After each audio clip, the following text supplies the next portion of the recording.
then when you got the rack, I'll just like spread it. Okay. Yeah. No problem. Quarterfinal. Joy reads the strategic cooperation with the Asian Federation of Billiards Sports, ACBS, to jointly organize the Heyball Asian Championship. Taking this as an opportunity, we will comprehensively celebrate the place of Heyball's inclusion into the Southeast Asian Games. Asian Influence 2030 Doha Asian Games. The World Games confirmed. To celebrate the inclusion of Heyball with the Mr. Martin Nelson, the CEO of the International World Games Association, congratulated Joy in the form of a short video, taking a substantial step forward in bringing Heyball to the Olympics. Shocking amazing. After dedicated research, Joy Q9 Rose Gold, an inimitable masterpiece, has officially made its debut. It has 6 major characteristics: stability like mountain, performance like water, wood light on it, crisp sounding pockets, lacking stone, and the most precious, it keeps the beat super flat while also having more collectible value, with a strong response and hot selling immediately after its launch. With great ambition, things will happen. The street game of the past is now popular worldwide. The 5 million children prize has driven the upgrading of the event and the momentum, and Heyball's inclusion into the Olympic Games has given the industry new opportunities for development. Joy's exploration of the new business model, the virtuous cycle between competition, performance, and high-end equipment manufacturing, has also become a representative of the industry's new quality productivity. Into the Olympic Games and expanding the vigor of the small ball, backed by the great determination of our mother, Heyball will definitely become the world. Testing 1 2. Testing.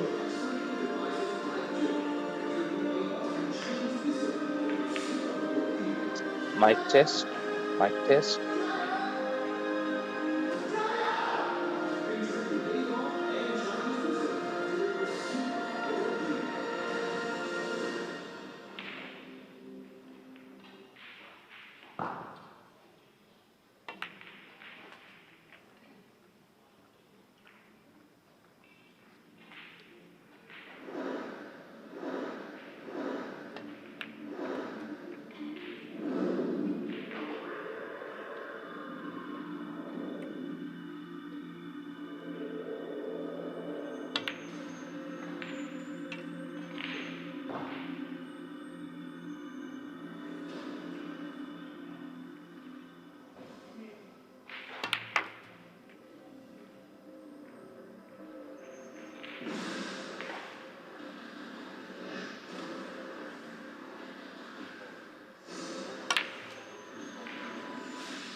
Is a foul.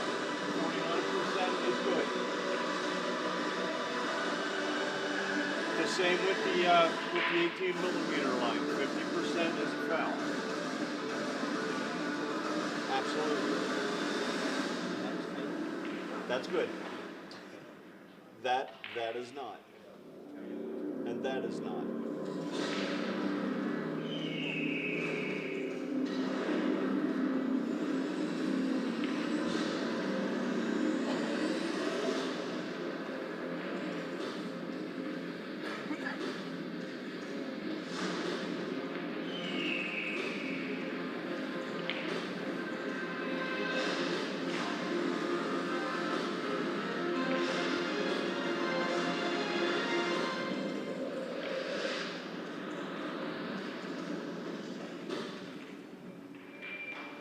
I will place the ball for the lag. It must be lagged from that Ladies spot. and gentlemen, If you move it, welcome it becomes to a the foul. Then you lose the lag. 2024 WTA Joy Men's and Women's Heyball World Championships. We have now reached the second chance qualification stage in the men's division. Please welcome, on table 12, Yuma Derner, Germany, Hubert Lobotko, Poland, referee Niko Janki from Finland. Table 6, Arseny Sebastianov, Finland, Max Benko, Slovenia, referee Roman Mirakmedov, Canada. Table 4, Denis Lashkovsky, Germany, Albin Oshan, Austria, referee Steve Dupre, Switzerland. Table 11, Roman Kibla, Czech Republic, Mario Hay, Austria, referee Andreas Chandler, Switzerland. Table 2, Sina Valizade, Iran, Petri Makkonen, Finland, referee Jalo Kodinuri, Finland. Table 7, Stefan Kasper, Germany, Nodar Bakradze, Georgia, referee Marius Kirinas, Lithuania. Table 9, Shivam Arora, India, Karol Skowerski, Poland, referee Gatistalbe from Latvia. And on table 1, Pranit Ramchandani, India, Pat Pauls, Great Britain, referee Dave Pearson from the United States. Players, please start your matches.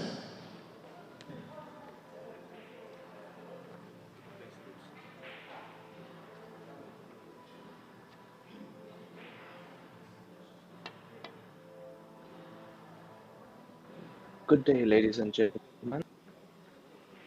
We have the loser qualification of the Heyball World Championship 2024 from Slovenia. This is table 1. We have Pranit Ramchandani from India and Pat Holtz from England.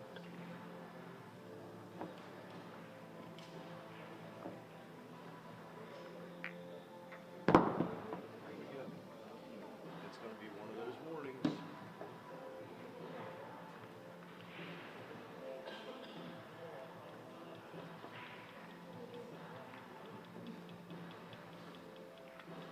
New gloves.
We have Pat Holtz breaking first for the match.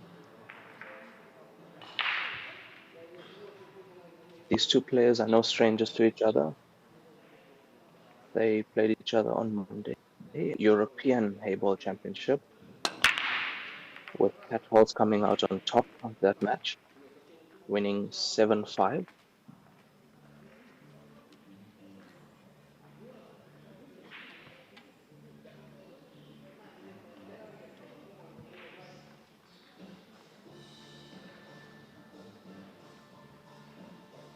So excellent break from Pat Holt.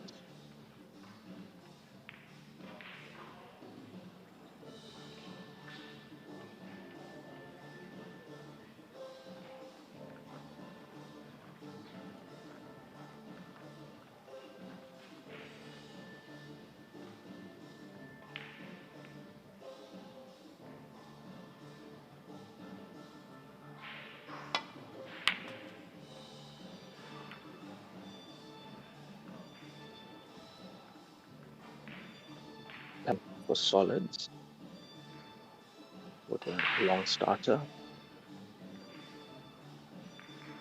Just trying not to lose the white with a shot like that.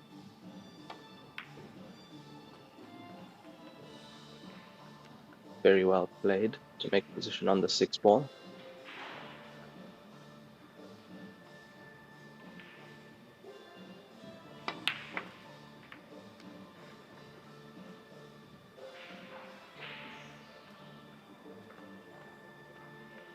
Attempting to remove the 5 ball there, make it a bit easier for himself. Coming up slightly short. He has a long 5 into the top corner pocket.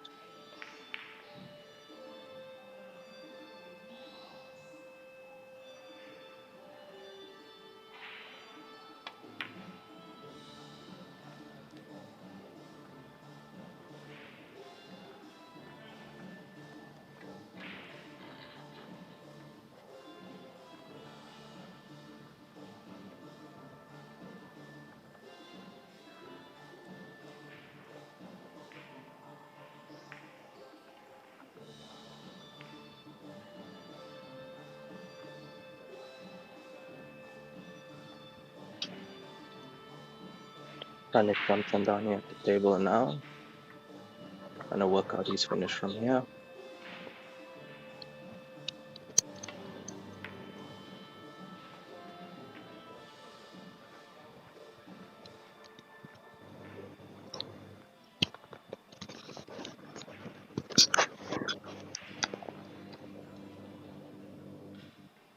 Good morning, Raymond. Good morning, Lynn.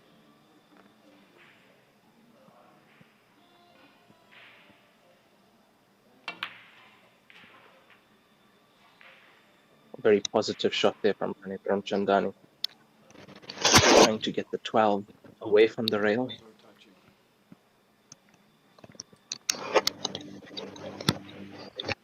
I would say a little bit of nerves in this first frame.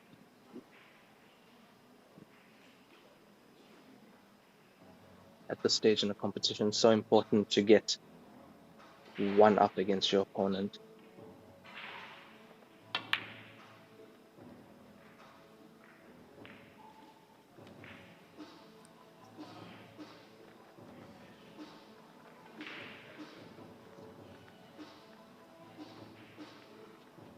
Pranit Ramchandi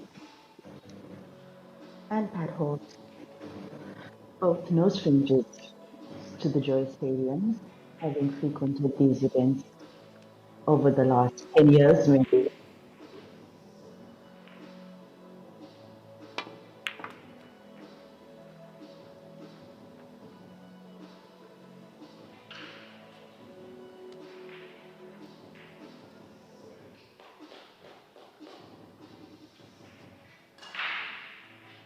Lovely control from Pat Holtz there with the white so close to the cushion.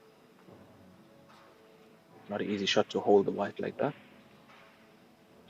Planning to come off 1 or 2 cushions down for the 1 ball into the corner pocket.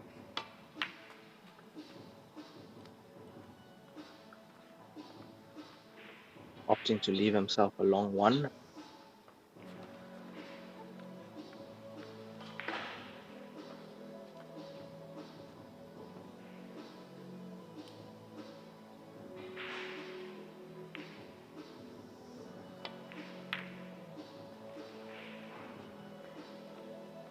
Good shot from Pat Holtz.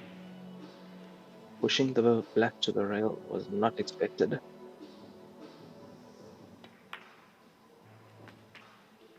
Confident finish from Pat Holtz.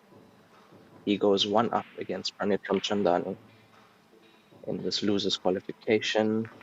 Heyball World Championship 2024.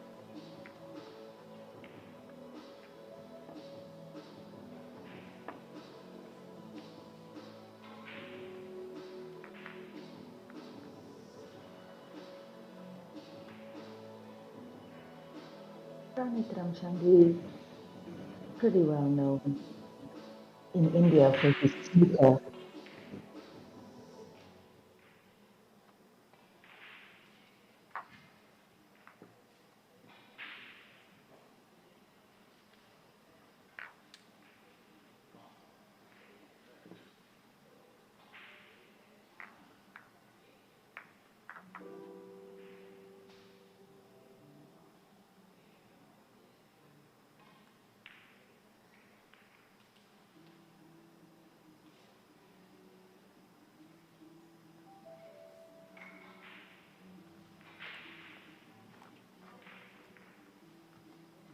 Time start.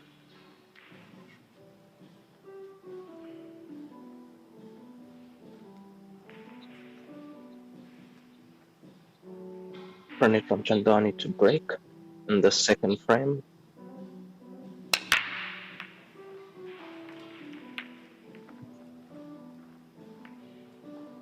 As you can see, he was breaking from what we call the kitchen on the balkline, which is 16 centimeters from the cushion.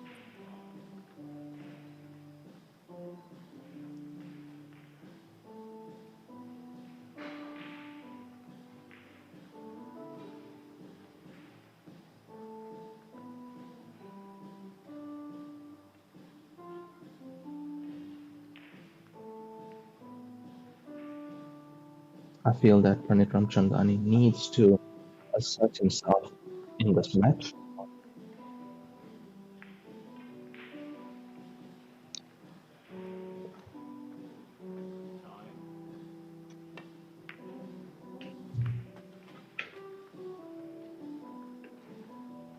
Opting to go for stripes.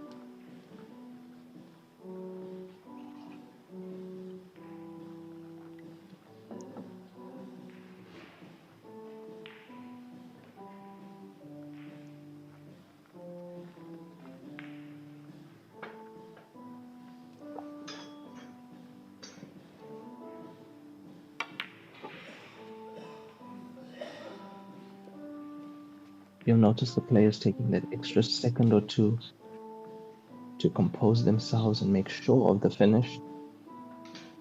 After all, this is the Heyball World Championship.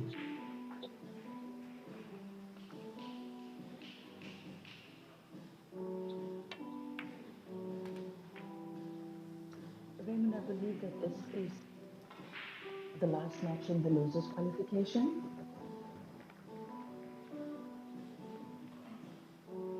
Yes, Lenny, that is the last match of the losers qualification.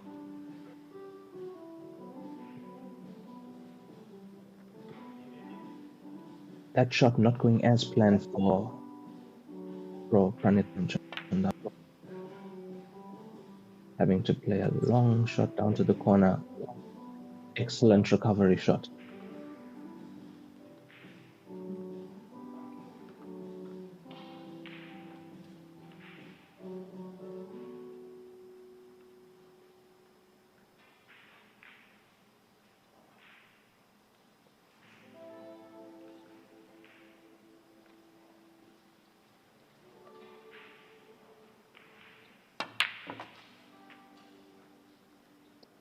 Very good shot from Pranit Ramchandani there, showing the confidence in his cueing to take on the long ball and leaving the cue ball in the center of table, giving him options for his next shot.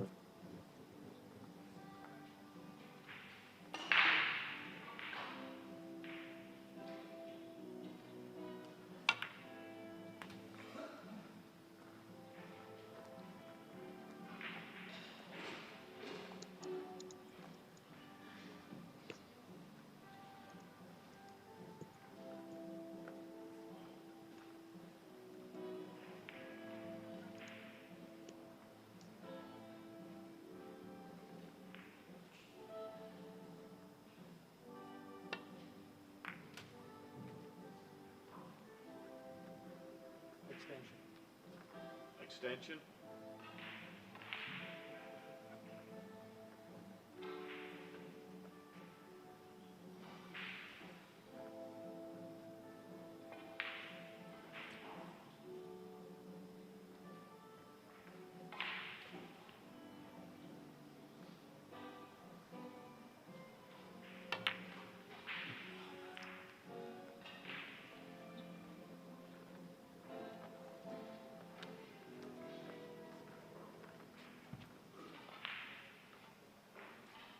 There was a bit of pressure on that black after the finish probably Don Giovanni was making.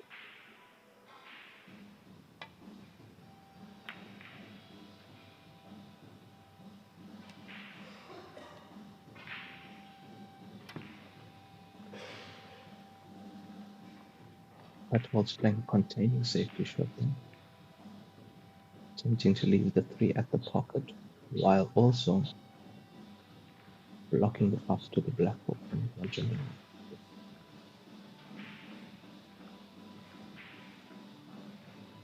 I do see a possible one cushion escape. Playing with a lot of side.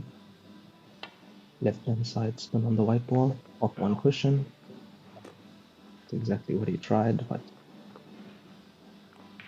that didn't take the side spin off the cushion. Also with new cushions and new cloth, there's always some slide which deviates the angle when putting side spin.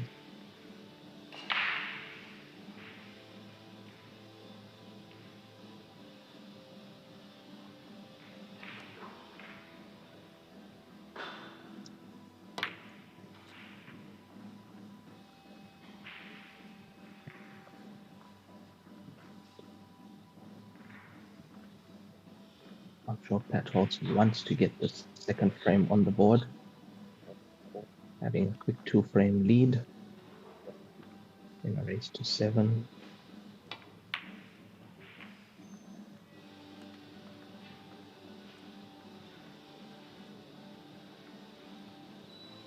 The only ball that I see that can give him an issue is the 1 ball.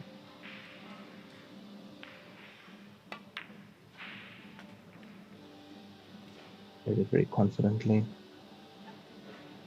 Very good pot.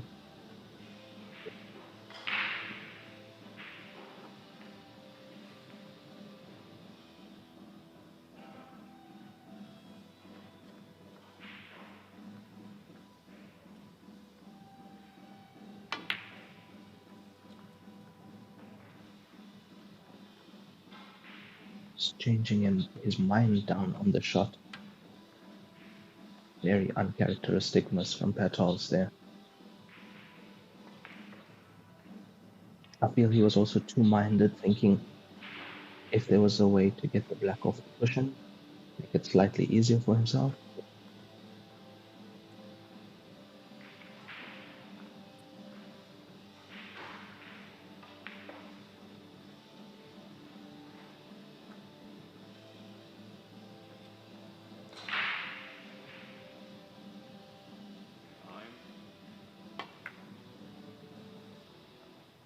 Run it from Germany, going for the fine cut. What a beautiful shot that was. Excellent way to get himself on the board.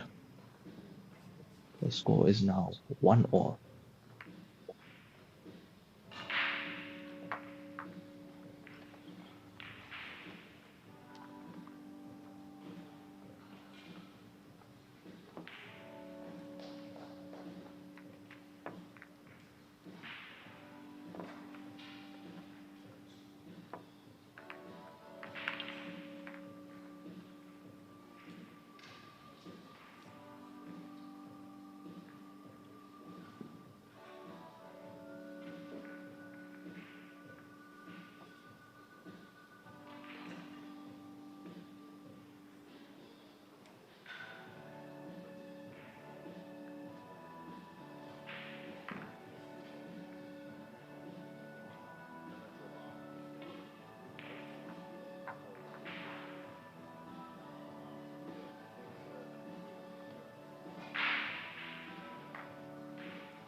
In the third frame, we have Pat Holt's break. I'm sure he's kicking himself after that miss in the last frame. He knew how important that and to go 2-0 ahead. Maybe a little bit of frustration here. We see slightly overcutting the break and the white going straight into the center pocket.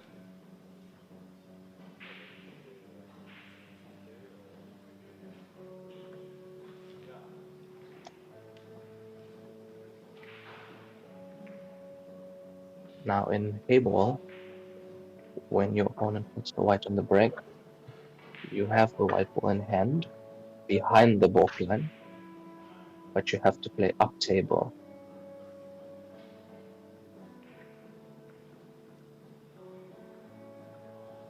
Just to elaborate on that, the player may not play any ball direct behind the ball.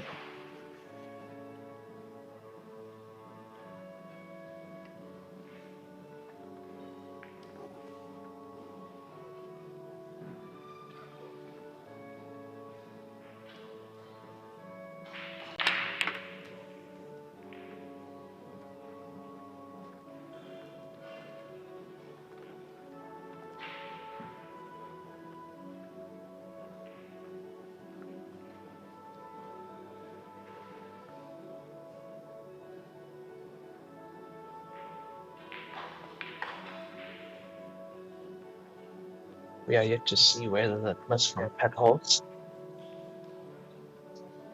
It's going to be a decisive moment in this match. If Ranit Ramchandani can capitalize off his mistakes.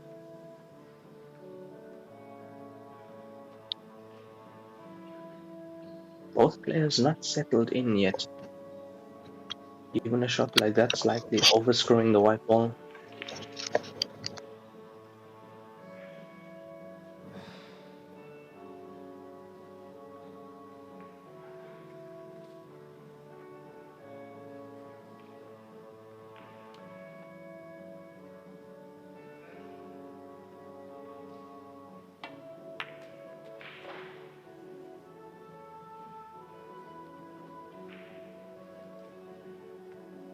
Opting to play area position from that shot.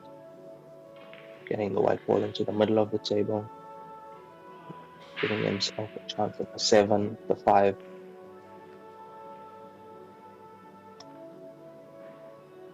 Contemplating how can he get that 4 ball, the pink 4 ball out of the mess it's in.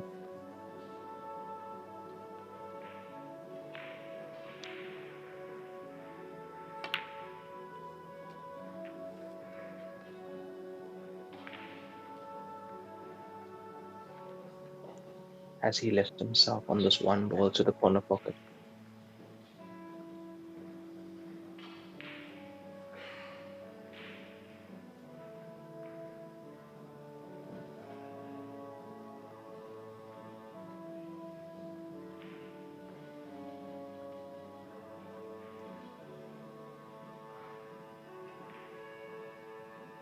Opting to take the 5 ball.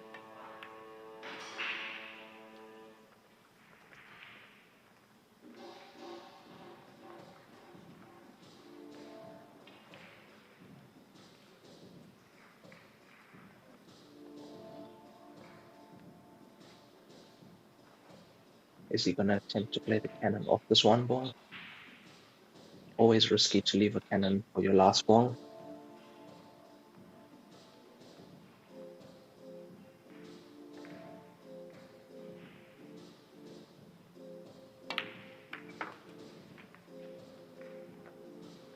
He played that well. Has he got unlucky?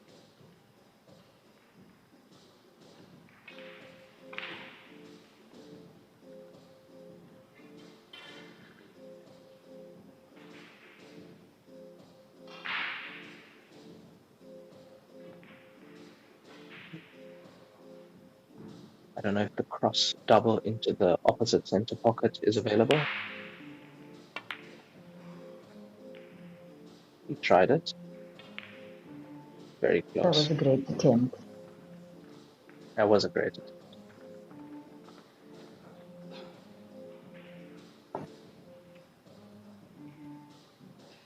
That's why leaving your problem ball for last and cannon for last is always dangerous.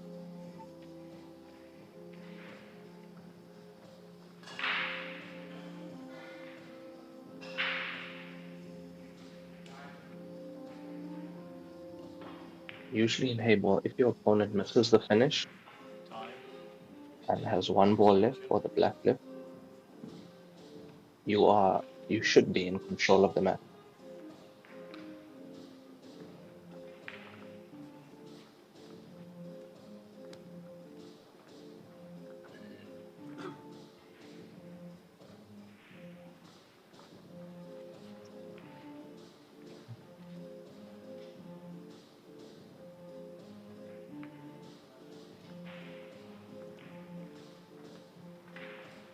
Containing safety shot from petals.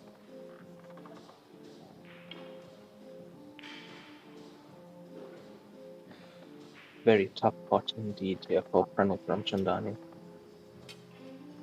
However, if he gets the spot, he should land on the black.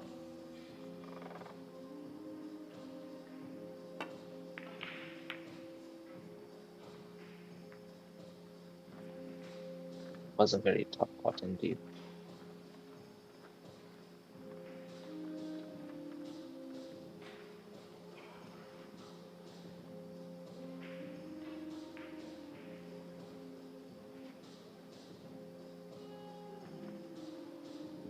Having that 4 ball in front of the corner pocket has just hampered the 10 ball for petals.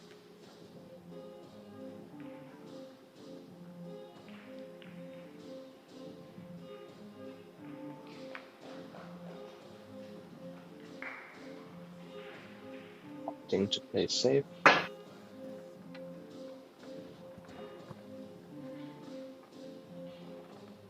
In Heyball, jump shots are allowed. Although I think in this case, the white ball is slightly too close to the stripe balls.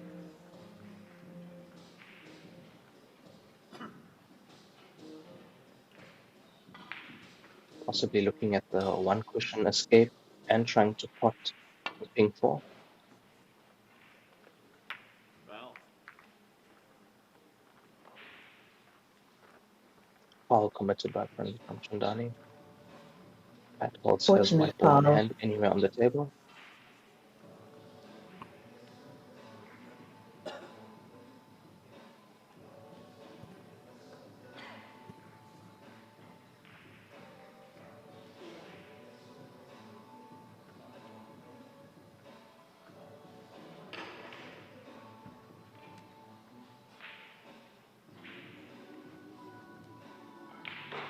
Both players haven't settled in this match yet.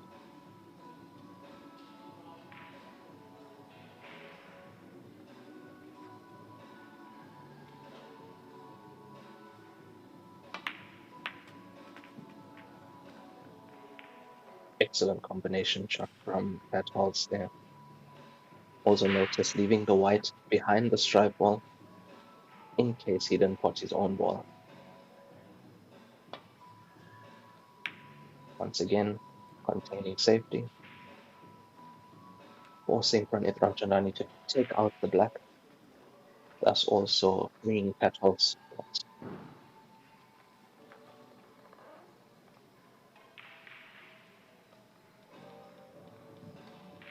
In a scenario like this, any attempt that he makes at the black ball will result in the stripe balls becoming free and thus giving Petals a chance to make the finish afterwards.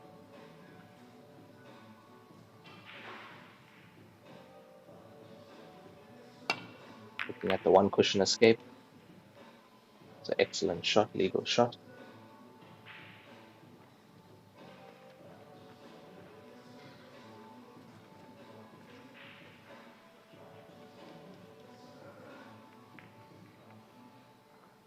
Petals jumping out of his seat there because he knows he got exactly what he wanted.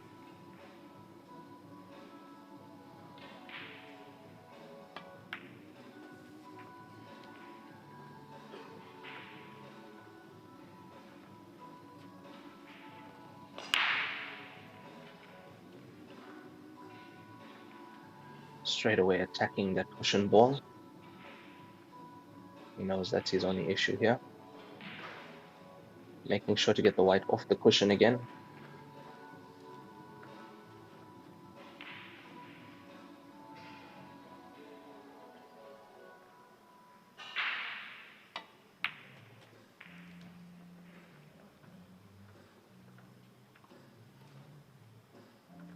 Lovely pace control there.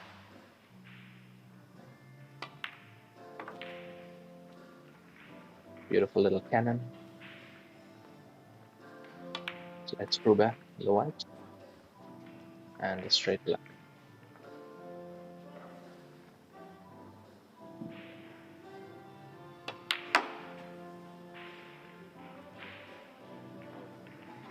Very well played by Pat Wolfs there.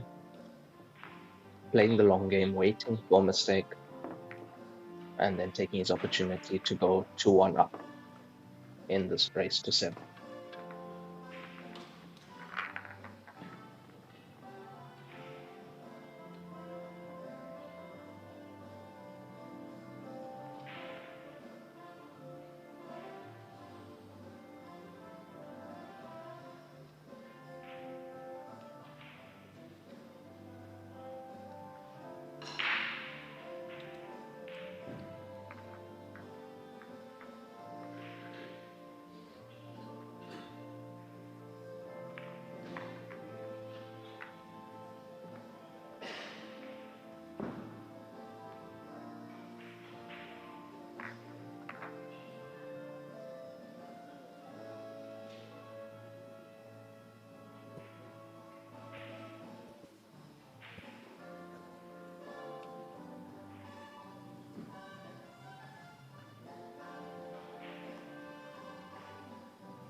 Pranit Ramchandani not capitalizing the mistake from Pat Hulse on the break.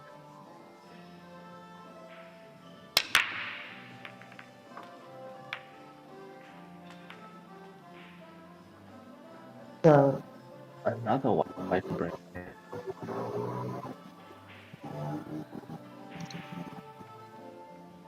Also, to me, it looks like he cut that break slightly fine.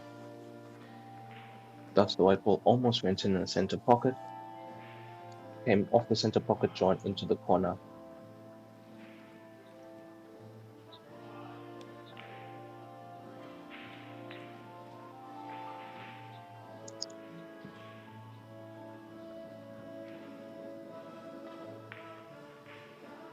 It's like Pat had to go for solids.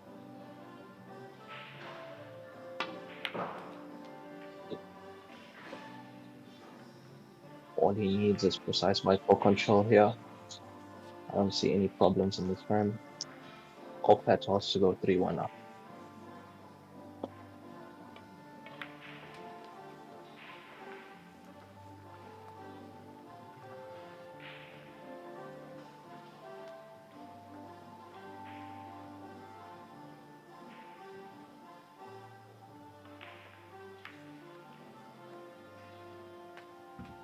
Playing that 7 dead weight, trying to hold for the 3 balls.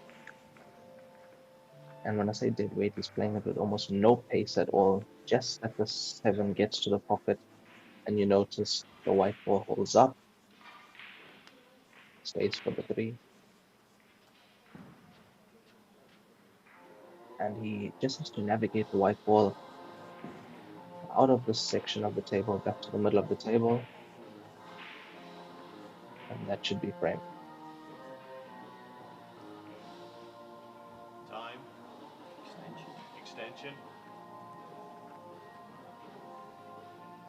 Pat Hall's taking his time in a shot like this, calling extension.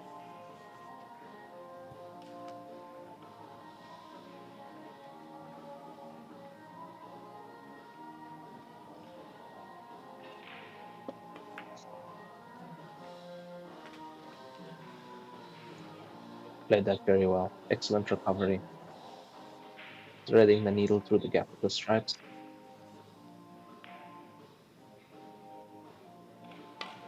Black ball still pots into the bottom corner pocket.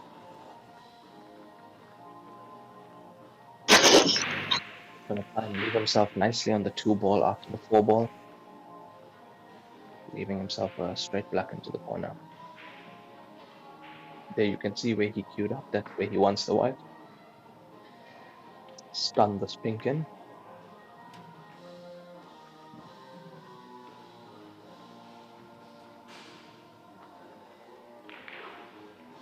One more good shot required.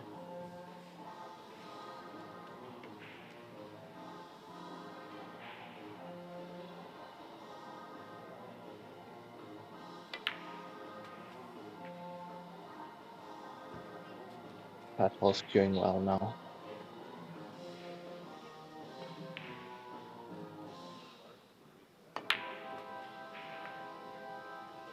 Confidently played.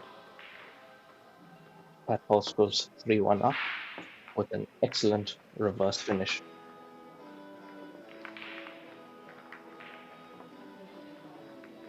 There we see the 3 ball again. That was a shot of that frame. A few things could have gone wrong there, but played it very well.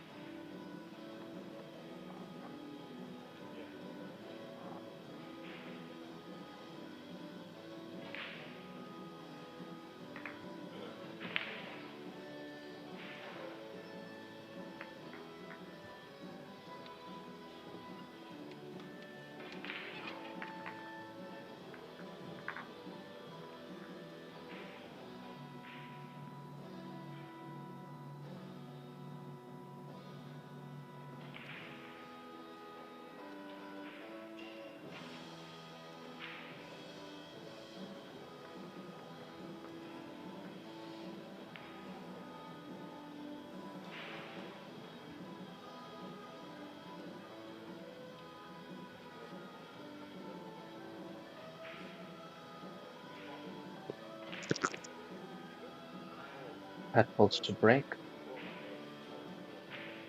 in this 5th frame. That was played much better. If you notice the control of the cue ball in that break, perfectly off the side and back up into balk, potting 2 balls into the center pocket, and leaving himself a first shot on a solid ball.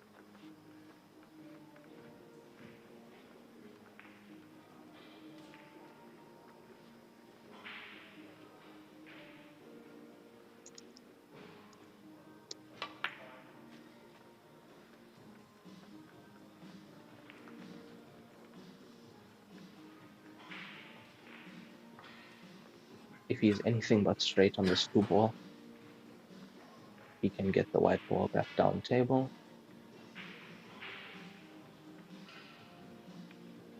If he is straight, he'll have to hold the white there, play the long 6 down to the corner.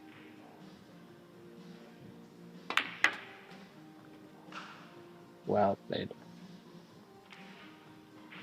Well cued, making the angle there.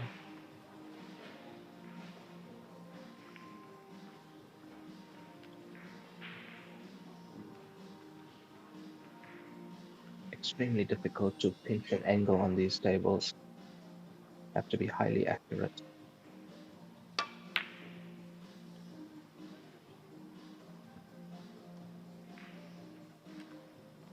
Slight mistake there from Patwell's. Looked like he rushed that shot a little bit. But I think Patwell's is quite a quick player. He likes to come to the table, get things done.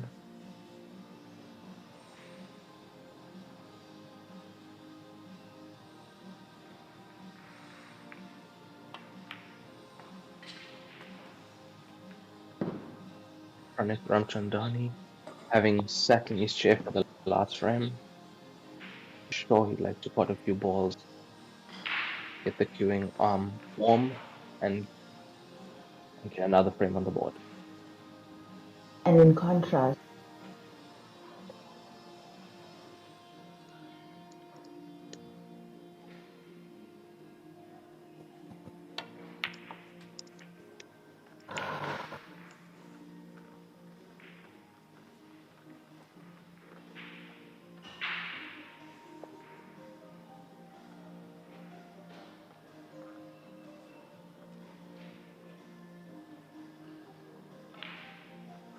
If he can get this cue ball down the middle of the table,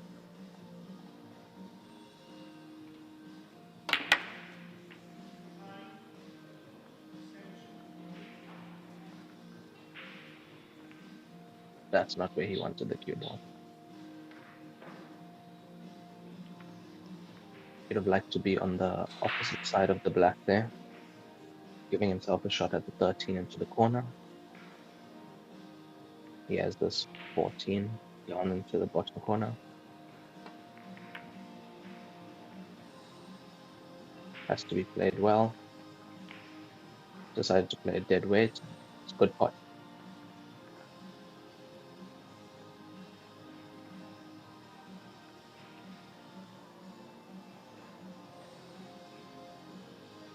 One good positional shot away.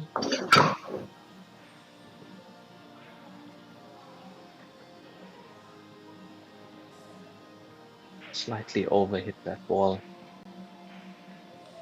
showing you where he wanted the white ball there. Now has to make a good recovery shot, going possibly 2 cushions out for the black to the center. Extension.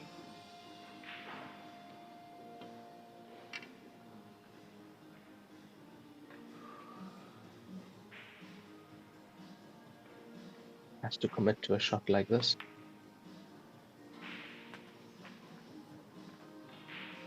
Excellent recovery shot once again from Pranit Ramchandani.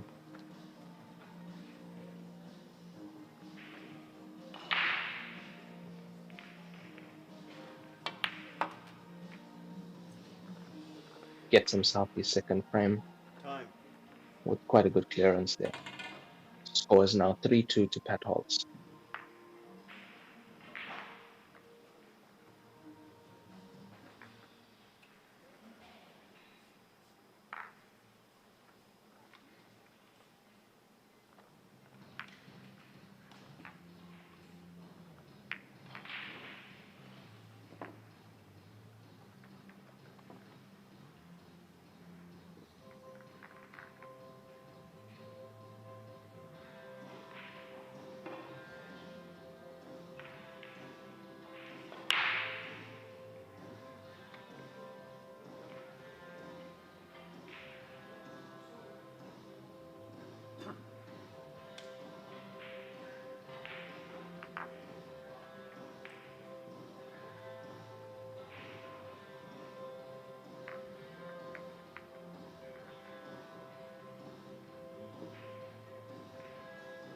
Pat Holtz making an error on that 6 ball in the last frame, allowing Pranit Ramchandani to get to the table and make the finish.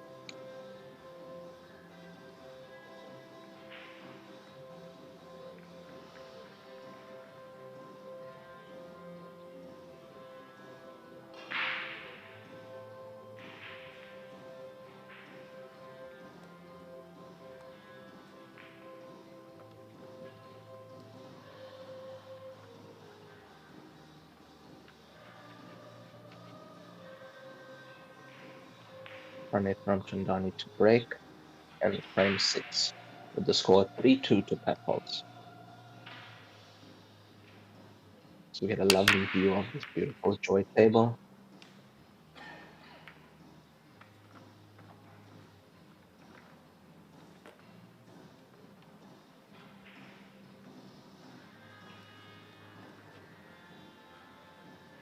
Didn't strike that break that well.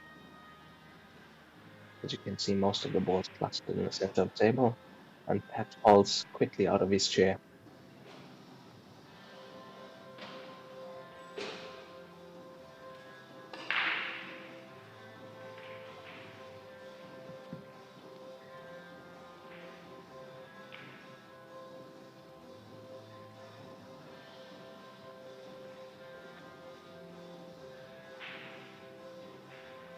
Time. 5, 4, 3, 2. You could hear the referee counting down there on Pat Hall's shot, but that not affecting him. If he had gotten to 0, before Pat Holz had played the shot, that would have been a foul.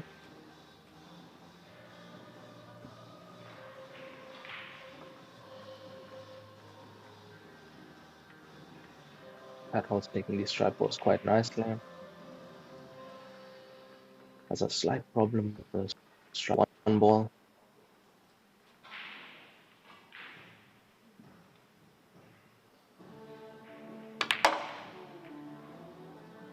Straight away trying to get rid of that.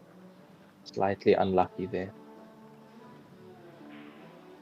So what you'll notice with most of these players is any problem ball they'll try and take out as soon as they can.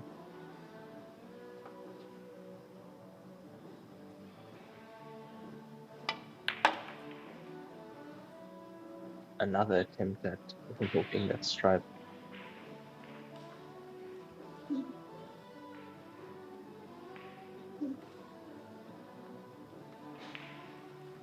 Pat Holz, a vastly experienced UK player. He has been the #1 ranked UK pool player in Scotland and the top 8 ranked player in the world WPF rankings.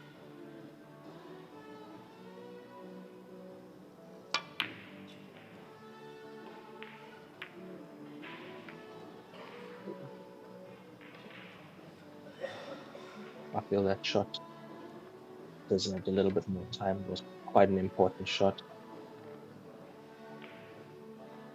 Leave that shot, had it gone in, would have given him the perfect angle on the 11 to get rid of his problem on the other side of the table.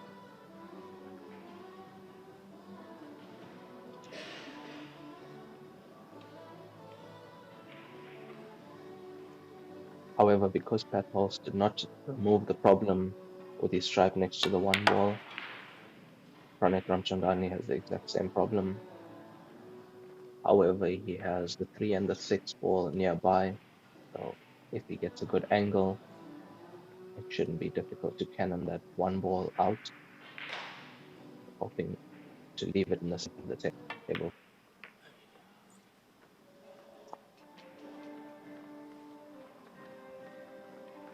Another very uncharacteristic miss there.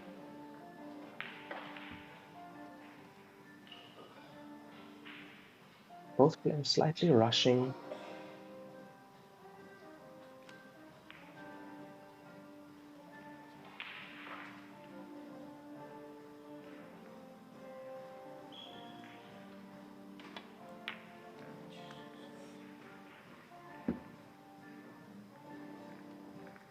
I think Pat Holz going for to leave his stripe by the solid or in front of the solid.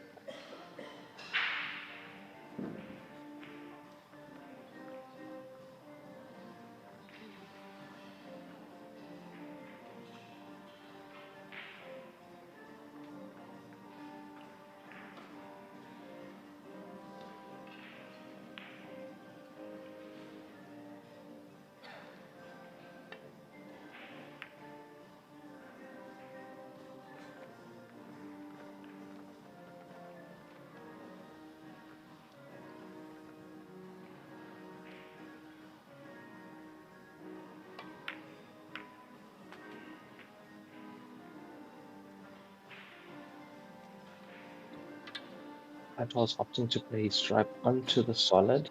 Important. That is just a loss of turn.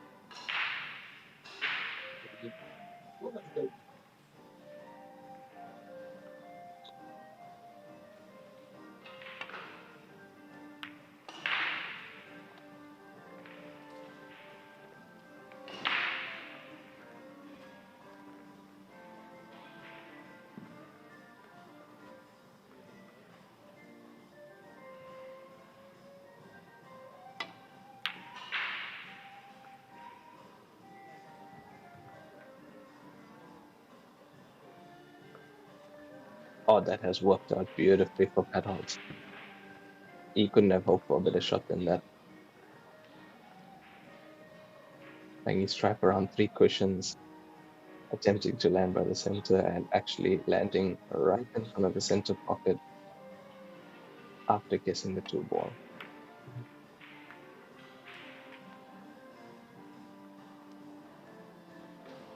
Another great shot from Pranit Ramchandani. However, he has a lot of work to do in this frame.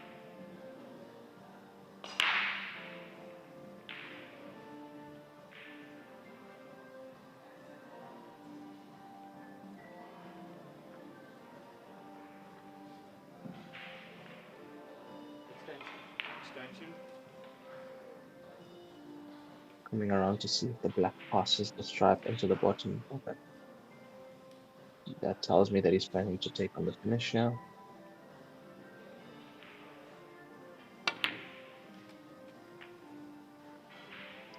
Nice confident stroke up to the top corner.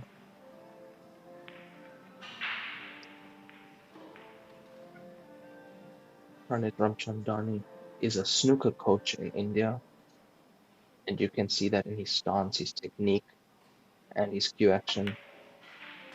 Textbook. Excellent cue ball control there also.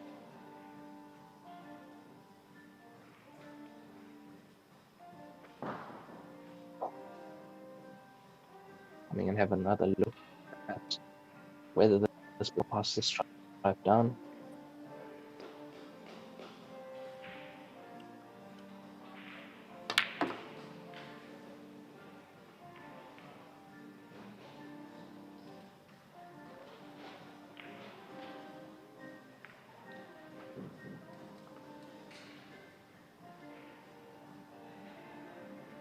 Look, he could even go for the cannon on the black ball right here, depending on how he's feeling.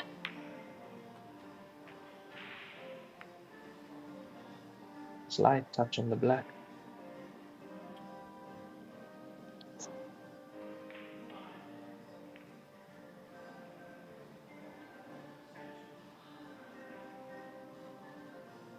I feel he has to commit to this shot now.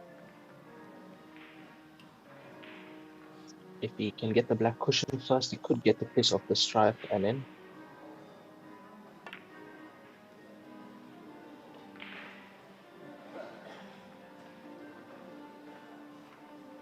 It's a good try. As you can see, the contrast in the frames of Heyball. There'll be frames where a player makes a finish, and there'll be slight tactical frames. Those are the ones that are most important sometimes.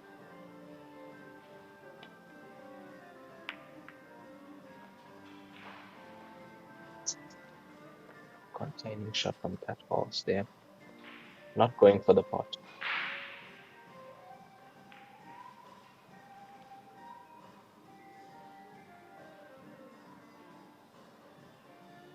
Trying to force a mistake here on the front of Ramchandani.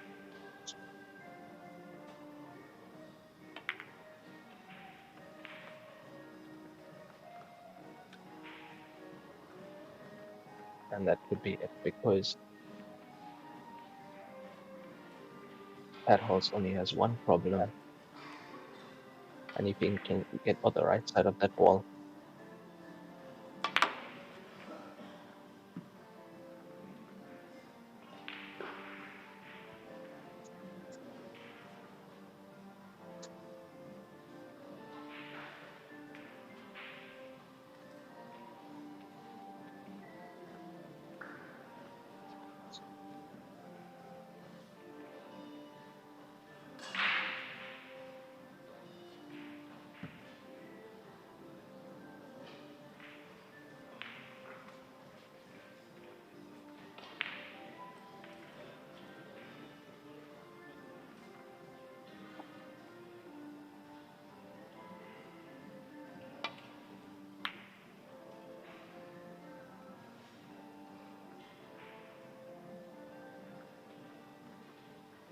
opting to go for a safe shot, not leaving the white ball very safe. I'm sure he wanted that tight on the top cushion.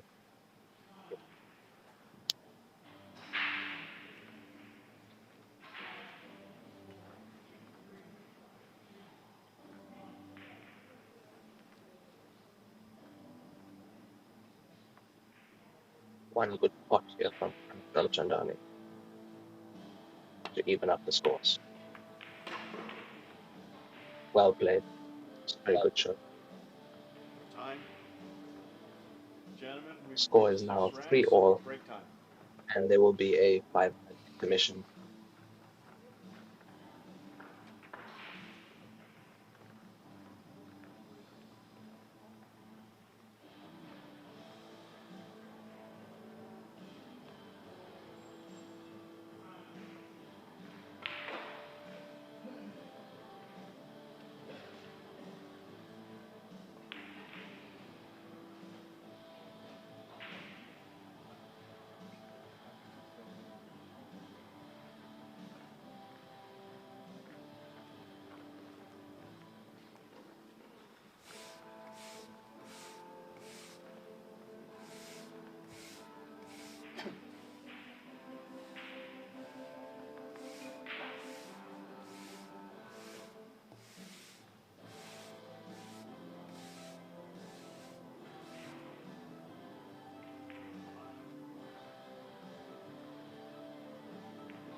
And we're back. 7th frame. 5 minutes to break.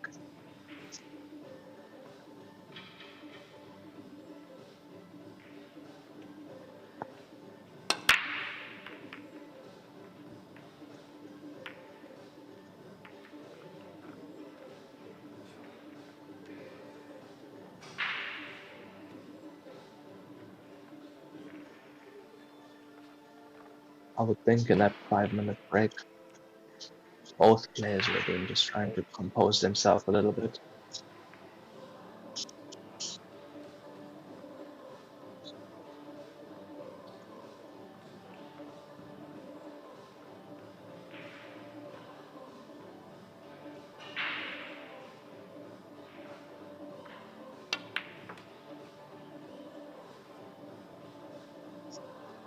And it's not Shandani opting to go for solids.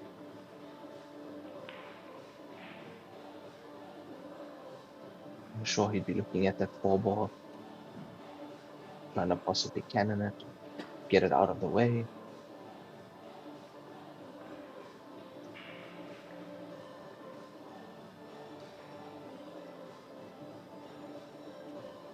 Feel like you always have to be playing the positive style of play.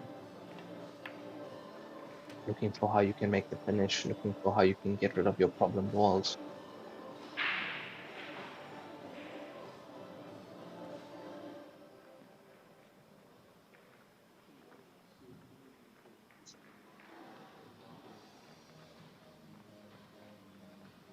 We saw him there just checking the angle on the 5-ball. Would like to get low on the 5, giving himself the angle to get into that 4-ball.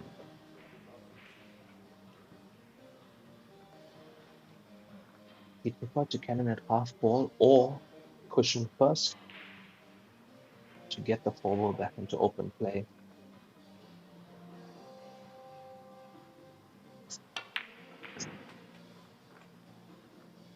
Excellent play.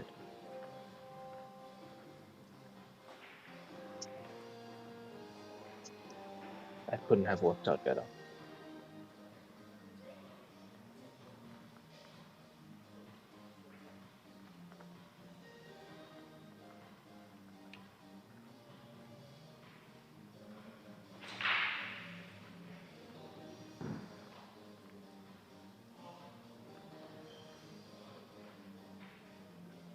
Opting to go for the 2-ball.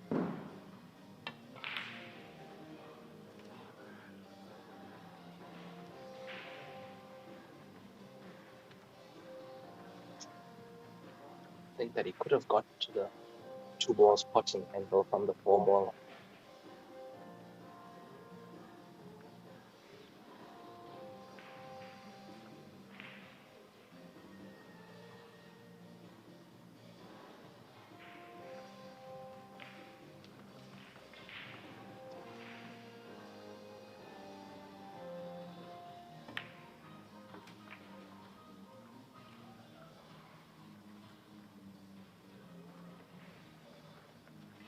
That ball's no stranger to the physics of Heyball. Since taking up American pool in 2006, he's gone on to be the Scottish 9-ball champion.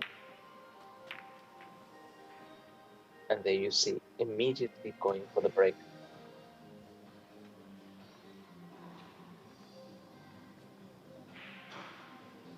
Giving himself the best chance to make the match.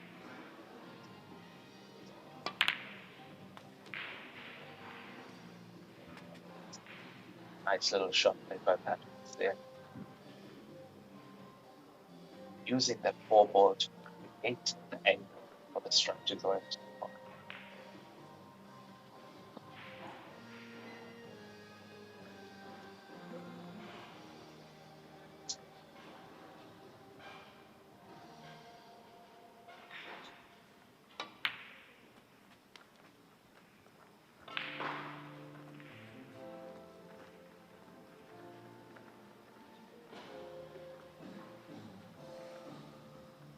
Heyball screen very confidently, moving very confidently around the table.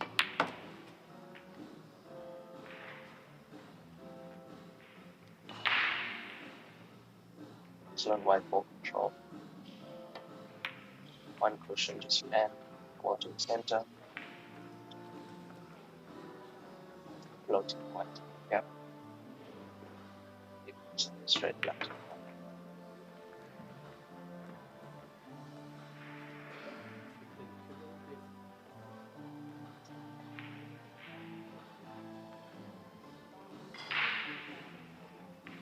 just have white clean by the ref. That is an option to play during the game. In case there's a bit of chalk on it, or if a player just wants to take a second to compose himself.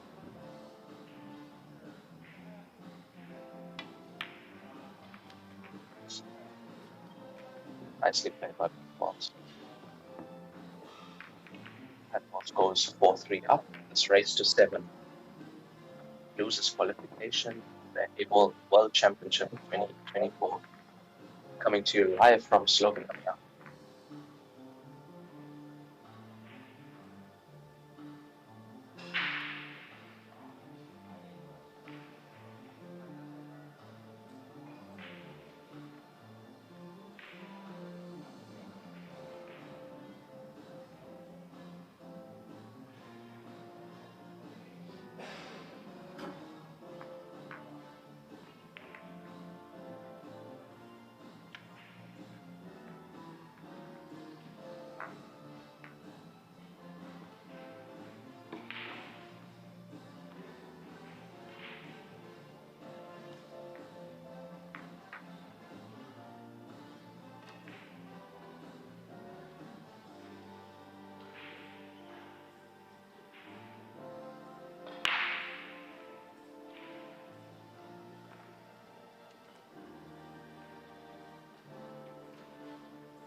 Touching.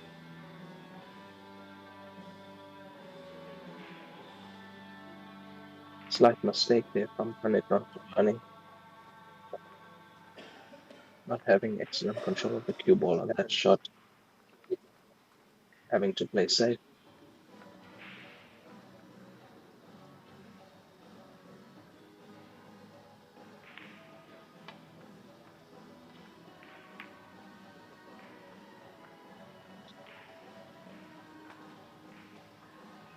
And as we see, nothing is safe from that balls. That was an excellently cued free ball.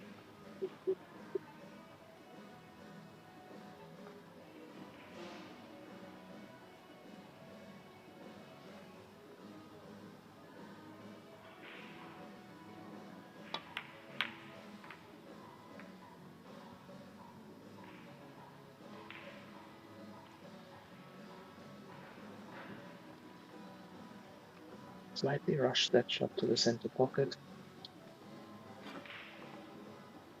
As we know in this game, you have to be very accurate.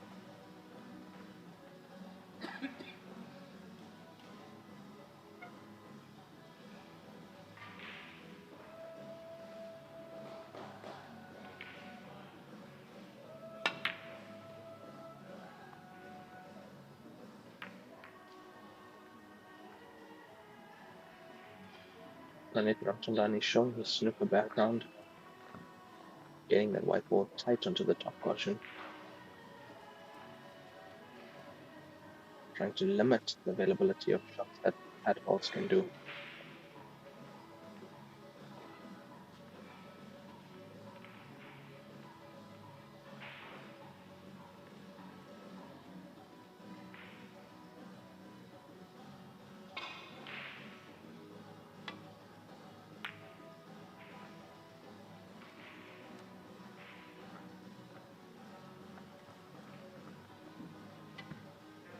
Heyball's trying to return the favor there by putting the white behind the 5 ball.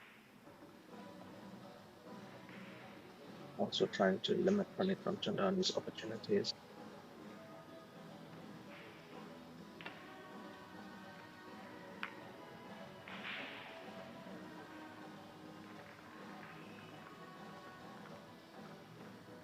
We're seeing a slight tactical exchange in this frame. Getting to the business end of this match now. Players know how important it is to win every frame, every pot.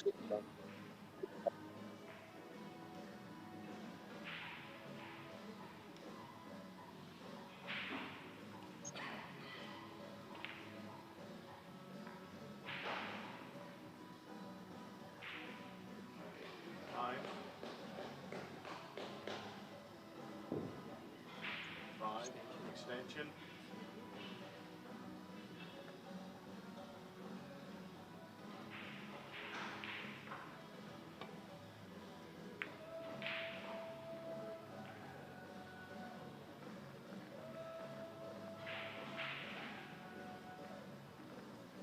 Very good shot from Heyball there under the circumstances.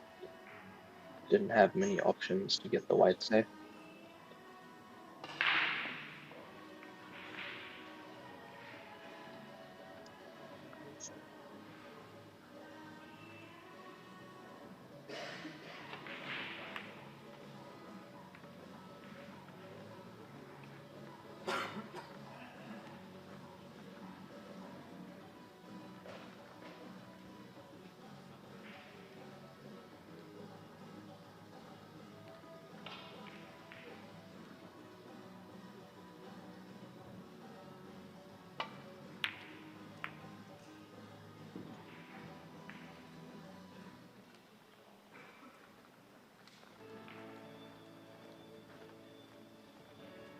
Looks like Heyball is getting the run of the balls at the moment.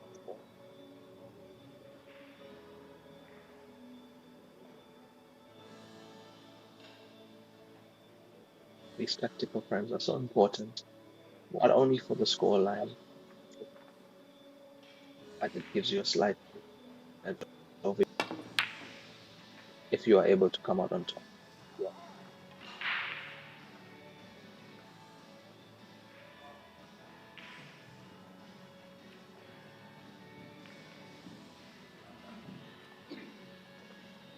As we see a great long pot from Pranit Ramchandani.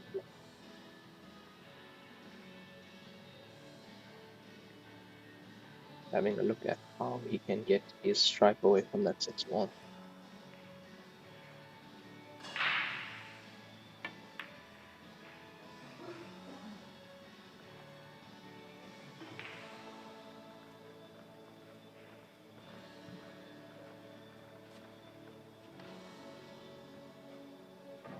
Place that 9 ball in a way where if he has a shot at it, he has an easier break on his stripe. It's quite a good tactical shot.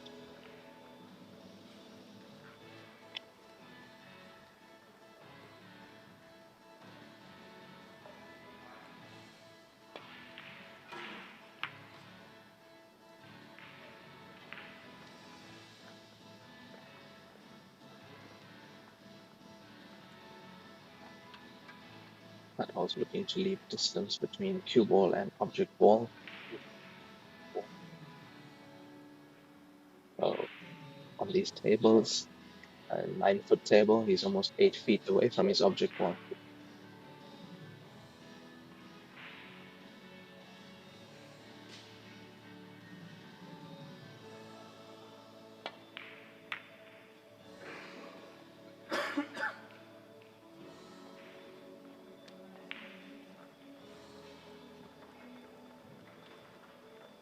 And that's the snooker bracket coming out.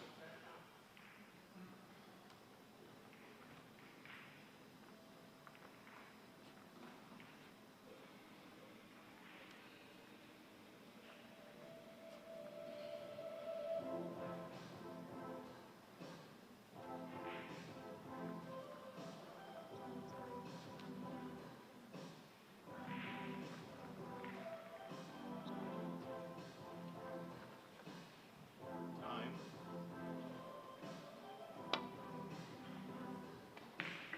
To push and escape.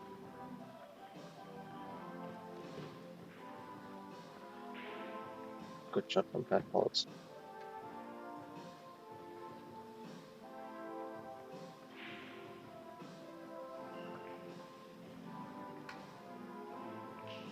However, it looked like the angle on the iron ball.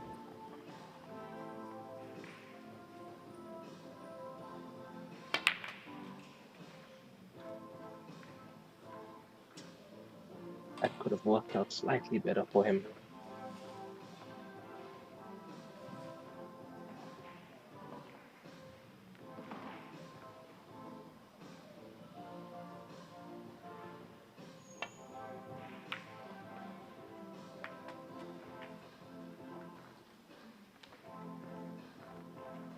Choosing to secure that pocket and not leaving Pat Balls any easy shots.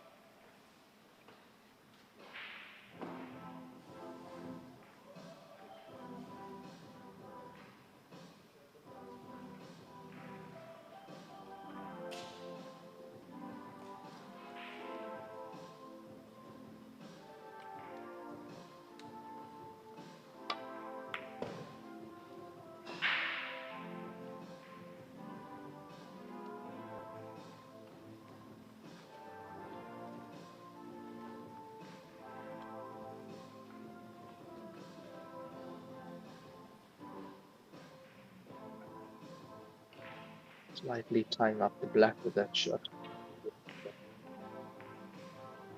However, the black does pass into the opposite corner pocket.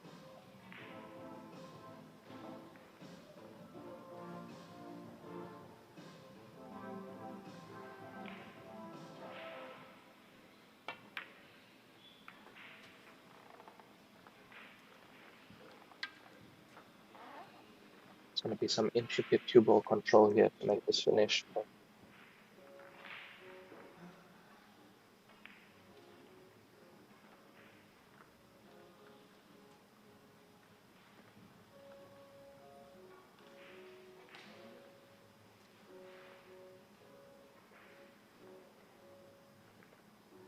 He could choose to play a little cannon on the black right now. Would be the positive shot. Unfortunately, if you take your eye off the pot, that's what tends to happen.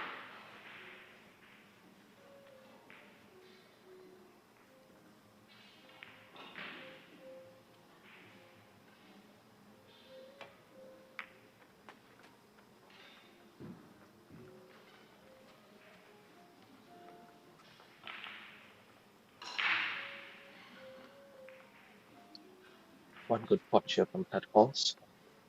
Get himself onto the black nicely. At least get the white into the top half of the table.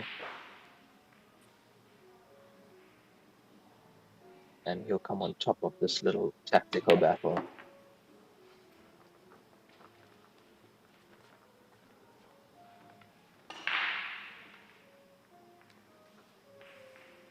Trusting his cueing, trusting his technique.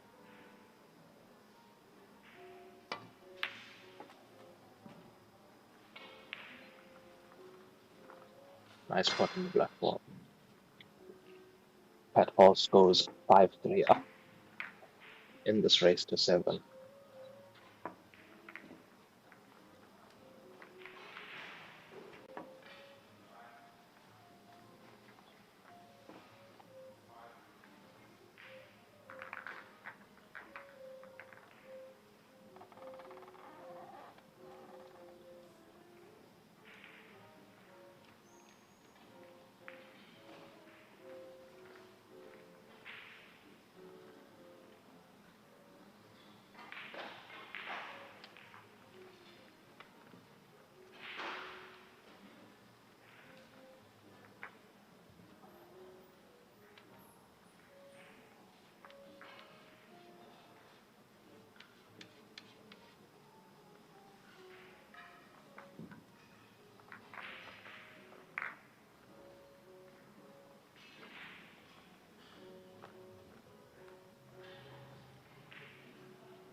Winner of the lag.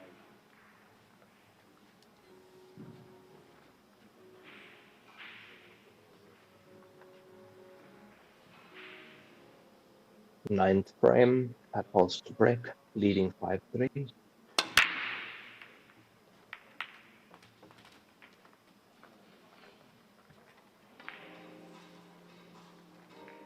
Once again, a nicely controlled break shot by Pat Halls.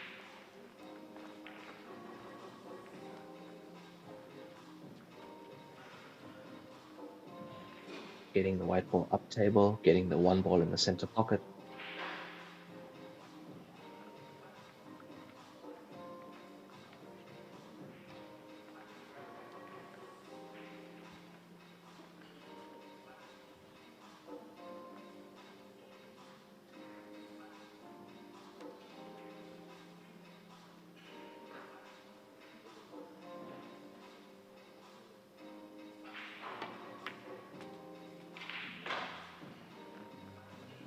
Opting to go stripes.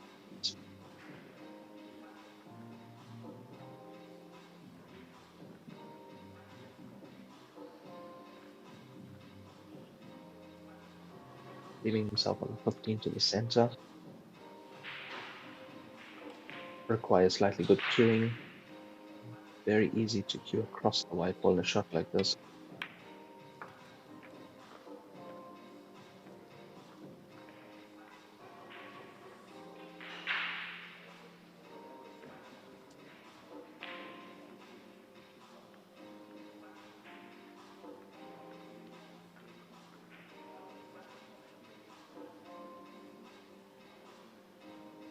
Just taking a second or two to make sure of his finish.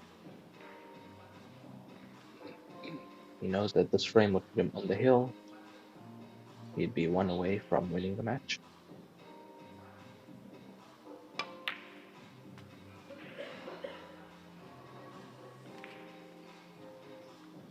Very positively played shot.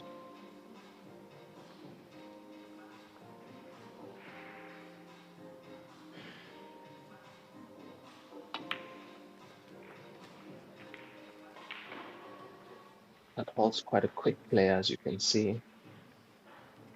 Thinks on his feet. Comes to the table, tries to get the finish done as quick as he can.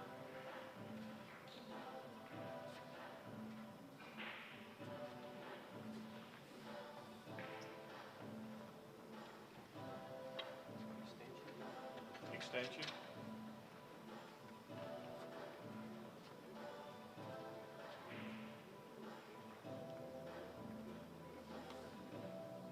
Just puts his cue extension on for a shot like this.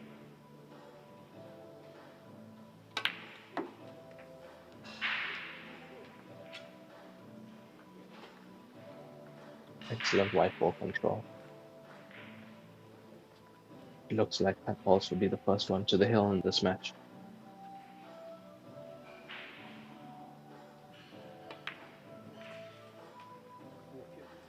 Yes, sir.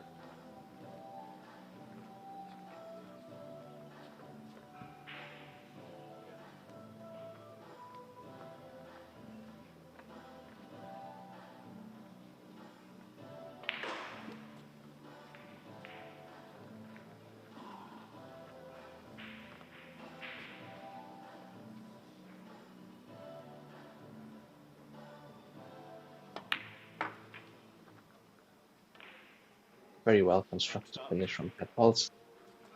He gets himself onto the hill. The score is now 6-7.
Start time.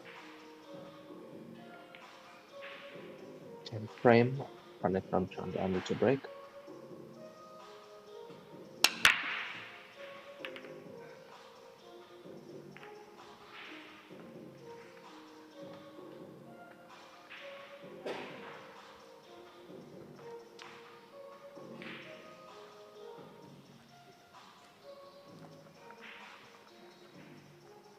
Attempting a slightly different break on that attempt. Not working out in his favor, unfortunately. I'm sure Pranit Ramchandani just wants a chance at this table and a chance at making a comeback in this match.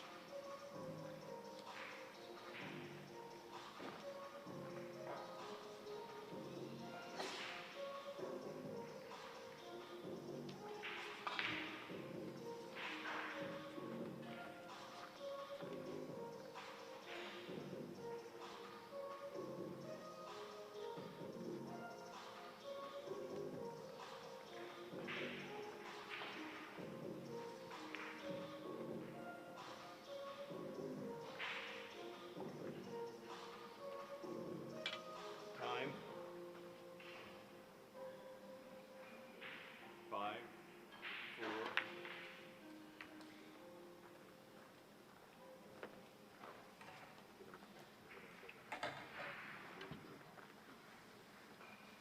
Pat Pulse just choosing to secure the frame slightly.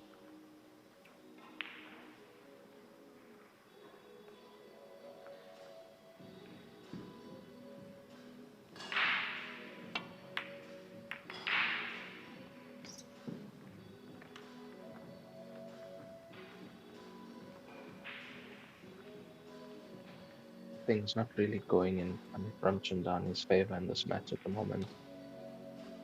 I'm sure he wanted that 4-ball close to this corner pocket.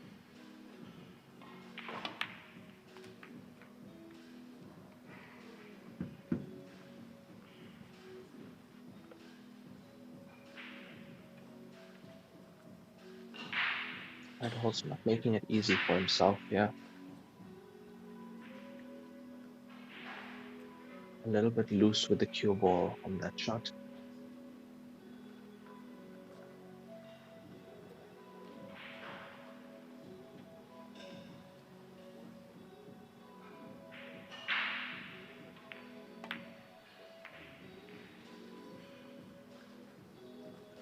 Nice little shot from Pat Pulse there.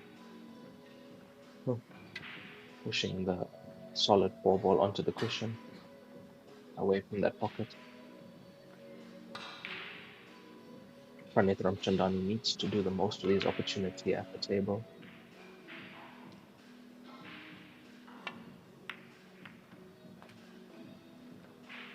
And he pulls something out of the hat, make a finish, and start his comeback in this match.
Padholz weighing his options here.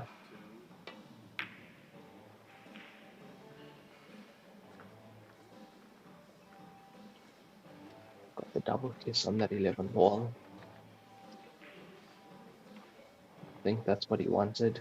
He has given it from Chandani an opportunity at this table.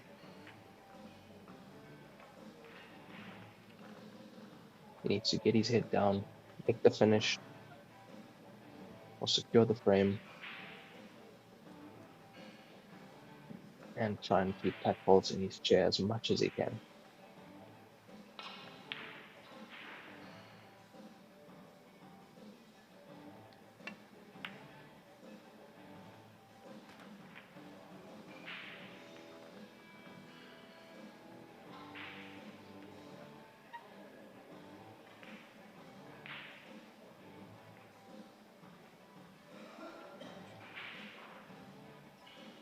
Could play a slight cannon onto the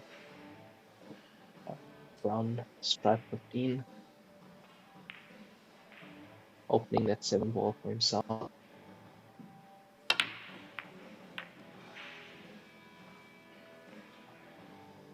Opting to go another route. Not working out in his favor, unfortunately.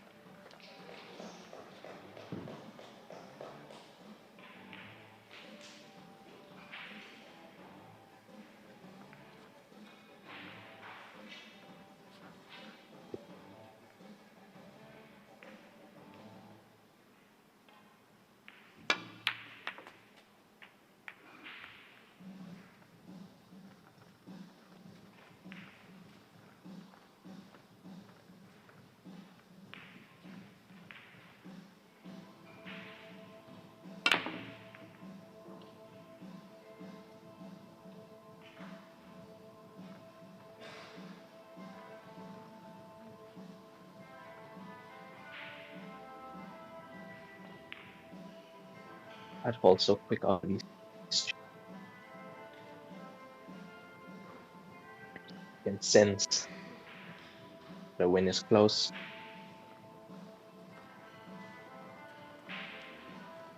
Just has to navigate his way around these 5 stripe balls.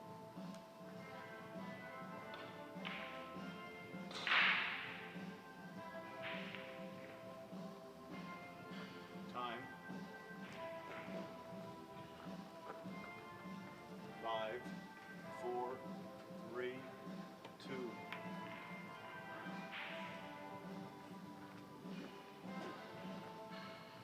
I don't know if the referee's counting there.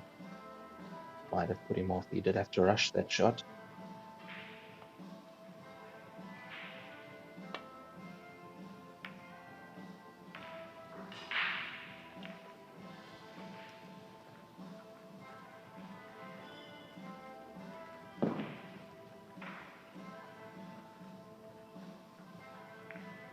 Once again, turning into a slight tactical frame here.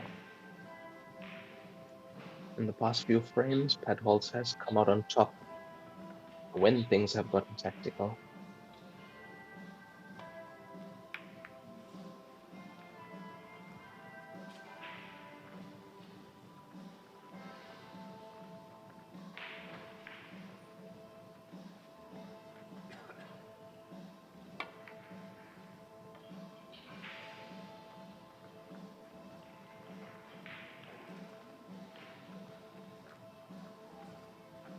Very fine cut there from Chandani, trying to get that 5 into that corner pocket.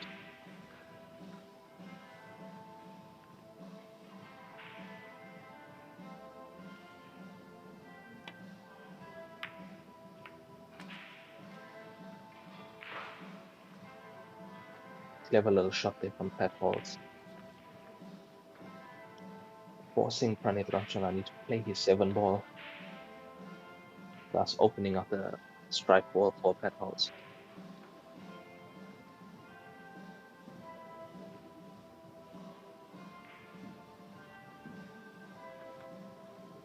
You can really see the experience in both players here.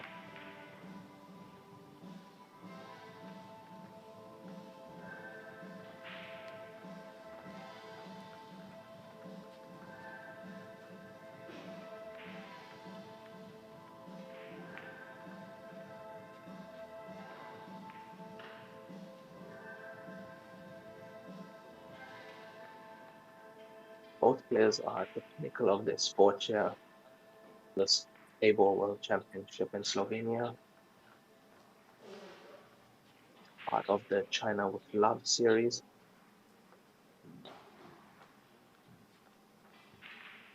Playing on these beautiful joy tables. Not touching. Time. Pat Hall's just asking the referee to check whether his ball is touching the cushion. In the game of Heyball, you have to make contact with the cushion after contact with the object ball, either with the object ball or with the cue ball.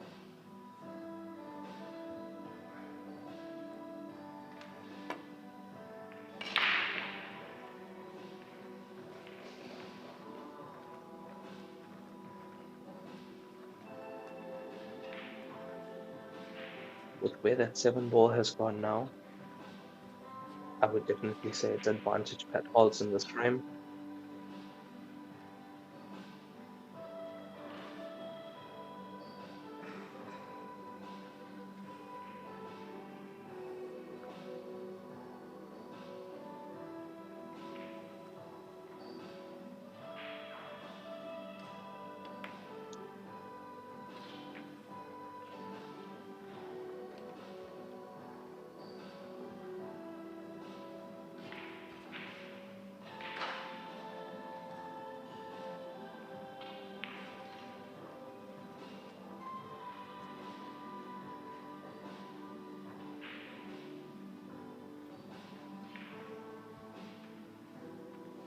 Just taking a second to clean his cue, compose himself.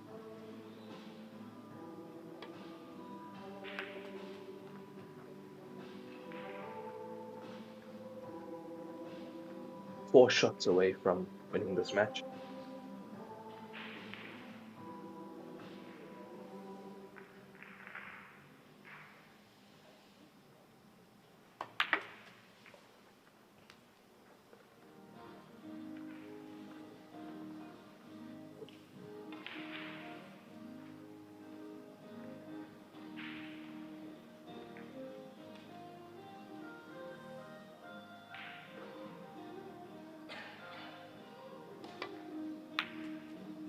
Of one cushion around his stripe.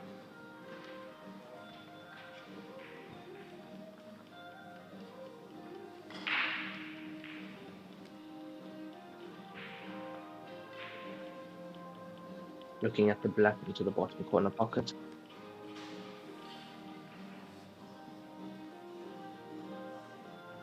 Extension here for this shot.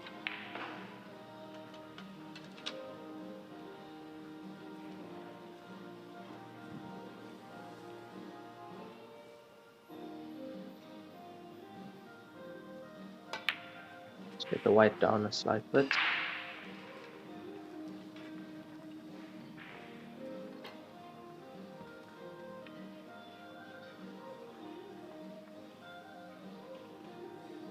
This black ball for the match for Pat Halls. Confidently struck. Well played to both players. The score is 7-3 to Pat Halls over Pranit Ramchandani.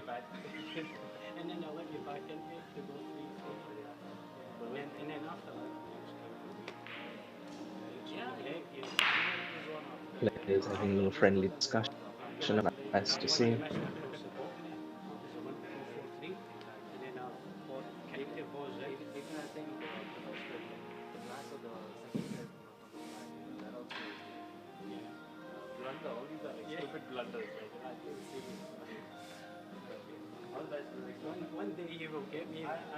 Very well played to both players, and thank you guys for tuning in.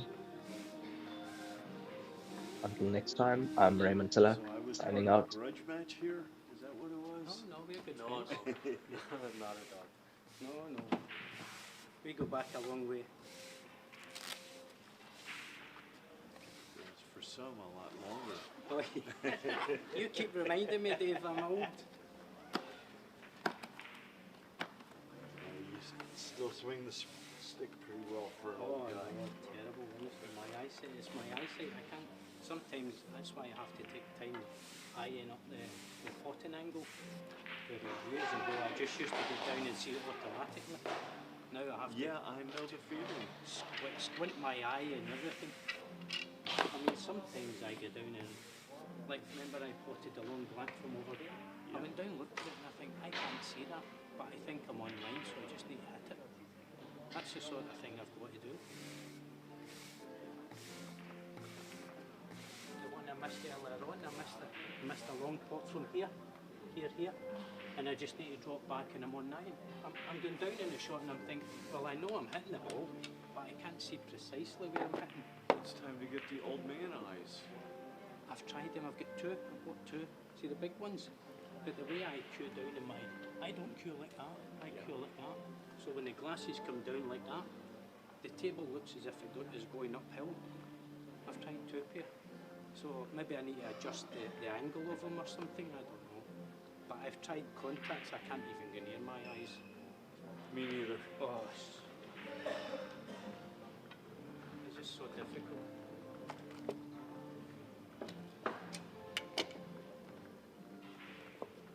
I've just come to the realisation in life that my eyes are not going to get any better, just carry on what you're doing.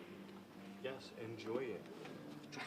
It's frustrating though when you create the chances and then miss easy balls that you would get 20, 30 years ago without even looking. That's the frustrating part.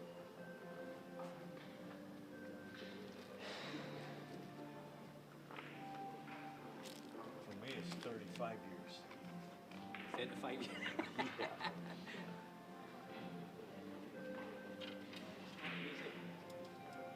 Well, I used to be a lefty. And you switched? I didn't have a choice.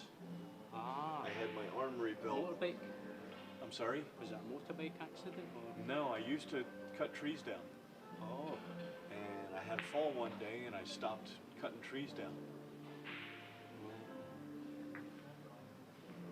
I spent 10 months in recovery and 10 years learning how to play right-handed. You're a lumberjack then? Kinda. Is that what they call it? That's the name for it, isn't it? A tree surgeon. Or tree surgeon. Oh, you were just trimming the trees up the tree.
get some tissue. 2 minutes. Yeah? You want to shoot some more balls? But without racket, basically. Like this, yeah?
Ladies and gentlemen, welcome to the 2024 WBA Joy Men's and Women's Heyball World Championship. We have now reached the final stages of both events and starting with the last 16 in the women's division. Please welcome Table 7, Marina Jacobs, South Africa, Tina Fogelman, Germany, referee Mikko Janti, Finland. Table 11, Ina Kaplan, Germany, Jolen Schurman, the Netherlands, referee Marius Kirinas, Lithuania. Table 4, Shi Tianqi, China, Veronika Ivanovskaya, Germany, referee Pentti Seppänen, Finland. Table 12, Olivia Zaleska, Poland, Kamila Hodjaeva, Belgium, referee Gati Stalbe, Latvia. Table 2, Diana Hodjaeva, Belgium, Emily Duddy, United States, referee Fu Iran, China. Table 9, Vanya Franco, Portugal, Tamara Rademacher, the Netherlands, referee Serdar Karada, Turkey. Table 6, Joy Willenberg, South Africa, Sara Rocha, Portugal, referee Andres Chandler, Switzerland. And on table 1, we have Kelly Fisher representing Great Britain and Varakanum Supritanes representing Thailand. The referee is Gintaras Petrovas, Lithuania. Players, please start your matches.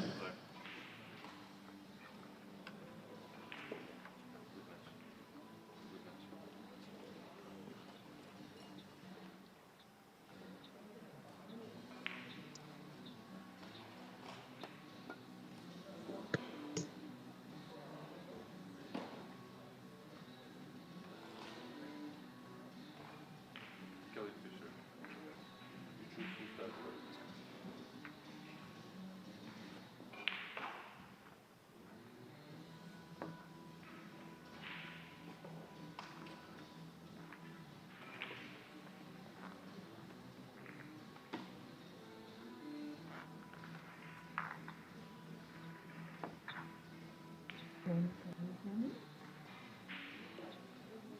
I can hear you, Lenita. Good day, viewers.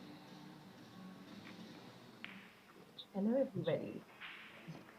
You're watching the last 16 now in the Women's WPA World Heyball Championship.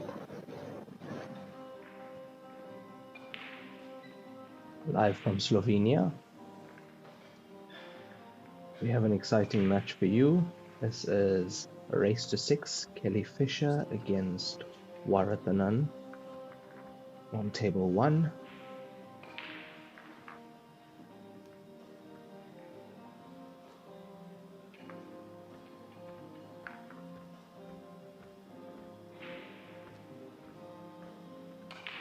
Both these players highly accomplished in their own right.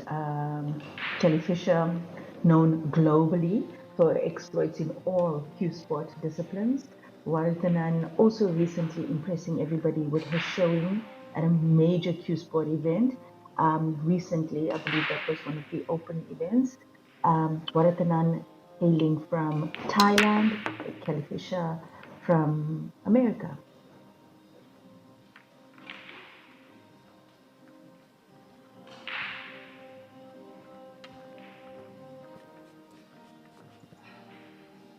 think we have a very exciting match here indeed, Lenyukta.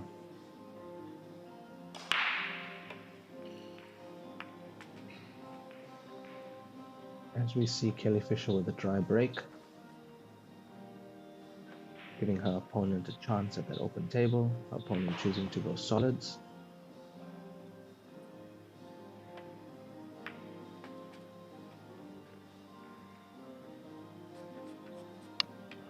Wasting absolutely no time in taking out those two solids in balk.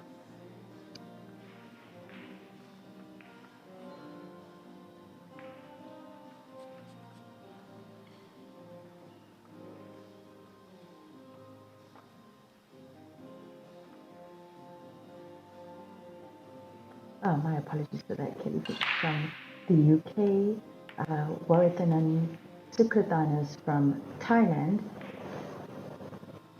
I expect us to see a much more exciting match from these two than the one that we just observed between Pat Holz and Pranit Ramachandran. So both these ladies, I mean, already in the beginning of this match, playing very positively, going for it. Difficult to call, even with the history of accolades behind Kelly Fisher. I highly doubt that anyone could bet on a winner for this match yet, considering how well Sukratanis has performed in the last decade in the different codes that she plays, majorly snooker.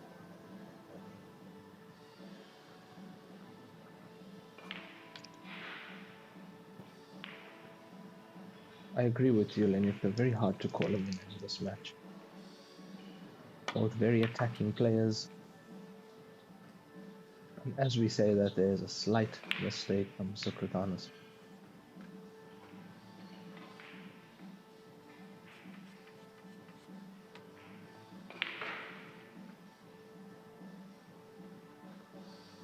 I'll put that down to a slight bit of nerves, maybe. Also, the brand new cloth caused a bit of slide on cue ball.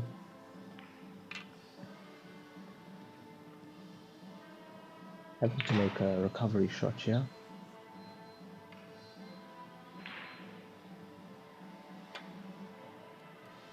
Oh.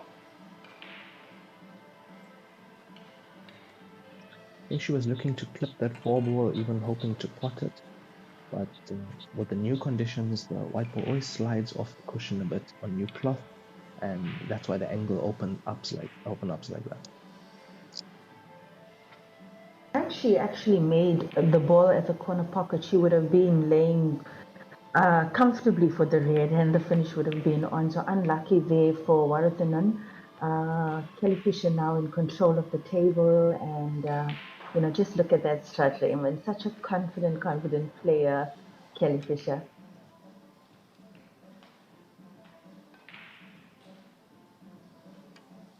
Very confident indeed. And as we say that, a slight mistake. I think trying to hold the white ball there. And yeah, that is commentator's curse, eh? So early But in the match. very uncharacteristic miss. Very uncharacteristic miss from Kelly Fisher. I'd have to put that down to first frame nerves, Both these ladies know what an opportunity this is, what a big event this is at a world stage, Heyball World Championships. Thanks.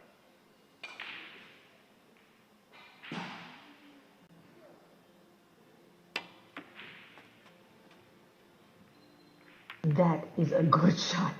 Wow. That was What a shot there. That was an excellent shot, but one more good shot here, Lenyukta. To get position on that black ball, she has to pull something out of the hat here. She's on the wrong side of this three ball. She might have to take the white ball around the table. 3 cushions to get back to the black. Hey. Possibly 3 cushions. The depending on the amount of cue power she has. Let's She's see what playing she does with this white extreme ball. bottoms. Extreme bottoms on that red. Yep. Around the Wow. stripe, Gonna be. Wow. a Too few much of cannons along traffic the there. way. Yeah, a lot of traffic there.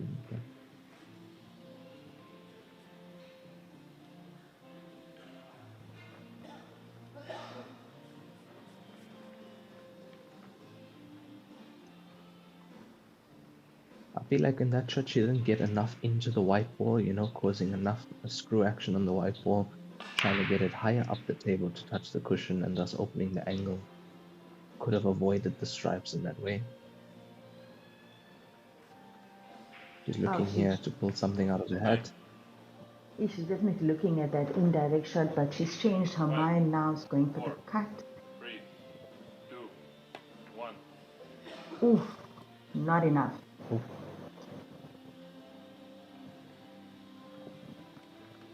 I think she might have taken some paint off the black ball with that shot. That's how fine that was.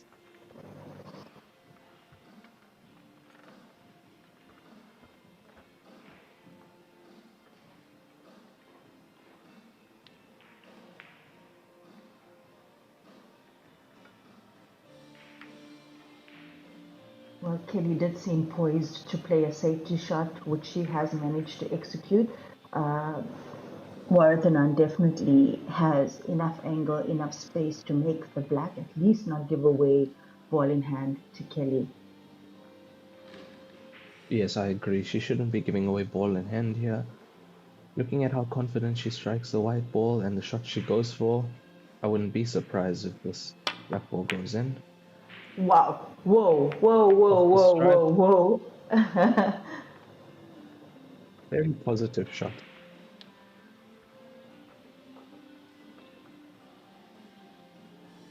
But that's the game, you have to go for it. That would have been a lucky pot if she had made it, but nonetheless, game is game. Kelly Fisher to the table now. She's still got 2, 4, 6, 6 object balls and the black. But the balls are all open.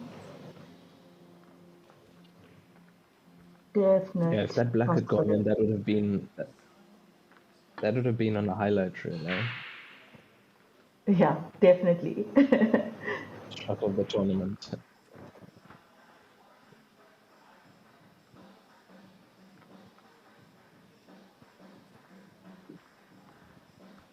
Kelly Fisher just composing herself, taking a bit of time on this finish. Always good to get the first frame on the board. She knows she has the opportunity here. And she should be the first one on the scoreboard.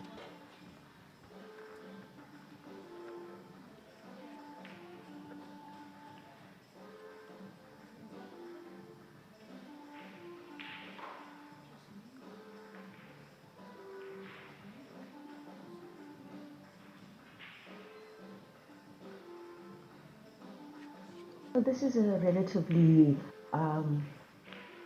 elementary finish for Kelly Fisher, considering where her object balls are laying. We should see her secure pole position on the scoreboard now in this first frame.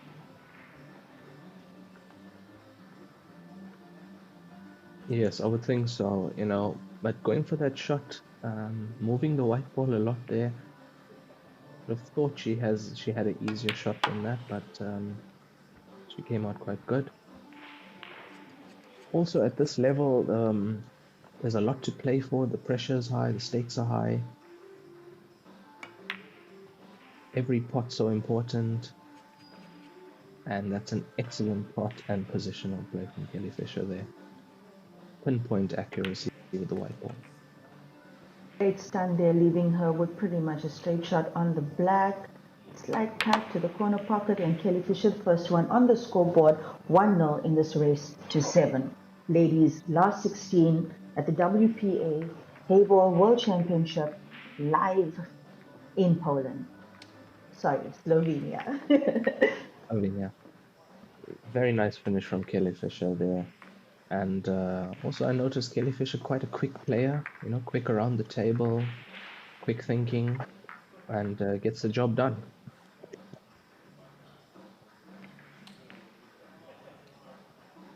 It was an amazing cut from Sukathanas there. And our highlight reel black ball. I honestly think that she went for that shot for the black ball into the top corner, the way she played it. You know, given the angle she was playing, if she'd hit that ball, that black ball on the side, she could have cut it for the bottom pocket, or she could have doubled it Yes. for the opposite corner pocket. So it was a gamble, and it almost worked for her. Yeah. Okay, Kelly Fisher doing well to apply the pressure there, not leave Warathanan open for her finish. And in doing so, she secured the first point. This match is still in its infancy, and Warathanan to break.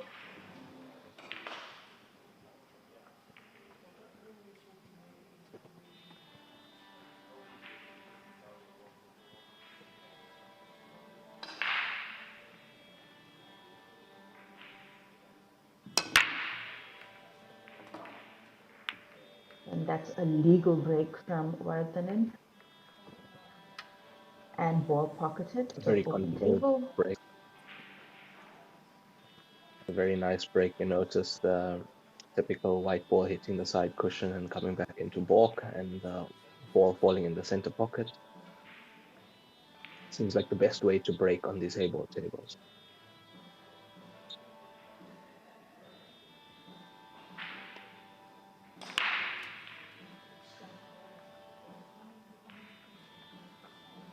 Ooh, unlucky roll there of that shot, so color selection shot from Warathanan, and she's left herself with a difficult table and a snooker on her object balls.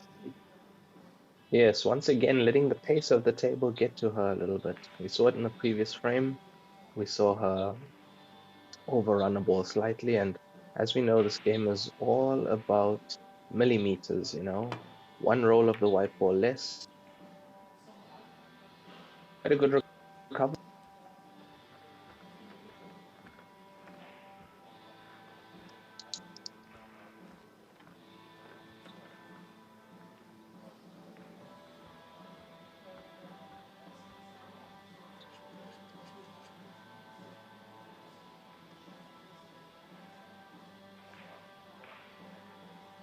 As we see that recovery threat again.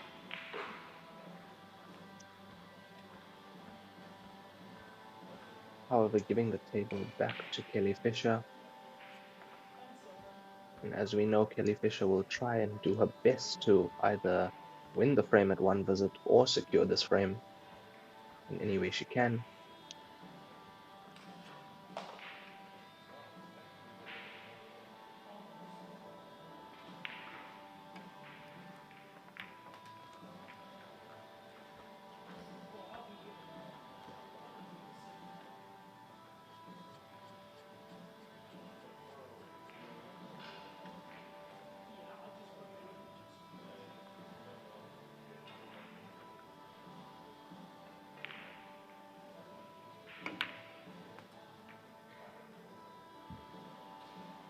For the last shot we have at the table, that 9 ball is not open for a direct shot into the left corner pocket, but it is open for the other side. So potentially the route that Kelly Fisher will take.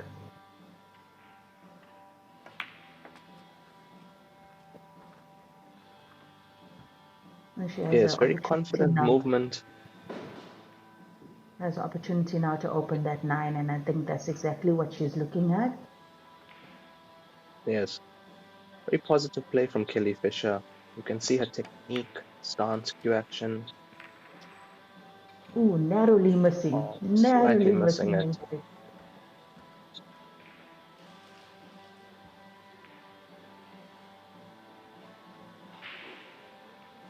And she's left herself with a difficult table now.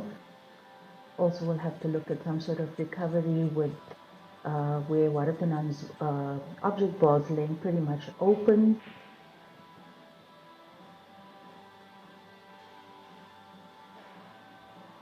Possibly a cross double. But with the way she's playing it, it doesn't look like. Maybe pushing the 3-ball onto the top cushion.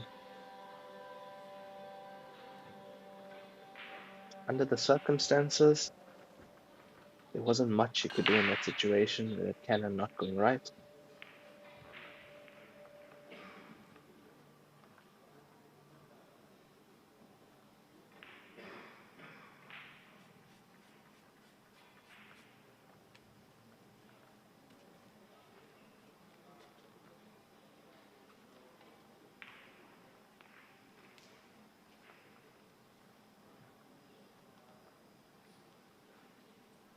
Quarterfinal at the table, looking to make this finish on solids.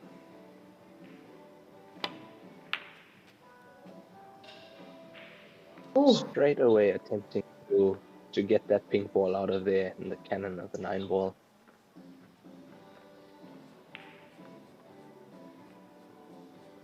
The most positive shot she could have played there.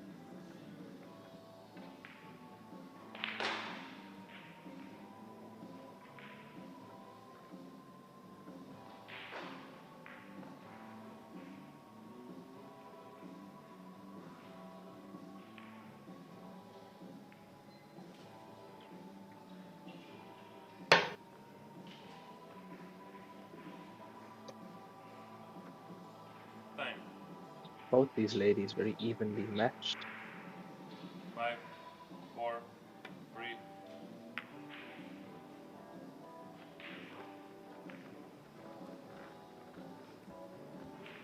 just a glimpse of those Quite a clever gorgeous shot, yeah. trophies. Yes.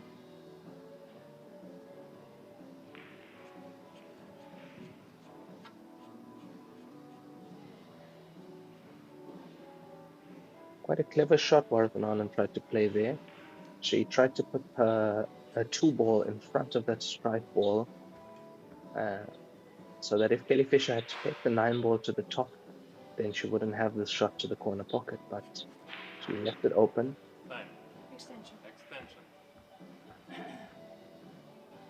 Well, I expect Kelly Fisher to attack this frame.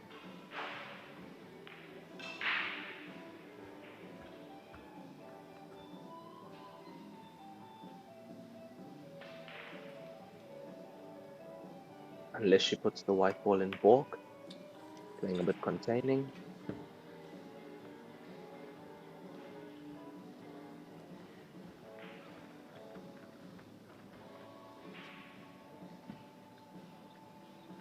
Anytime you let your opponent come back to the table, there's a possibility that they could make the finish no matter how hard it is. And in this case, if Warthanan decides to go for it, one good pot, and she could be out.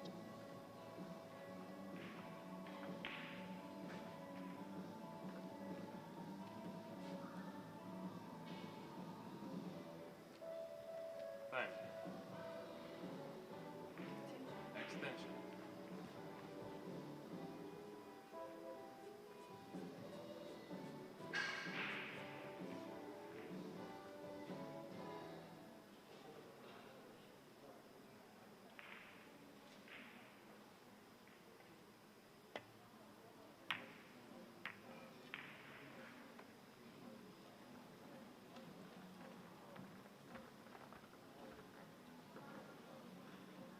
Warthanan definitely not leaving anything to chance.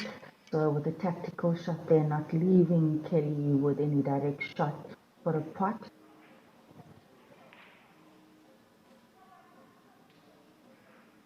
Both these ladies exercising restraint when it's coming to the finish.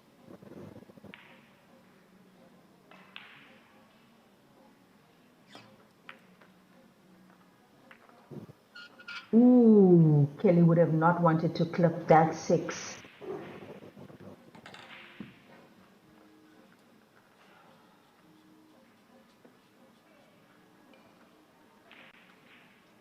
Definitely trying to get the white safe into balk there.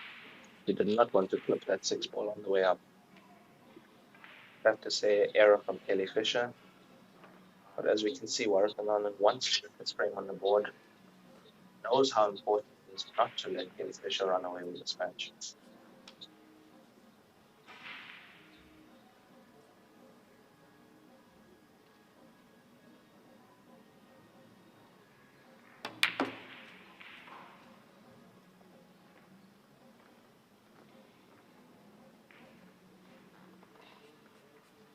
thought she might go for the 2 of that shot, but she's definitely got another run out in mind.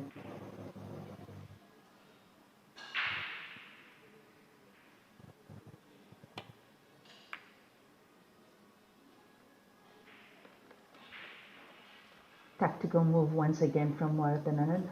So wants this point really bad.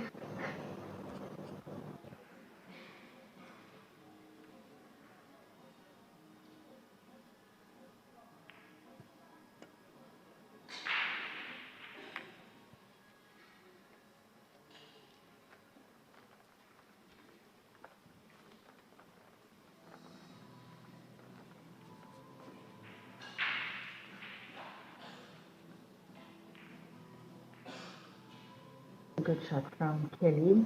Waratananan looking to play the 2 now. Also expecting another safety move from her here.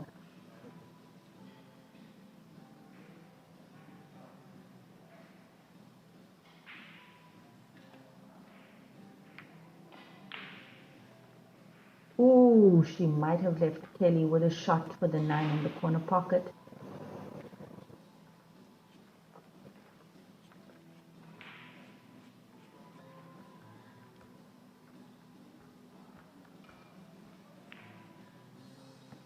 No, I don't Very think good it's a shot bad there from shot. Waratananan. I don't believe the shot is on for that corner pocket. Kelly might get the cushion instead just outside the jaw.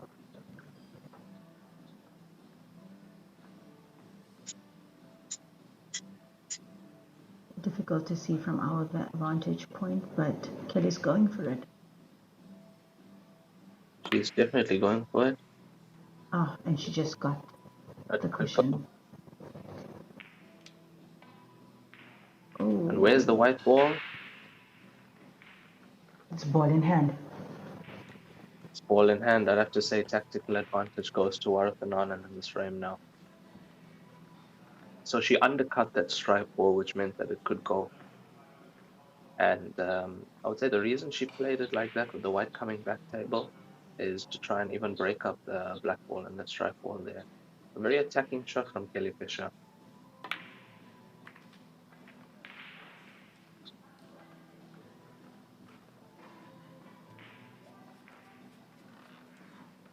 Excellent white ball control from Ratananan there to just shift that strike ball a bit, making sure that black pots into both corner pockets.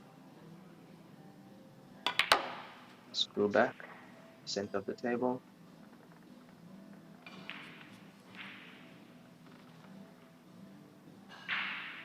Getting on the right side of the 6 ball.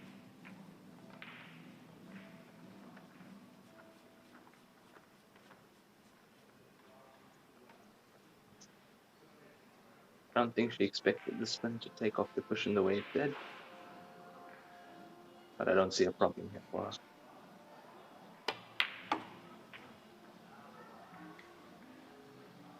Nicely Waratananan done. gets on the board. Nicely done. 1-1, Score race is to now 1 second. all.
Worthington securing solids, not leaving Kelly Fisher open. She would have not wanted to touch that pink of that first shot, however. Getting rid of that problem ball early in the match, not giving Kelly an easy table in doing so.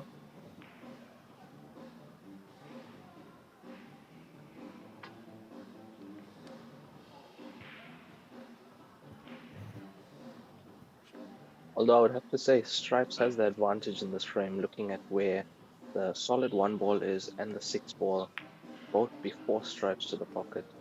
So although Warwick Anand was first to the table, I do think that Kelly Fisher has the tactical advantage in this frame based on where the Stripes are positioned at the moment.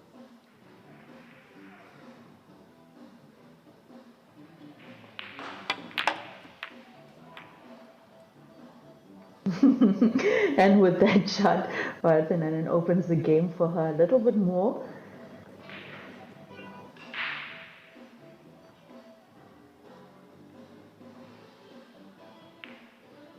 We see it all the time with the great players, Lenyukta, where they always go for their problem balls first, you know, making sure that the finish is open for themselves early on in the frame.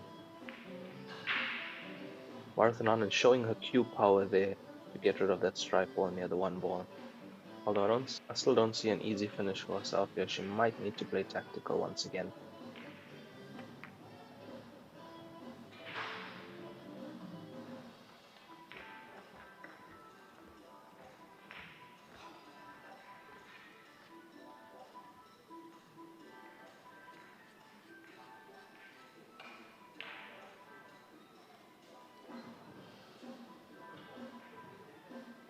Kelly's got a couple of options here.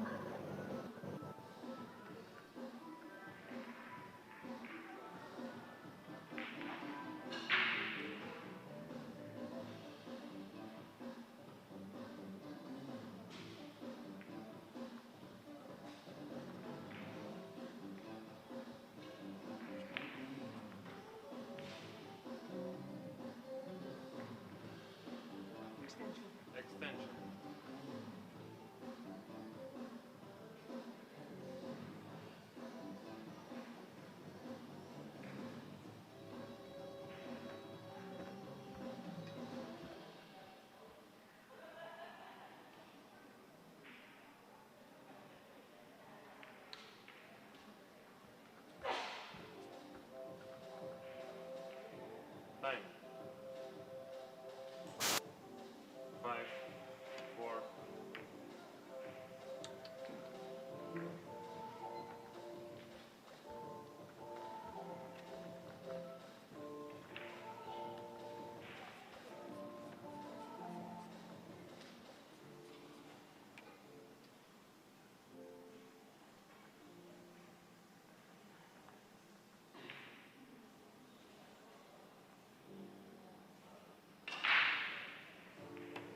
There's a couple of good shots there from Warathanan, and I honestly thought she was going to take that 6-ball into the center pocket, run the white around 3 cushions, up for the pink 4. It's a very tough cut indeed.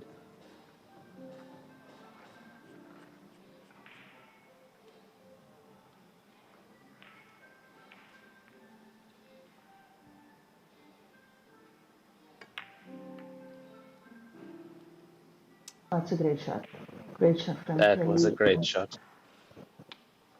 No cigar though, that pink didn't fall. Nice little touch on that 2-ball to open a strike ball. If that strike fell in the corner pocket, that was game down for Kelly. Definitely, Raymond, definitely. And, I think Kelly's also playing with a lot of pressure on her. She knows that Warathanan is also regarded as one of the top female snooker cures in the world. She even, I think in 2019, won the inaugural Women's World Cup title with her partner. So Kelly would know her from the snooker scene as well. And in the same breath, Warathanan would know, everybody knows who Kelly Fisher is. So it's great to see these ladies not underestimating each other, giving each other respect. And I think the more tactical type of play that we see, it's more of a testament to how much of respect they might have for each other.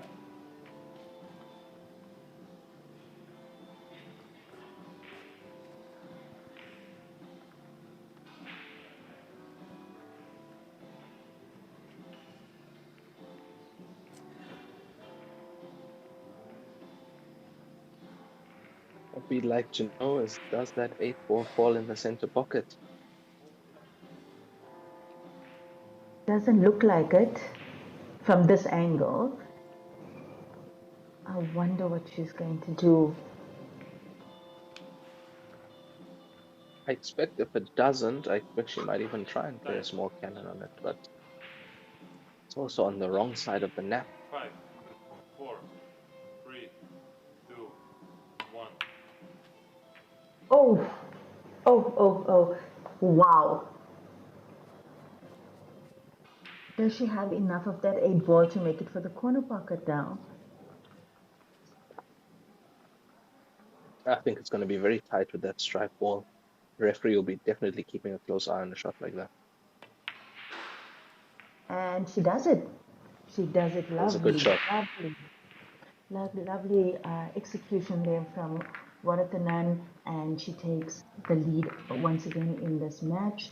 2-1 versus Kelly Fisher in a race to 7 at the last 16 in the Heyball World Championship, proudly brought to you by Joy and the WPA.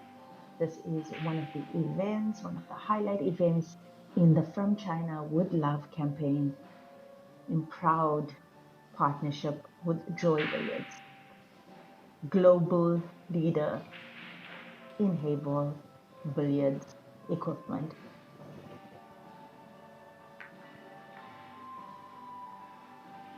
That would have been the game shot, the one that we just saw there now, Raymond, with the pink for the corner. Had Kelly made that, just like you said earlier, this point would have been hers. Yes, Linyukta, that was a game-changing shot. Unfortunately, taking her eye off the pot there maybe, and thus missing the pot, and giving the opportunity to Warathanan to finish that frame. And it's Warathanan to break in this 4th frame. She is leading 2-1, race to 6.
Quarterfinal choosing solids.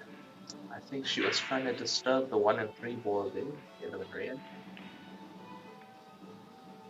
She still does have a shot.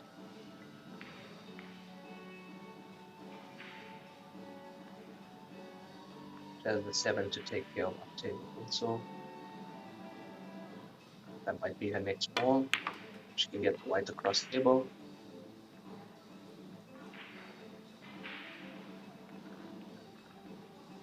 Very good stroke, very good cueing from Warathananand.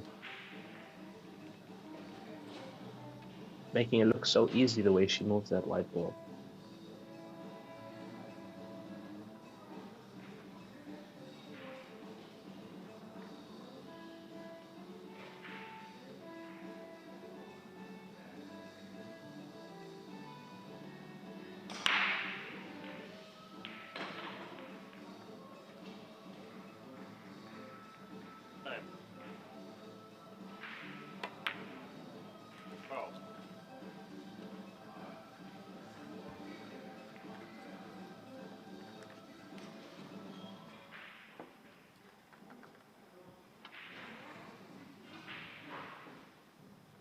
Warathananand getting slightly unlucky there. She just wanted to miss that center pocket, come before it, and she would have been on the 2 ball down to the corner pocket. And with that mistake, she has gifted this table to Kelly Fisher.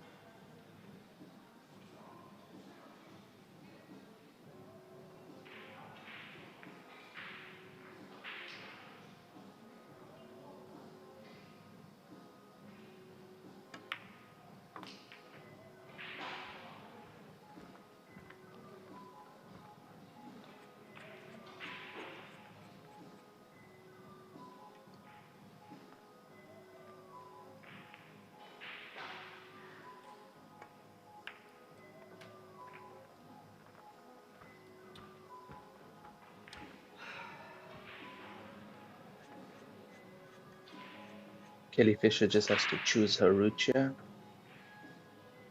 Just dropping these balls in, 4 stripes left and black.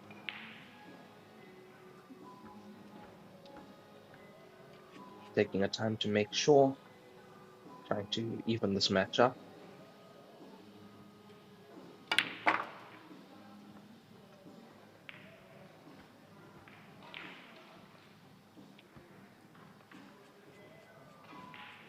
As you can see, Kelly Fisher not shy to move the white ball around this quick 3 cushion shot, and she's on the 9 ball to the center pocket. You can see she's used to the speed of the table, the bounce of the cushions. Very positive and confident play.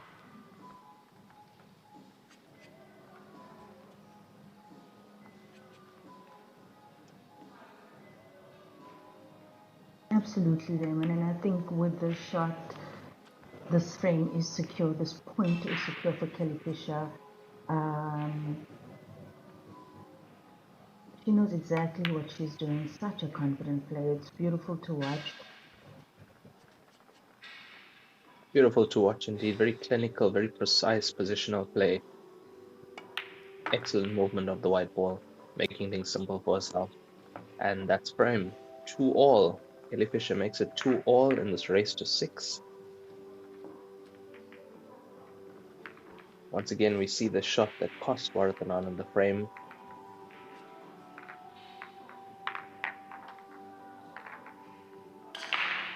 Well, the 46-year-old Kelly Fisher hails from South Elmsall in England.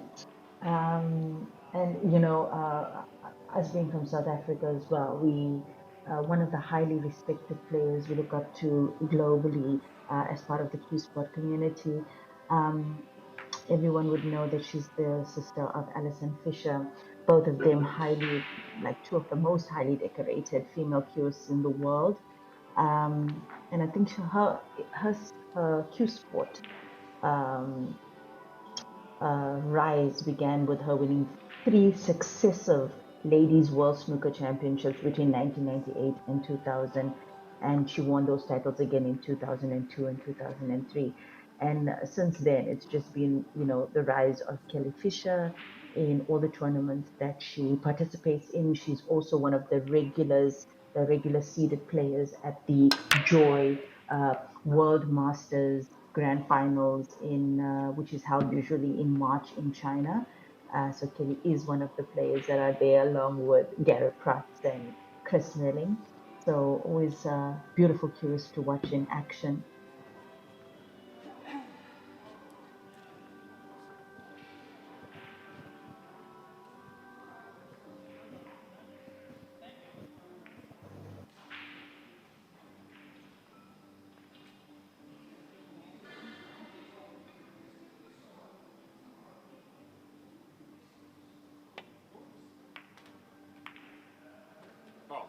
Oof, unlucky. Unlucky for Warrington and ball in hand for Kelly Fisher. And I don't believe that was the first, well, the color selection shot of the match. And ball in hand, table open.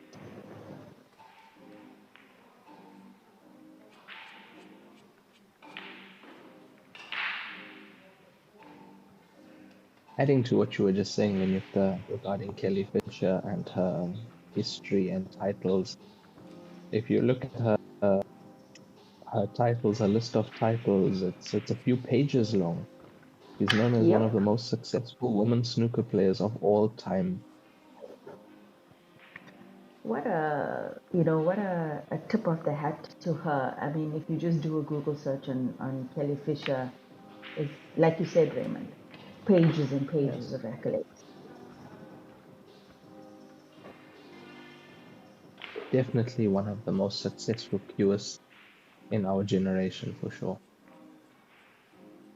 And also quite a lovely person. I've had the fortune of meeting her in China on a few occasions, and really down to earth, lovely to talk to, no airs and graces, not the arrogance that she can probably be entitled to, considering what she's accomplished in a Q Sport career. So yeah, and she's got a massive fan base, and that's probably due not only to her Q Sport abilities, but also to her demeanor and her personality.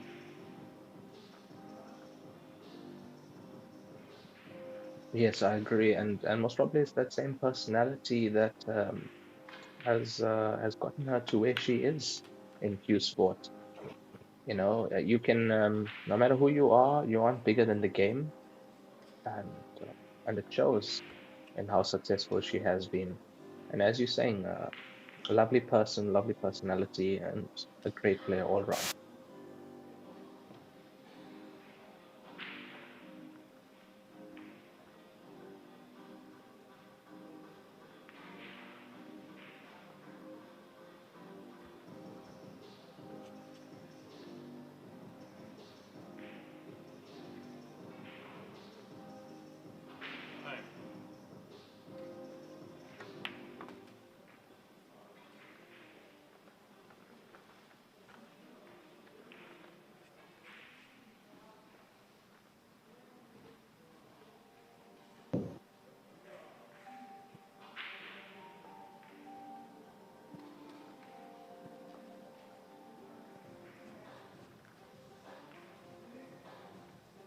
From our view, the black looks like it pots in this corner here.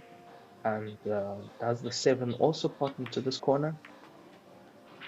Know that now. I don't think it did. And I think that's why she played that little delicate cannon on the 7. And nicely done as well. She played that ball perfectly, perfect pace as well.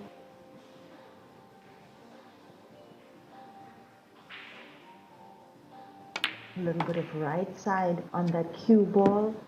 Oof, she would have hoped to pass that ball, that stripe, but she knocked it and slipped herself with a difficult black. Trying to thread the gap there, I think. Yeah, trying to get through the gap. A little bit too much screw on the white ball there.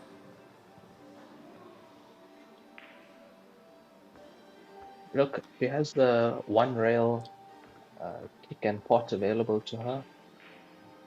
And also no stranger to the physics of this game, coming from 9 ball.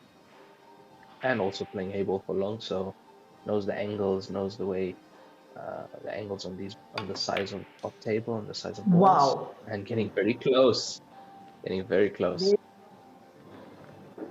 Well, didn't have much of an option but to go for that shot there, and with that, Varathanan to the table. Varathanan has to go for this now.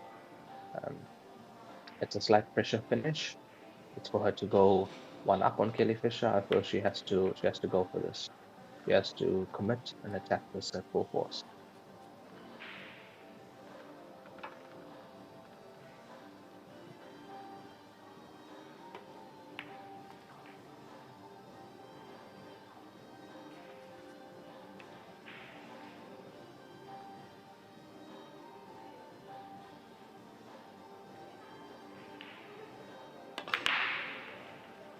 Oof. Got the jaw on that shot. Possibly Yeah, that due was to the only the ball. stance. Yes, exactly. I feel that she could have taken the rest there just to make sure. But that was the only ball that was the issue in that clearance, and she chose to get rid of it early, which is the positive way to look at it. And if you look at the table after that shot, she would have had pretty much open table. However, a tester here for Kelly Fisher.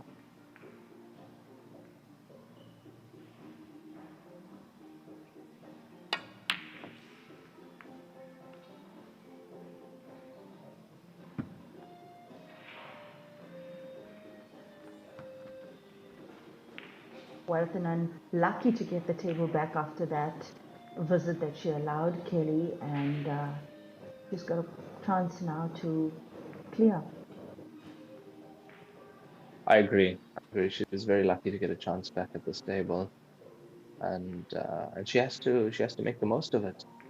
She has to capitalize on any mistakes she could be aired in this match.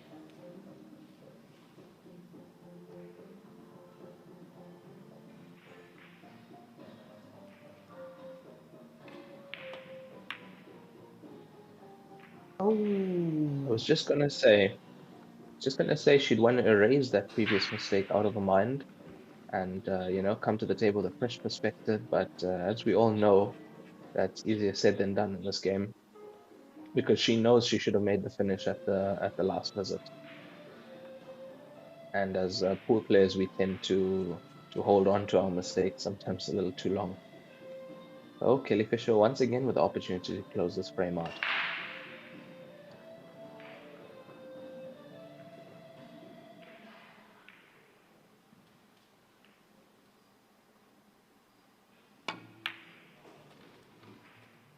And she makes sure. great pot. Great pot from Kelly. Wasn't an easy pot, great pot. And she takes the lead 3-2.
Varathanan to break to get the sixth frame underway.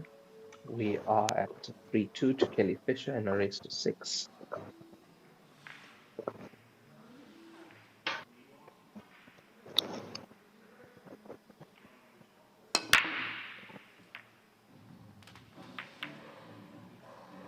And that's an excellent break from Quarterfinal and very controlled. Didn't have to hit them that hard, but as you can see, the white ball was controlled. She got the center pockets in.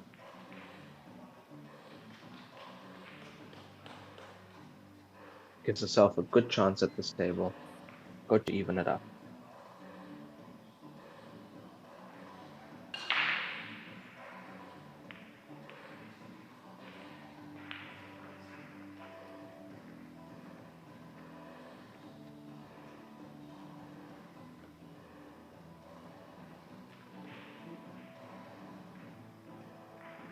Opting to go stripes.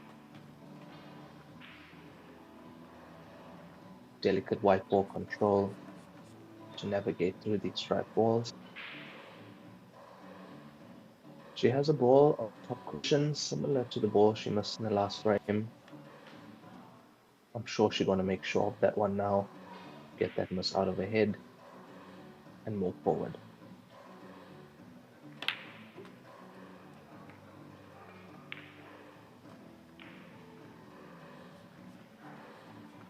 Take a cannon to the black to just free it up.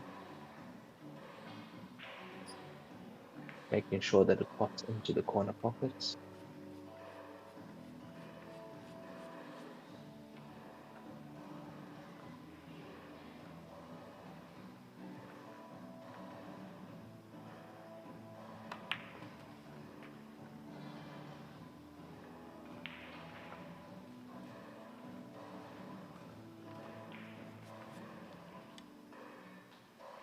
Well, if she pulls this off, it will be the quickest finish of this match so far.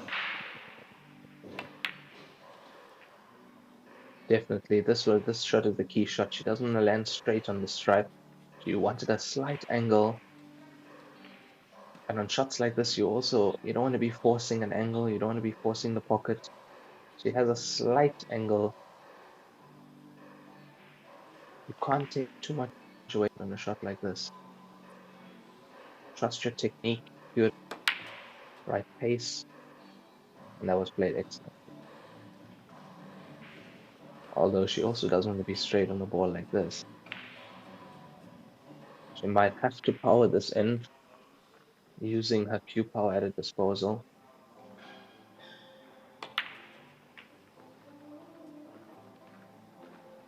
Playing very confidently, stroking the white ball very well.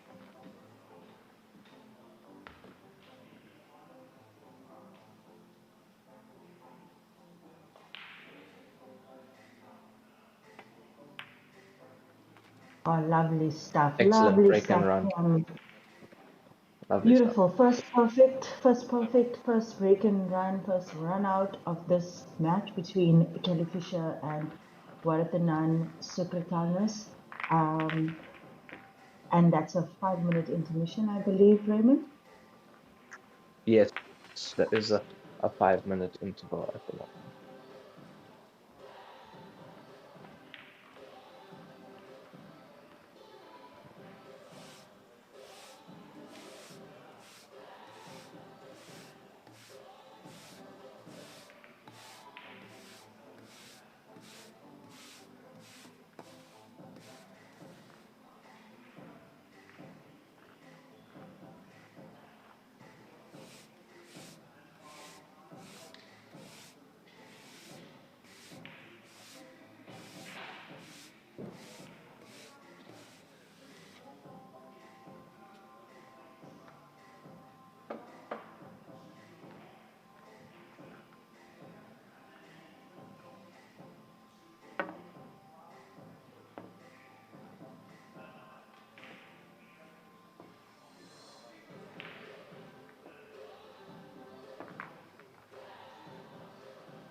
Good day, ladies and gentlemen. If you're just joining us, we are playing the last 16 of the Women's Heyball World Championship 2024 live from Slovenia. It's Kelly Fisher against Quarterfinal Sukrafens, and the score is currently 3-all in a race to 6.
I'm running with Kelly Fisher to break in the 7th frame.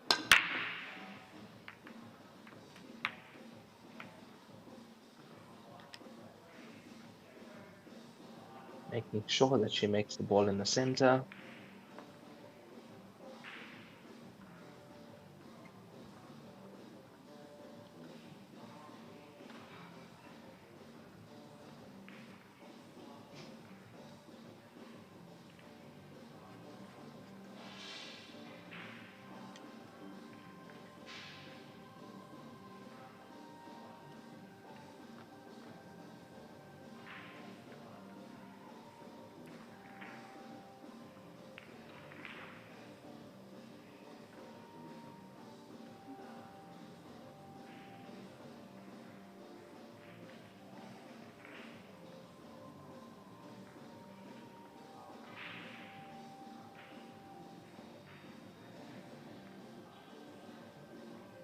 There are a few problem balls on this table. We'll know which route Kelly Fisher is deciding to go after she plays this first ball.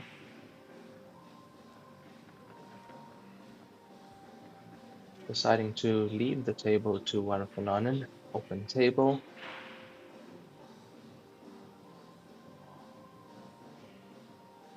Possibly trying to force her into going for a finish or attempting a finish. Baiting her with the stripe to the center.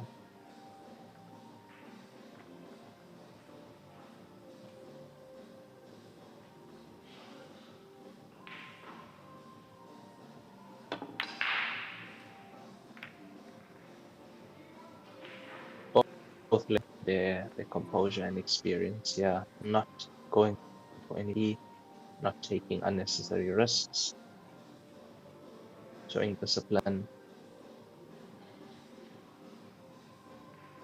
Effectively, 3-all race to 6. This is effectively a race to 3 at the moment.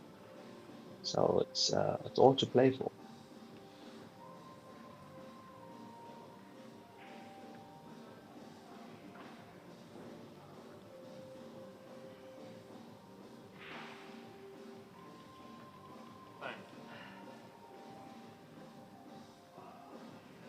5.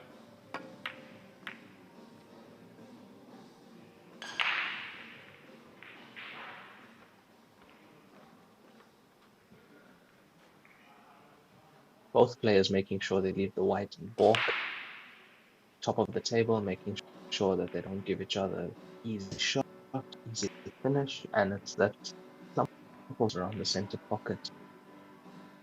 That's actually the issue here. If you choose stripes, you have a problem. If you choose solids, you have a problem. But somebody is going to have to go for it sooner or later. And Quarterfinal might be the one to do that. 9. If she takes us to the center pocket, she has the angle to go into the bunch. Foul. And that is unlucky. She went for the positive shot. I would say it was the right shot to play in the circumstance. Half a ball forward and the cannon would have worked out much better for her. It's still open. So that little safety gambit has worked in Kelly Fisher's favor. She now comes to the table with ball in hand. Table.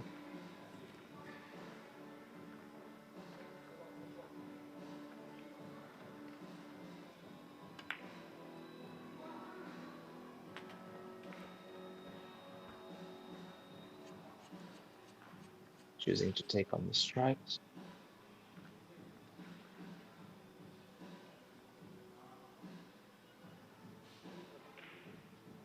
She might want to get into the strike wall nearest to the cushion right now. That didn't work as expected. And you can see by the body language of Kelly Fisher, that is not what she wanted. She wanted possibly a half ball kiss on that ball to get it off the cushion. Frozen ball.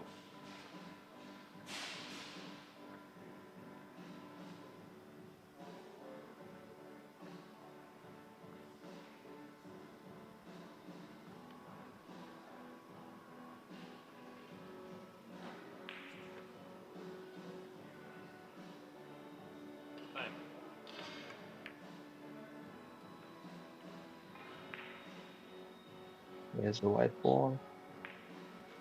Just held up before the corner pocket.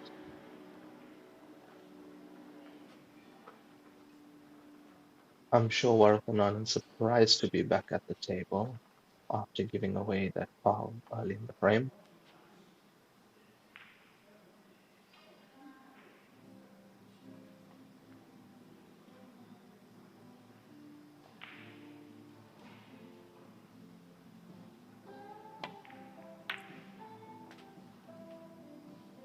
That was a brilliant shot.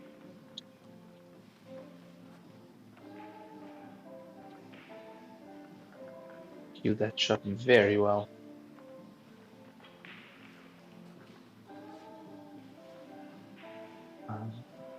Don't know if she has got unlucky with the jaw, whether she can get to the 6 ball.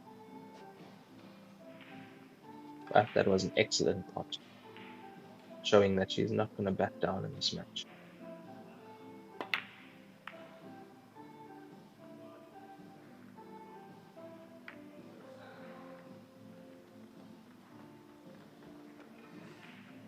Quarterfinal attempting to play a containing safety shot there, not leaving anything on for Kelly Fisher. However, she might try at this 9.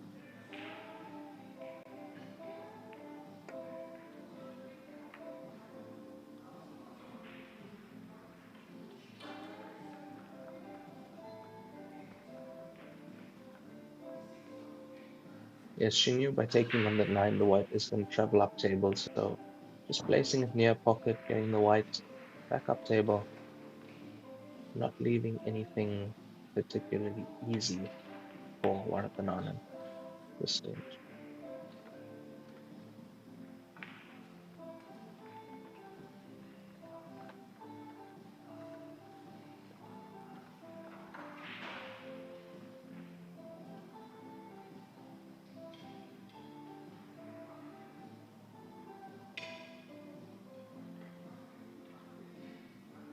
as far as this match is concerned, Raymond, we have only seen one break and run from Warathanan in the previous frame, and all the other frames have pretty much been a similar story to this one. Very tactical play from both these players, and I think we both were expecting more of an attacking match from both of them, but the balls were not laying favorably for that. And when it was, Warathanan went for the break and finish, and she executed it beautifully. So a lot of restraint from both these players, just waiting for the right moment to go for it. Yes, Linyukta, and I have to say, pretty unlucky for Warathanan in the beginning of this frame where she dropped the white ball there. Otherwise, that finish was on and she played the right shot to start it. So both players looking for opportunities, trying to be as positive as they can be, and also showing discipline when the finish is not on, not attempting it, not taking anything for granted.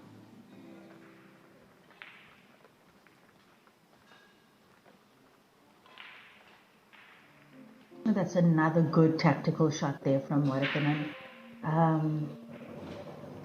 So much patience, so much patience from both these players. And I guess, this is where experience comes in, knowing when to go and knowing when to wait. Oof, the double foul from Kelly, ball in hand. That was a blunder from Kelly Fisher there. Major blunder, I have to say. She could see the stripes. She was trying to just catch her stripe ball at the bottom of the table, leave the white safe, but Also misjudged played it. that ball really soft. The pace on that shot, the execution on that shot was really, well, soft. And it's possible that the ball may have rolled off as a result of it, because the stripe was definitely open.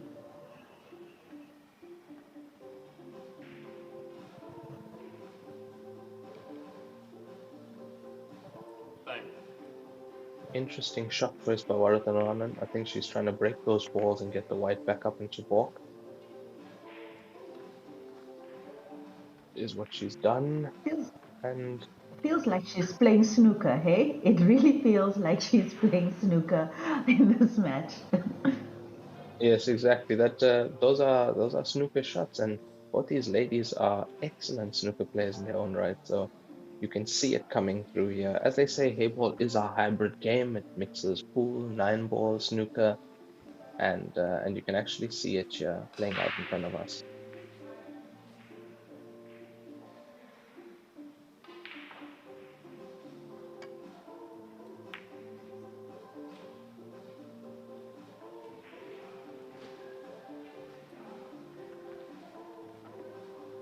Quite a good shot from Kelly Fisher there, trying to contain the solid 4-ball of Warathanana. Otherwise, solids were open if it wasn't for that. So making her work for it.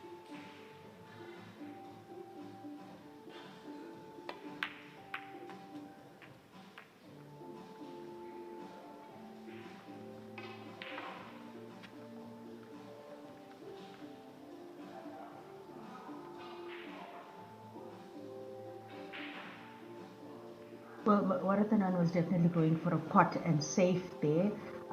In Heyball rules, as long as you touch your object ball first, you can drop any of your opponent's balls, which she did. Unfortunately for her, clipping that yellow on the way up, she wanted to leave that white ball back in bulk. Hey, Raymond.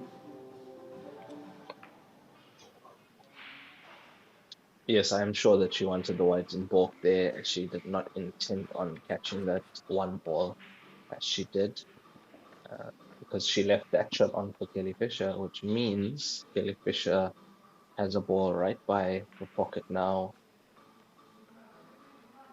Gives her a slight tactical advantage, but there might be a double coming here, trying to replace the stripe with the 6 or place it in Wow. front. That was a good shot. That was a great shot. And even if that hadn't That was a great worked shot. as beautifully as it did, Kelly wouldn't have had a shot following that. Yeah, that worked very well. And also now, whatever Kelly does try and do, she might have slight awkward bridging. You know, if Kelly can pull off a double Excellent. drop here, the game will be hers for the taking. Bang. Extension.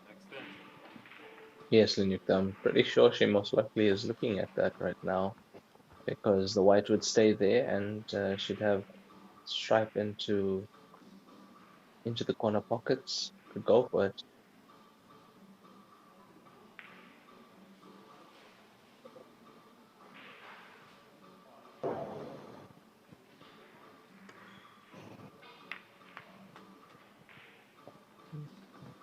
Kelly went for the safety. Well, she's trying to play containing safety. I guess for as far as percentage pool is concerned, she didn't favor her odds there with the double drop. Yes, I think she actually wanted the stripe to come out more and cover the path to the solids, cover the white ball. And that would have been, if that worked out, she would have had Warathanan and Snooker there. Another great shot from Warathanan. That's a great shot. The snooker bones, the snooker genes really coming out profoundly for the player from Thailand, and snooker background definitely showing. I think this frame has been underway for feels like what must be 15 minutes already. Quite possibly, Linuka. There you saw Kelly Fisher not playing around with the pace of that white ball, making sure she struck it firmly and actually opening up the game for herself. Yeah. Warathanan is one good pot away from possibly making a finish here. It's a pressure pot if she takes the 4 ball to the top corner or the center pocket. Going center pocket, Oof. and that's a great shot. And That is a that's great shot. pretty much opened the game up for her now. Beautifully done. Beautifully done from Thailand's Warathanan, and really opening up the game for her. Great pressure pot there. Beautifully executed. And from where we're sitting, I think this black ball passes down here into the stripe pocket. Most probably kiss off the stripes, and I'm pretty sure it pots there. So it just has to make sure on the 7 ball, pretty much straight on it. Good cueing required here. You'll see the technique walking into the shot. Snooker technique.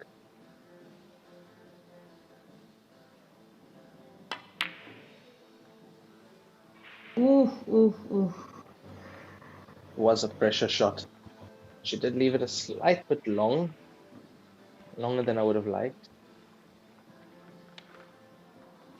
That was to go 1-up. How And she knows it. disappointing.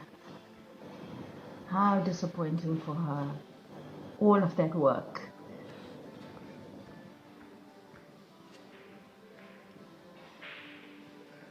A little bit delicate white ball control here from Kelly required.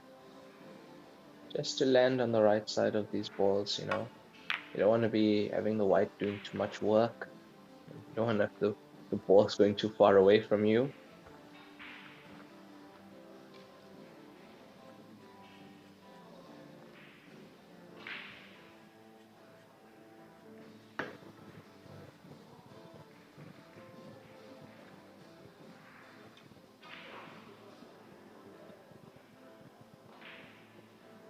Well, luckily for Kelly, that pink landing in the middle of the table. So she has to take this onto the corner. Also, if it doesn't go in, it would cover the 7. Yo, that She was, might just have left the gap. yeah, but still a good shot from Kelly. considering. Very good shot. She, I mean, I think you called it there, Raymond. She went for a pot, and just in case. And a cover. That's it. Yeah. I think Both the players second trying was through. very hard to secure this frame. Another good shot required here, good queuing shot. You can see Warathanon had the white ball cleaned. He wants to make sure of this shot. A little bit slight elevated bridging makes these slightly more difficult. And that was Oh, sweetly wow. struck. That was queuing. Very well queued. Doesn't need to worry about the in-off in the corner pocket, or she can just roll this 8.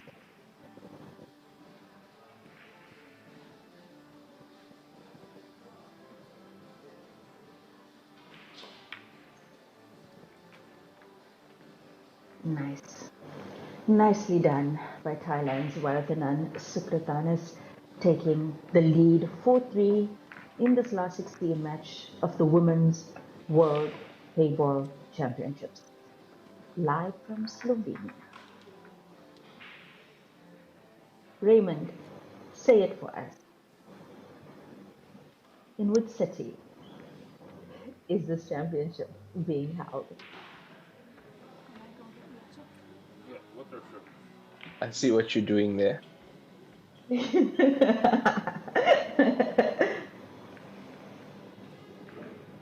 I'm sure everybody wants to know how to say it.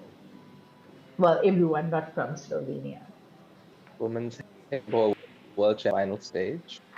Live from Slovenia. Hall in Podzatrtek.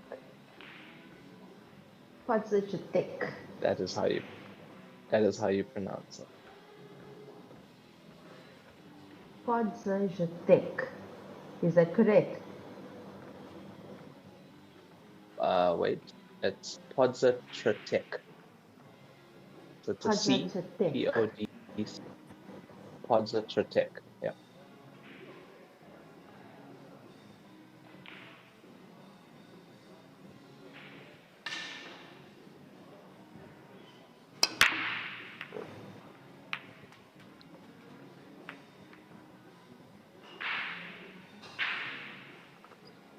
Warathanan with an excellent break there. Very controlled. Getting the ball in the center and a ball in the corner. Looks like she has a shot to the center pocket. Ball to the center pocket. And solids are looking decent here as she waits for the ref to just spot the balls after taking away the magic rack. Solids are looking great. They're looking there for the picking, and I mean, she's going to have to try not to finish this frame now. Just one good shot from her, and that should be good enough. Oh, what beautiful And positive that cueing. is the good shot.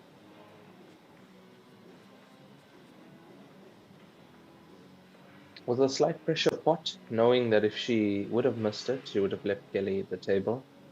So good start to this frame. Lovely white ball movement there around the angles, giving herself many options. 1 in the center, 5 in the corner, 3 in the corner.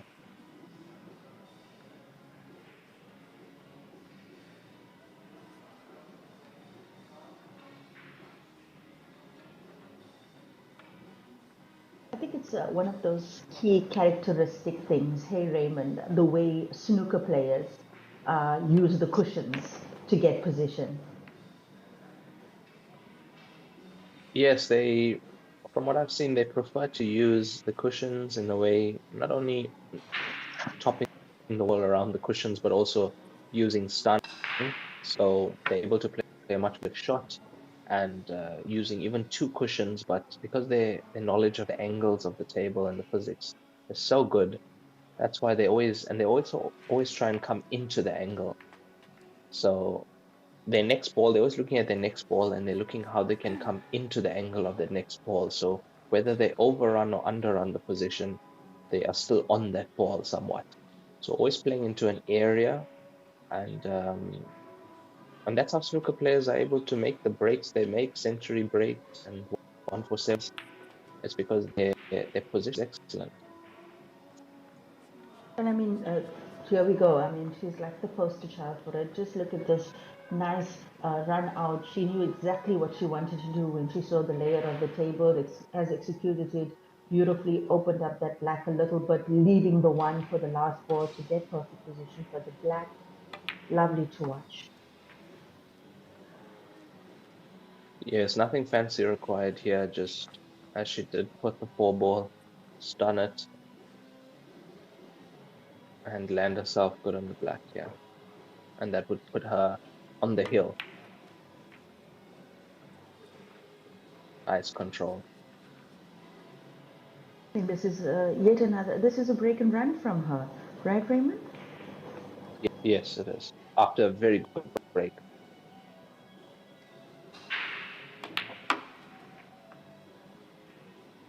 And she does a beautiful shot execution there from Warab the Nun, securing now a very comfortable lead and also the hill, 5-3 race to 6.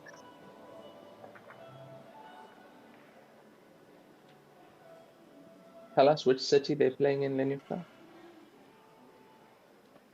Just a second.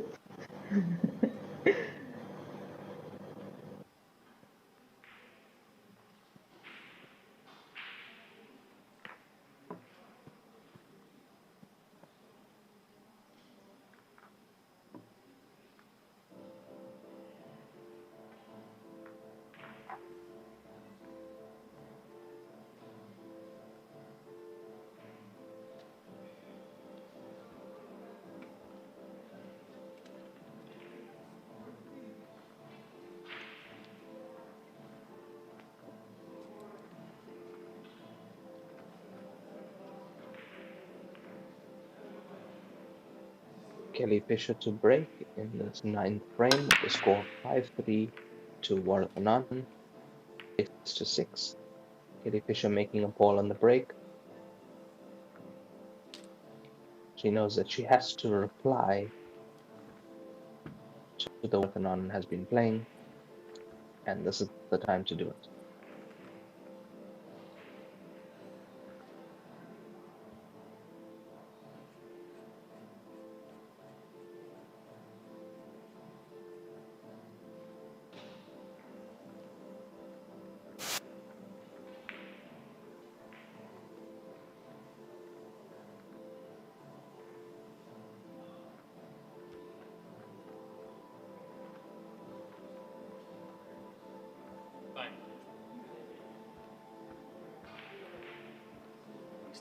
Extension. Well, this is the inaugural World Heyball Championships in Czech, Slovenia, and it's seen 64 players in the men's division and women's division from all over the world. Most of them arrived early last week, where they played the European Open first. And for those of you watching from home who don't know how all of these new WPA from China Would Love events work, you have to actually work through a Heyball Federation or Q Sport Federation in your own country that is officially recognized by the WPA and by their continental body. And players were invited and selected, whatever the selection procedures may be in each continent, to participate. There's limited spots available to each continent for all the open, continental open events, and of course, these Champion of Champions, the World Championship as well. And based on one's accolades, based on one's Q Sport history, and obviously based on their WPA ranking for those who have it, they would have been invited to this tournament or given a spot, gifted a spot into this tournament. For those of you who need more information, you can check out the World Pool Billiards Association Facebook page and there's updates there about all of these events and other WPA events for those of you wishing to join the festivities. Still to come in the From China with Love series is the African Open that will be in Morocco in October, as well as the Asian Open in Qatar, also in October. We'll also have to look forward to the Oceania Open and the Champion of Champions, which is the top 32 men and women players from across the globe that will be heading over to Australia soon to play in that massive event.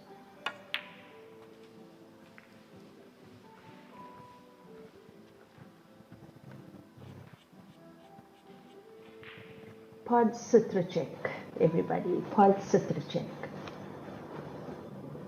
Hello, Raymond. Close enough, Lenyukta. Was close enough.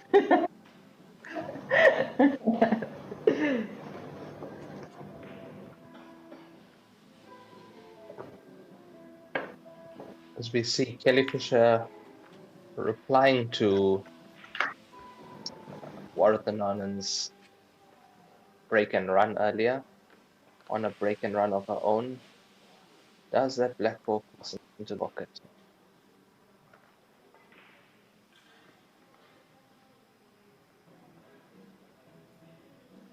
Just against the nap, so she might be able to cheat it a slight bit. Wow. And yes, that's a good one. Beautiful. That's beautiful. The first breaking run from Kelly Fisher, taking her score to 4. Warathanan still on 5, still on the hill. 1 more for her, 2 more for Fisher. Wow. They've turned That up was the heat exactly now what at she the needed. business end. Yes, that was exactly what she needed, needed. Lenyukta. She needed to reply. She needed to get a finish under her belt, pot those balls, and yeah, we're in for a very exciting finish to this match.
Warathanan breaking in well, getting that ball into the center, and getting position on the ball to start off this frame. I always, and this is my own personal thing, the way a player breaks and the consistency to which they execute their break, the consistency with which they execute their break. We've definitely seen it from her. She's consistently broken pretty decent, consistently with that 1 ball in the center pocket. It just shows how much respect a player like her gives the break, knowing that it is probably the most important shot of the game.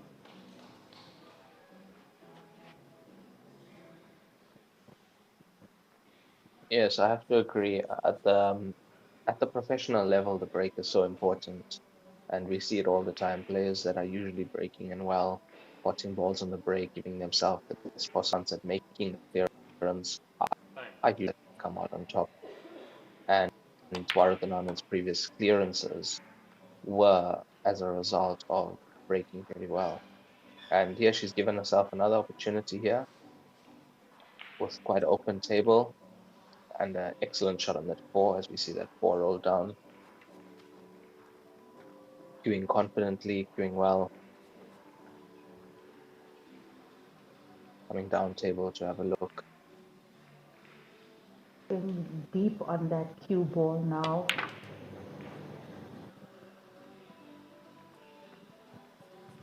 2.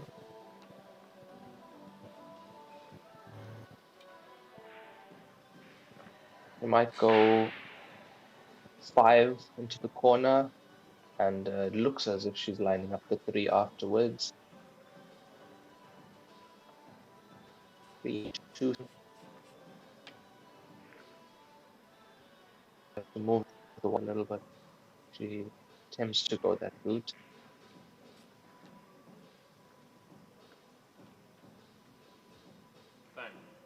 Slightly worried She'll about have the to 3 let ball go. into the center because she Yeah, she has to make the has 2 to for the land on other a drive. corner. Yeah. Yeah, Or for the center. She could potentially try the 2 for the center on the left-hand side of the table, but sure. Can't see from this angle how she's laying. she's left herself pretty much straight on this 3 ball. Not much she can do with the white there, looks to me. Yeah, So not this frame not in the bag yet.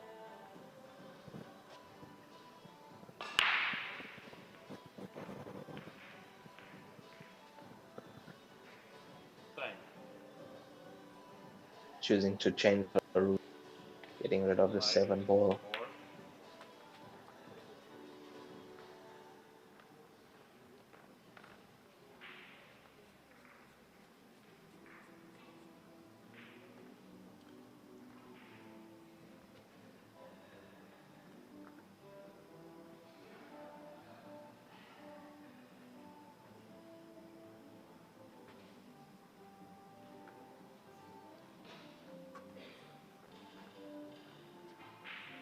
A little bit of pressure on this finish, knowing that this finish would win her the match. From here, I can see the 3 ball does not pass into this corner where the 9 is. She did to have a look whether it passes into the other corner pocket, and it's tight. It's very tight from this angle.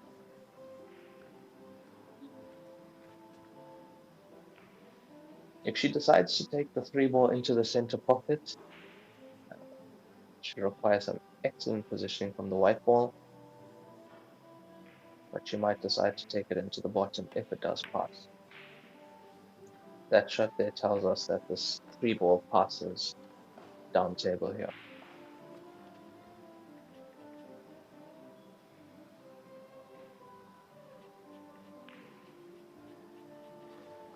there's a shot. Yes, this has to go, and we played with a soft stun just to get onto the other side of the black for the 6, but the 3 has to go down.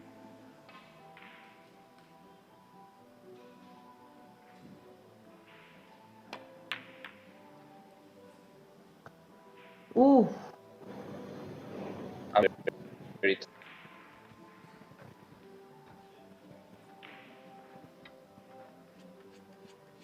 I smell a decider loading, Raymond.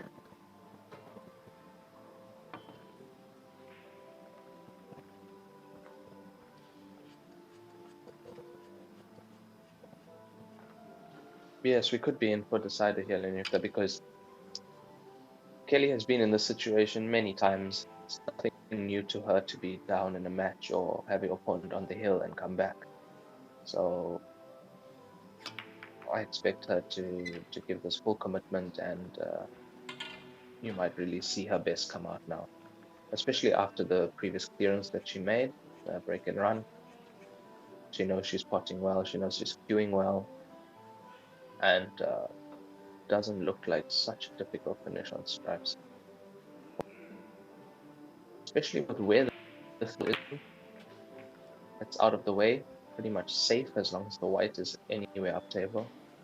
That takes a slight bit of pressure off her, and she just has to navigate her way around these 4 strike balls left, and she has the black sitting in the middle of the table.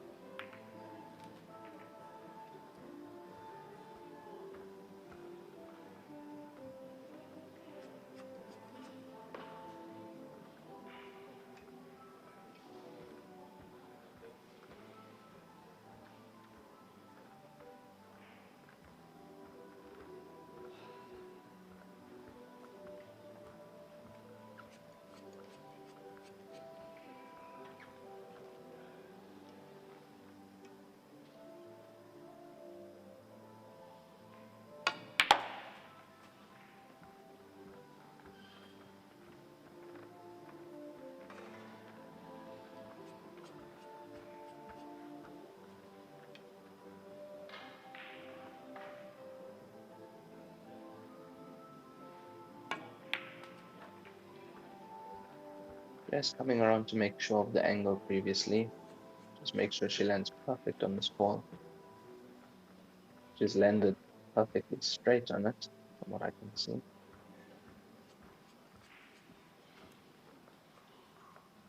And again, where the 3 ball is lying, it has taken the pressure off her. She's got a slight angle here. Just run the white around 2 cushions. Good job.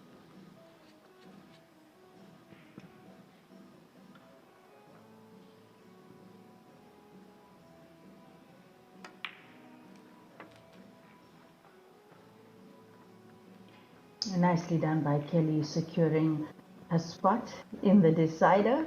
And 5-5, 1 to go. Kelly to break this time.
We have a decider on our hands here, Lenita.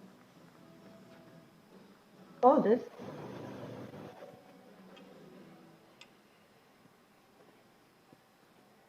Kelly Fisher to It must be break so in awesome. this.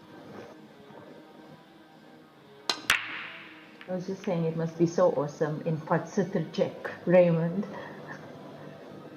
Yes, it must be very awesome there. Where?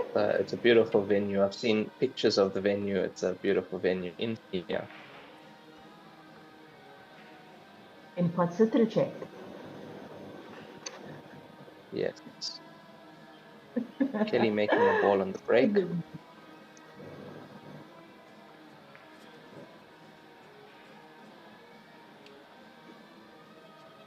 As we said before, Linuka, she's no stranger to situations like this.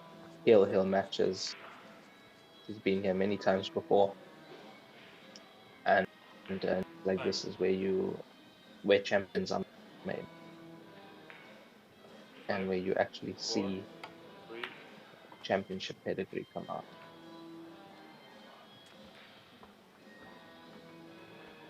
Spots are looking great. Spots are looking great. She needs one good shot here. If she goes for the green first, and then the 2 thereafter, I think Kelly can actually. I wonder whether she'll go for a more conservative approach, but it really looks good. No, I think she's gonna go for this one. She's got a few options if she takes the 6 on, whether to float it in, roll the white out the other side for the 2 in the center.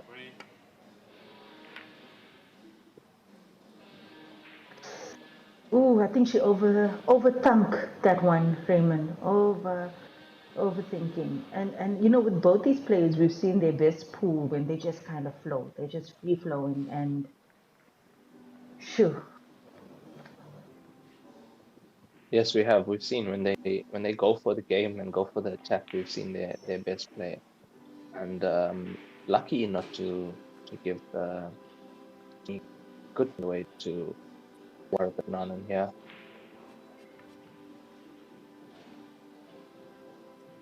Time. 5, 4, 3. Oof. That was an ambitious shot from Warathanan. I actually thought she'd roll that ball down to the corner pocket. Didn't expect her to go for the cross double there. Very ambitious shot. that shows the kind of player she is, because if she would have right and it kissed off the two stripes above the center, the ball would have fallen and it would have opened the entire game for her. So I actually like that shot from her. Very attacking. She's opened up the game in a big way now for Kelly.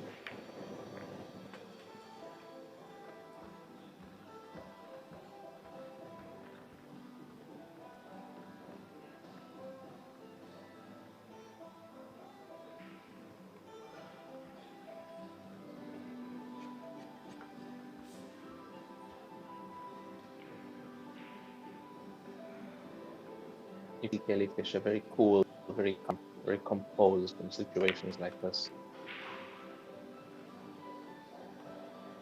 She knows that she doesn't have to do anything fancy. The job done.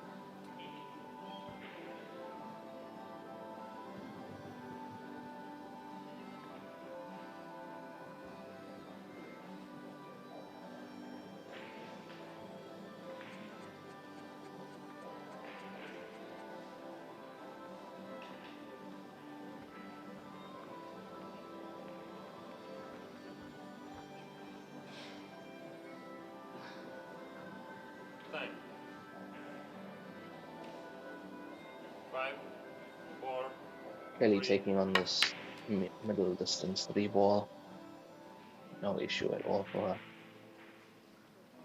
Does this 5 ball pass into the bottom corner? Yes, it does. Yep.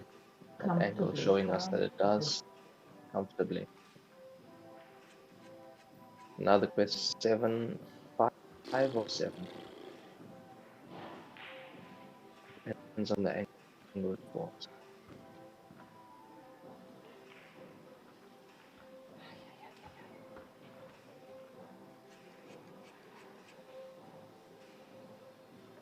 Looks like she's going 5 and then to 7. Time.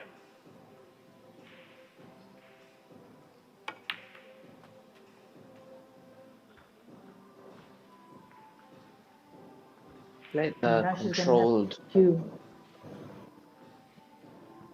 very controlled screw there into the stripe. But the only issue with that shot was that she might have hampered bridging at the moment.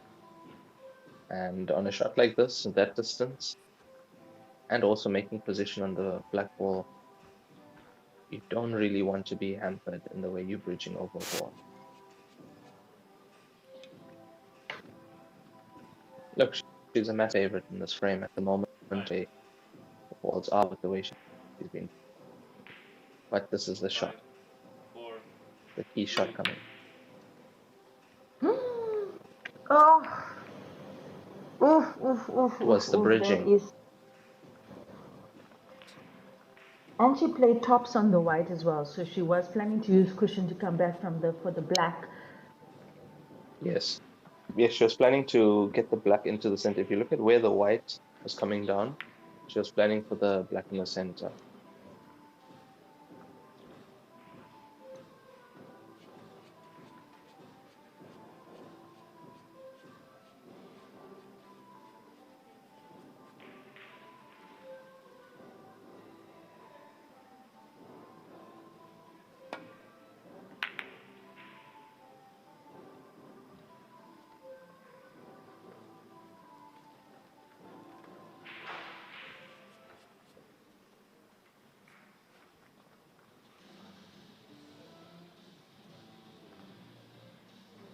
Okay, her 7 is in the open, but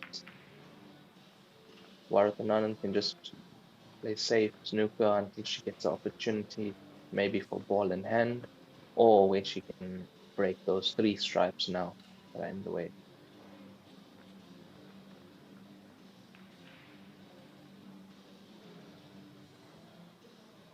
It's either she gets ball in hand, or by forcing Kelly to use cushions, she somehow gets Kelly to break those balls for her, and then she would take on the finish. So very important for Kelly here to just make contact with her object ball. Time.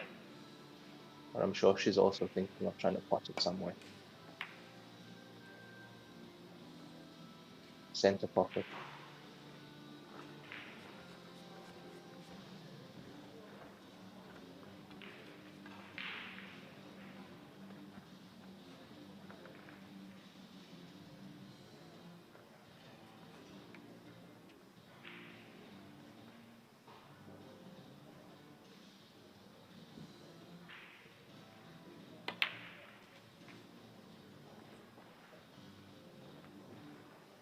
Okay, so the 9 is definitely there for the taking on the center pocket.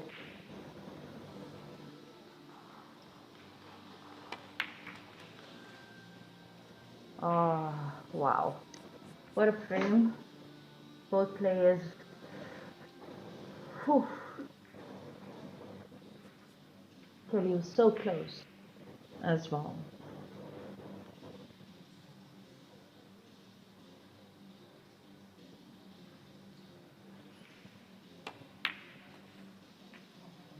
Fernand played a very controlled cannon into the group of balls by the center pocket. However, if you look at the one of the balls went closer to the cushion there, and that would give her something to think about in a finish like this.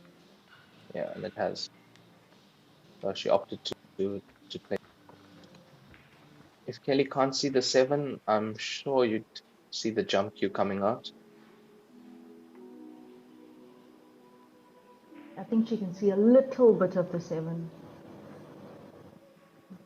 That said, however, it might be better for her to go for the jump shot. And I think that's Yes, exactly what she's going to there do. comes the jump cue. Especially given the context of that table. It's do or die for Kelly at this point.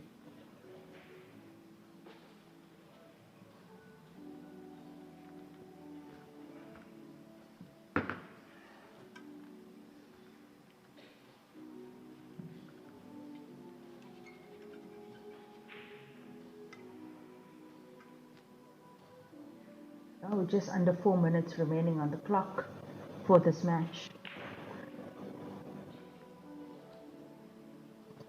I believe that if the usual tournament rules are standing, if the clock runs out before this frame is finished, the players will go into penalty shootout. Whoa! Whoa, whoa, whoa, Excellent whoa, whoa. attempt from Kelly Fisher. She almost made that ball in both corner pockets. Sure. I think you're gonna see Warathanandan playing a little bit quickly here, knowing that clock is running and time is counting down. But she doesn't really I'm sure need the to. There's referee more would have than told enough him. time. There's more than enough time. Oh.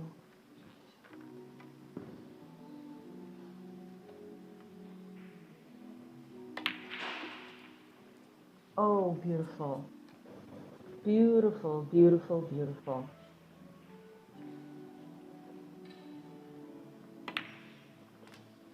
Ah,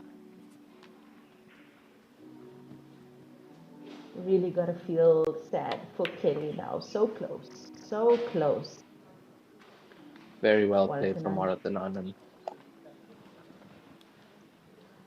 was a good match. Good match. Lots of tactical play. Varathanan emerging the victress, the victrix, the victor. And she proceeds to the final 8. Currently underway for those of you who are streamed in.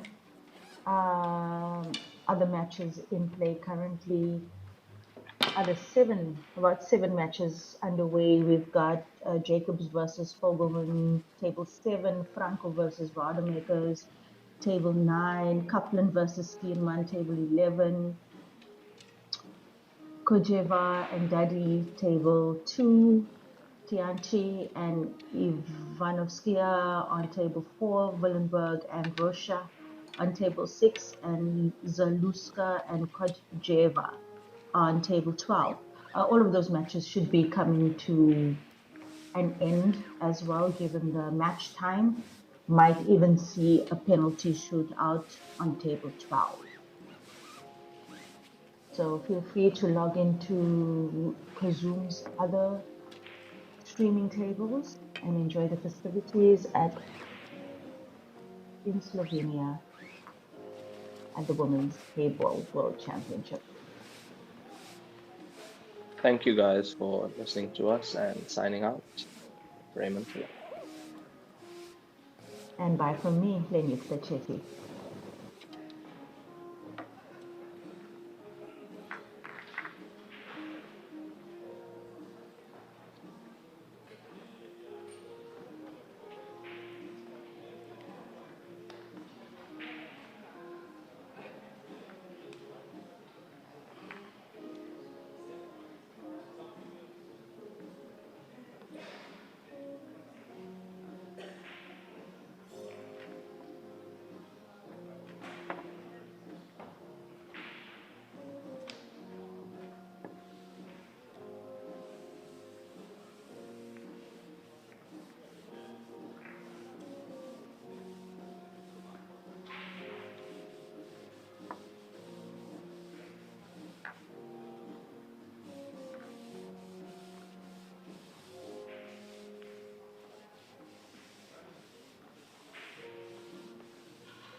10 to 3.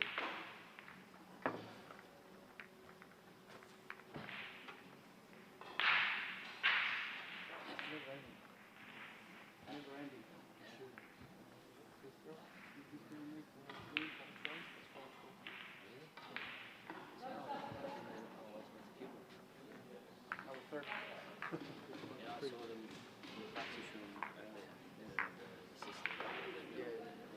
They were both practicing this for like half an hour. They were both making quite a lot of them. How can you scratch twice? And three shots of the scratch into the same pocket as they popped into.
Did you hear it, okay?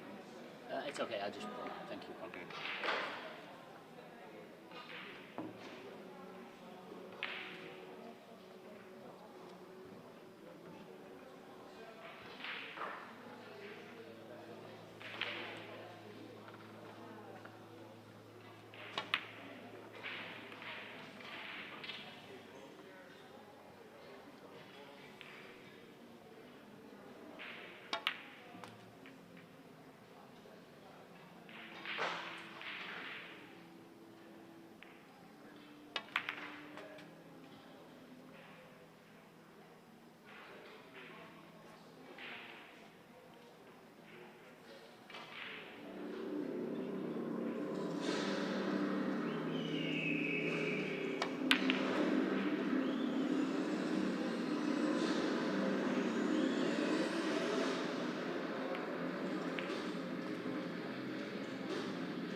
Ladies and gentlemen, welcome to the 2024 WTA Joy Men's and Women's Heyball World Championship. We have now reached the final stages of the event. Please welcome the participants of the last 16th round in the men's division. Table 9, Alvin Osham, Austria, Karol Stoerski, Poland, referee Gintaras Pedrovas, Lithuania. Table 14, Stefan Kasper, Germany, Juma Dörner, Germany, referee Pentti Seppänen, Finland. Table 7, Mikael Ågaard, Norway, Jack Whelan, Great Britain, referee Serdar Canada, Turkey. Table 4, Max Benko, Slovenia, Mateusz Śniegowski, Poland, referee Danilo Hebestreit, Germany. Table 2, Mustafa Almar, North Cyprus, Pat Holtz, Great Britain, Referee Angela Williams, United States. Table 6, Liu Xing, China. Radoslav Pavica, Poland. Referee Bojana Banda, Serbia. Table 11, Stephen Ellis, Great Britain. Mario Hay, Austria. Referee Dave Pearson, United States. And on table 1, we have Petri Makkonen representing Finland and Gareth Potts representing Great Britain. The match will be officiated by referee Freddie Choi from Macau. Players, please start your matches. Ready? Go. Okay.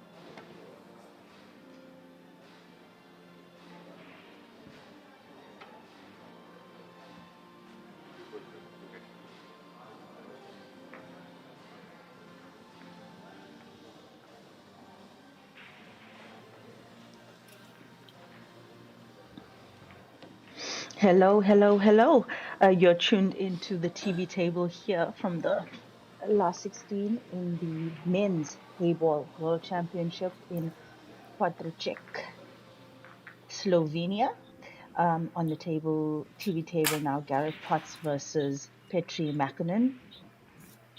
I think we're in for a treat, ladies and gentlemen.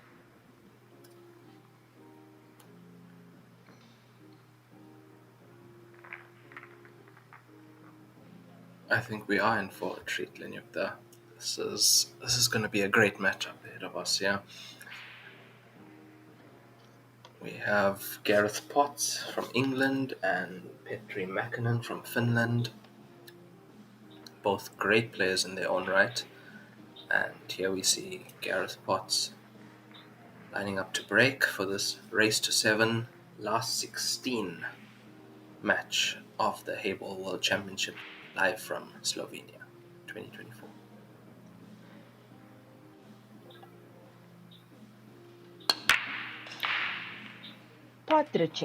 Patricek, Slovenia, Raymond. Wait, you're forgetting a syllable. It's Podsetrek. There's a TRT. Yes, Yes, you actually said it perfectly. You actually said it perfectly there. I'll take it. Perfect is accepted. Snooker accepted. Right, so back to the TV table. We've got two highly decorated players coming up against each other in the last 16 here. Makkonen, let's talk about Makkonen a little bit. Born in 1988, Finnish professional pool player.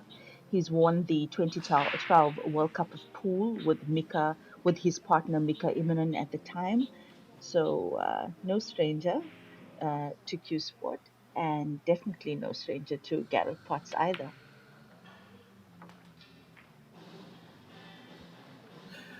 Yes, Lenyuk, a very accomplished player in his own right. As we see Gareth Potts just taking stripes on here with a good break off. Yeah, back to Petri Makkonen. He's actually a 9-ball player, professional 9-ball player, so making the switch to Heyball, which most 9-ball players are doing, and we do see them taking to it very well because the physics of the game are very similar. So interesting matchup ahead.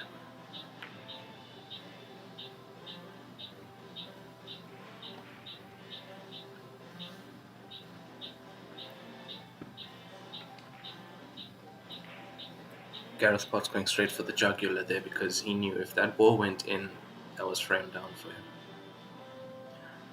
Doing so, I think he might have just blocked that pocket for the 4-ball for Makkonen. So all-round good shot from Gareth Potts. I don't know about that. Looks like Makkonen might be able to sneak that 4 in.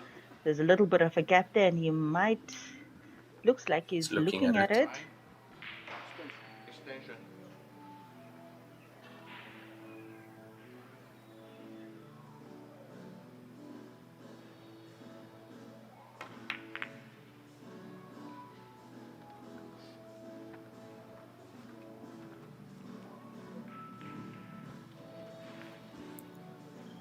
might be happy with the result there.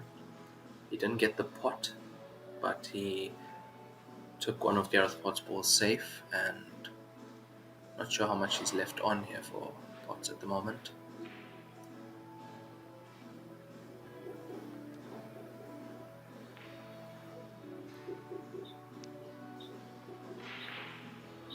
Let's say, history we mentioned. Gareth Potts is a lot more experienced on the Heyball tables than is Petri Mäkinen. Gareth having won the Joy Masters Grand Finals a couple of times. I think actually might be two or three times here, Raymond. Yes, I do think so. He has won that event, and that's how he made his name for himself in the sport. And one of the best players on the Heyball circuit, playing this game professionally. There we see him having to use the spider rest, queuing down on this ball, not making it easy for himself. No, back to I have to say that's a the blunder from Joy. Potts. Yeah, that was a Yes, schoolboy Lenita. error there from him. Yeah, I was talking about the grand finals in China. Not many players from outside China can really give the Chinese a go, and Gareth has done it a few times. The only non person on that Wall of Fame as far as winners are concerned in the grand finals, one of the most amazing events on the Q Sport calendar. Ask any player that's been to China for the grand finals or even the international qualifier what a spectacle it is. Gareth has been the victor at least twice in that event. So, I mean, if going into this match, even though both players are quite decorated, I think the hot favorite would be Gareth.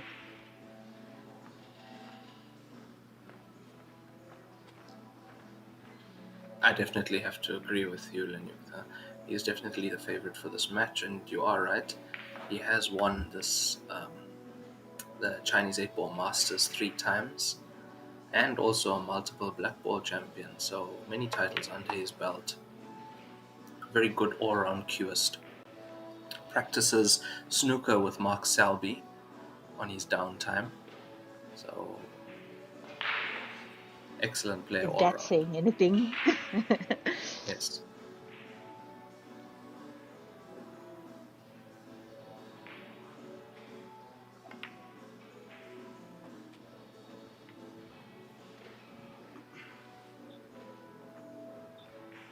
While we're talking about Gareth Potts, Mäkinen is here clearing up his solids. Just needs to make sure the transition from 4-ball to black ball is good.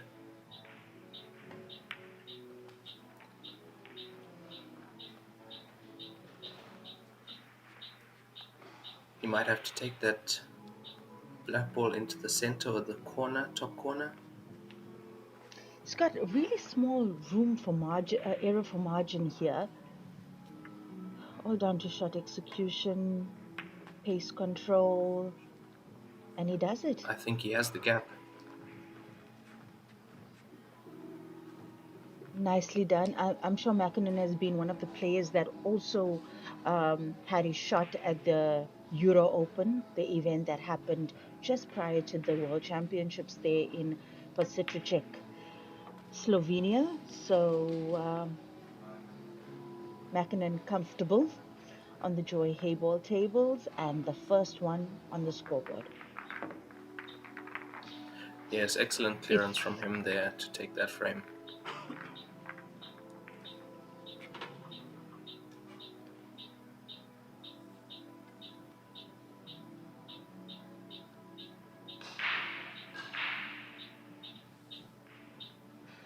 For the viewers at home, those of you tuned into the Kazoom website in our chat room, please give us a shout out. Tell us who's your hot favorite for this match.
That's a top shot. Top shot there from Petri. Mäkinen managing to open up the game a little bit better for himself. Very positive shot, Lenyuk, there. It's nice to see shots like that because that 3-ball and 7-ball were not in a good position for him. Some delicate cue ball control here and he could be out.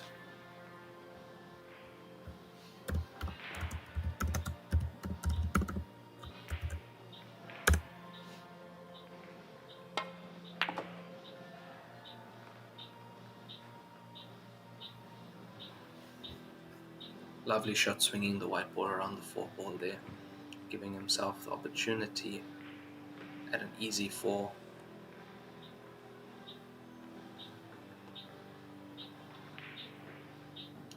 And as we saw in the previous frame,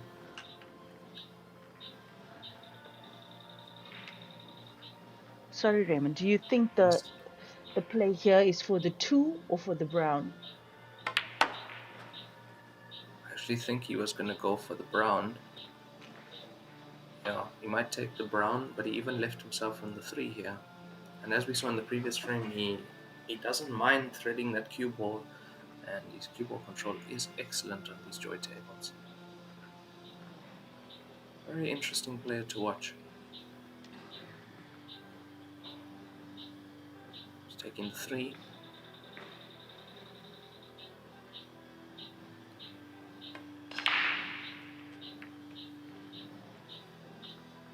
That is a helpful cannon on the black ball, opening it up to both center pockets.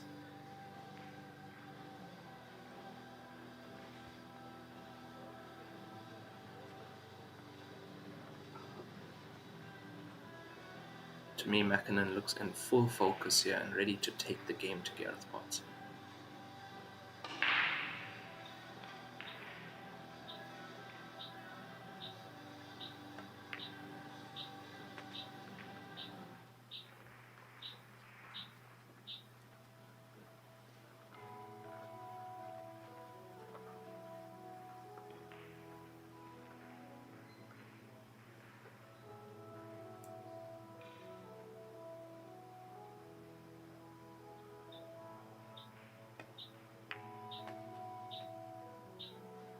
Oh, nicely done.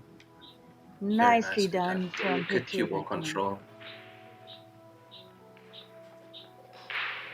I'm enjoying watching Petri Mäkinen play, Lenyuk, though. I like the way he's taking the game to Gareth Potts here.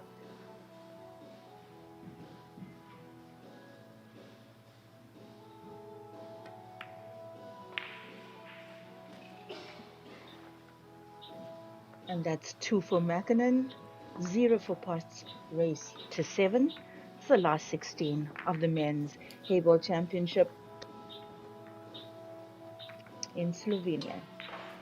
The very Very first one. costly mistake for Potts in the previous frame, Lenyuk, though, where he was bridging, where he actually left himself in that position to have to bridge over with a spider rest, and that cost him that frame. And also, I'm sure, gave Petri Mäkinen some confidence here. And there we see that shot again where he threaded the white ball through.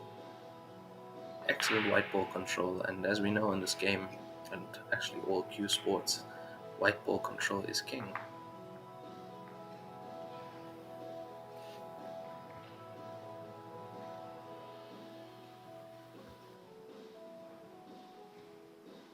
Third frame coming up, I believe it's Gareth Potts to break.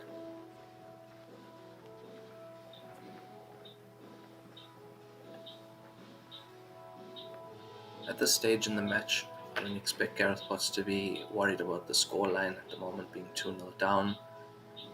He knows if he gets his QR moving, it's a good break off. The scoreline can change very quickly.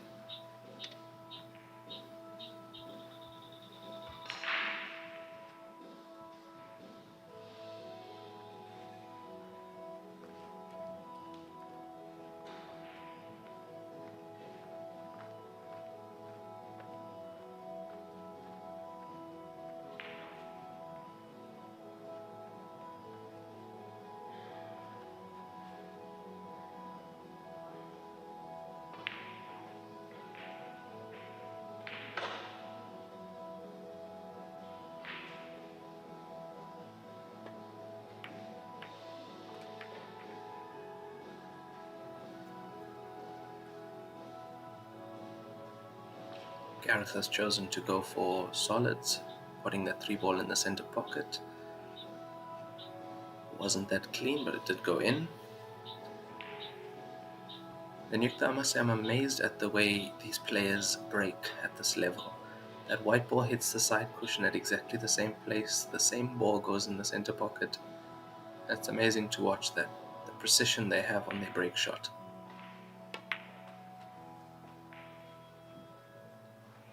I think a lot can be said as well for the standard of equipment that the players get to play at these, we're talking premium, only the best set of object balls, best cue ball, best cloth, arguably the best Heyball table in the world. I mean, when all of that stuff is proper, is right, these guys can pretty much do whatever they want. Yes, it gives the players a platform to play their best, to play consistently, not where if they practice in a certain way on a different table, or then it gives them different results. Here, if they're playing on a joy table and practicing on a joy table on the same conditions, they play the same here, and that's why you see at the joy events, you see the quality of players that come through.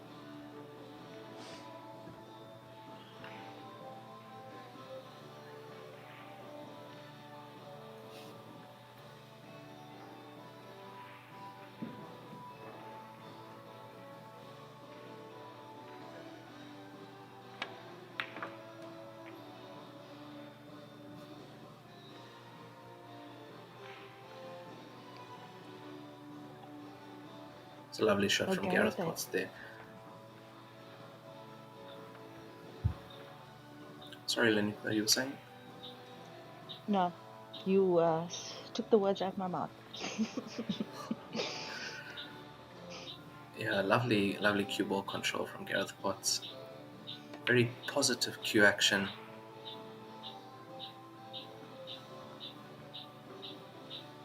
He hasn't left himself with the easiest 8 ball here, but I don't expect him to miss this.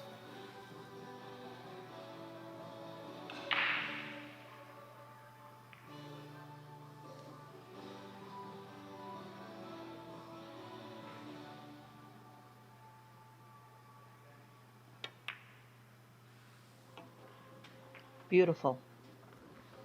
Beautiful cueing there from Gareth. He's on the scoreboard now, and Mackinnon leads 2-1, race to 7.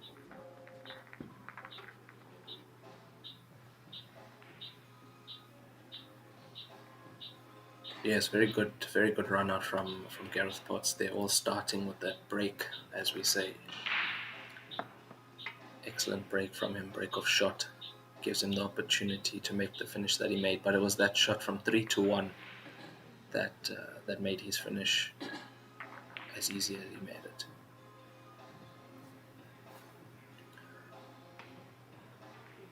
Something I've noticed about Gareth Potts is he doesn't have to smash the balls hard, hit them hard. He gets the job done, cueing very nicely, very controlled way of playing. Very nice to watch. Finn.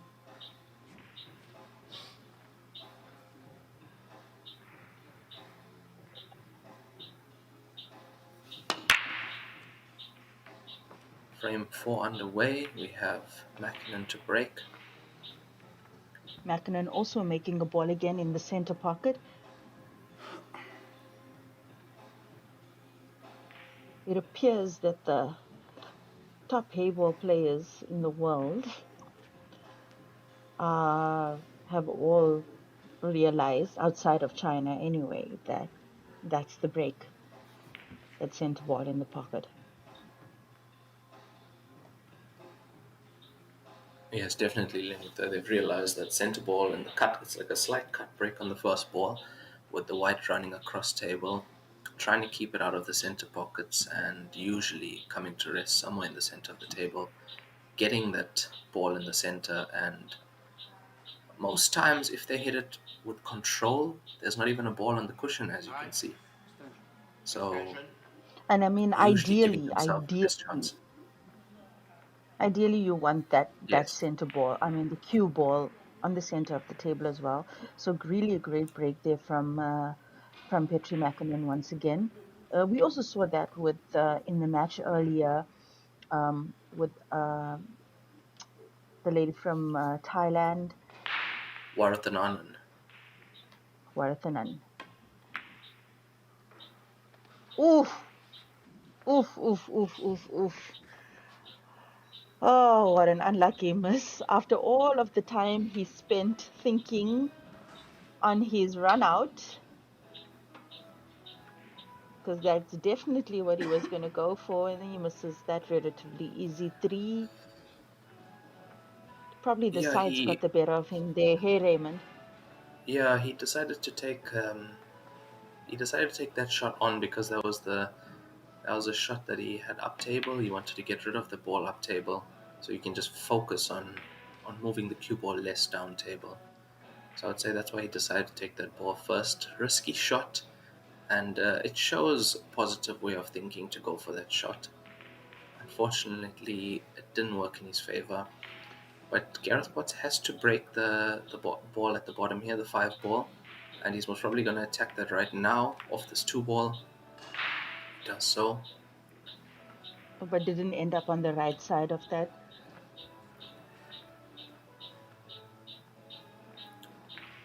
Yeah, he could have come out a little bit better there. He'll have to make a shot from this.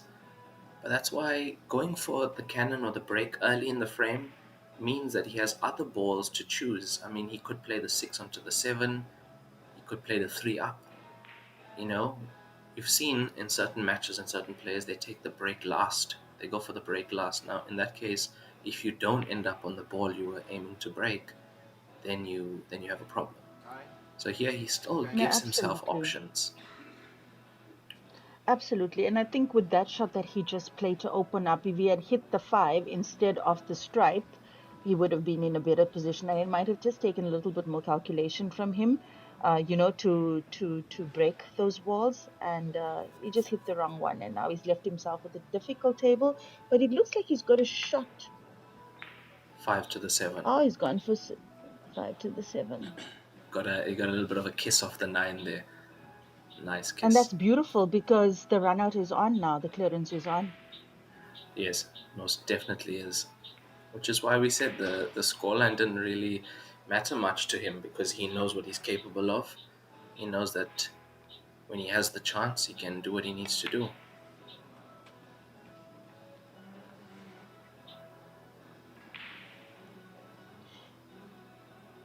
Gary Potts is probably like the poster child for a pool player. I mean, you can see, just looking at him, you can see he takes good care of himself. He's fit, he's focused, he's determined, very resolute in how he approaches the table. It's really beautiful to watch.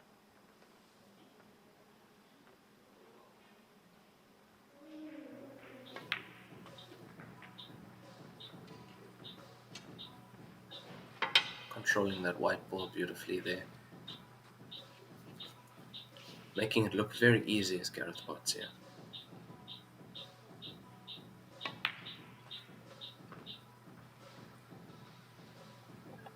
And in a matter of minutes, Gareth Potts has tied up the scoreline at 2-all in this race to 7 last 16 at the World Heyball Championship 2024 in Slovenia. Where in Slovenia? 1 second. I have to compose myself before saying where. Podsitratec. Podsutracek. Yes. Lovely clearance from Gareth Potts to get himself level in this match. And I do believe in this 5th frame, it'll be him to break.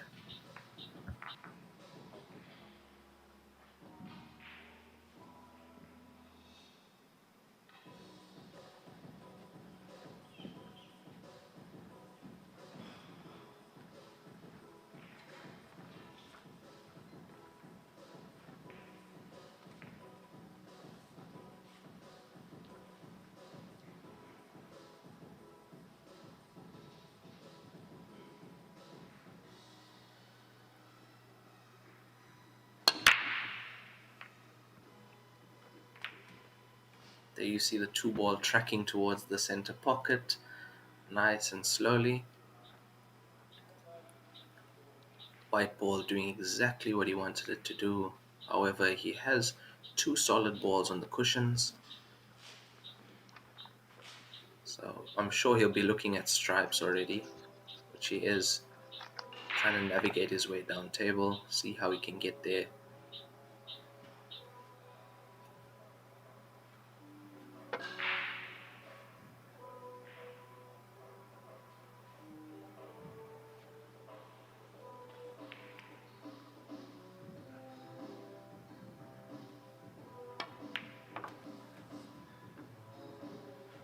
Straight away getting down table, trying to take out those balls at the bottom.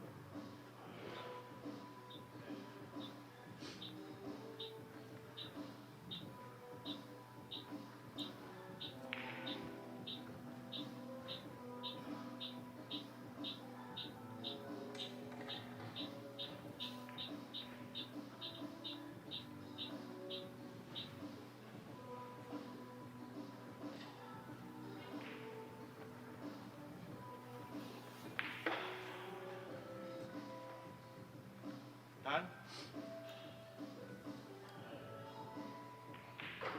Deciding to go with the center pocket to clear up the top of the table. Delicate movement of the white ball there. Precision cue ball placement.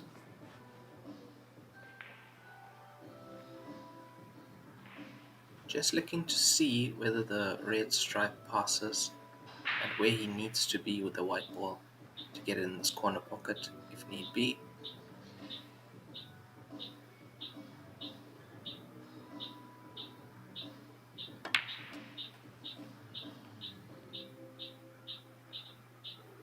Oh, there's another excellent positional play from Gareth. Because, Hey, just making that gap. yeah, He makes it look so easy, and any cuers will tell that you is that it's not as easy as it looks.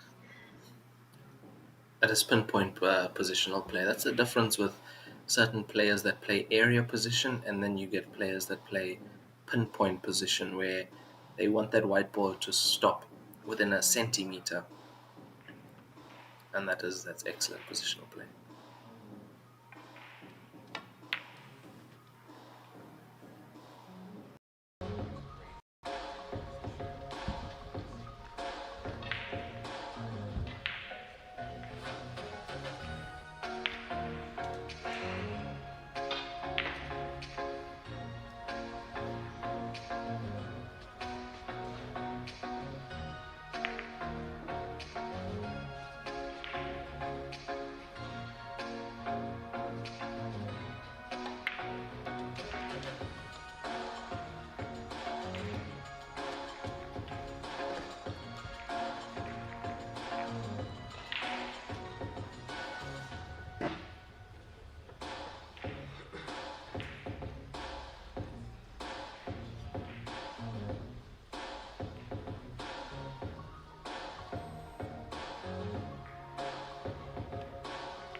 Je tako, bravo.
With us.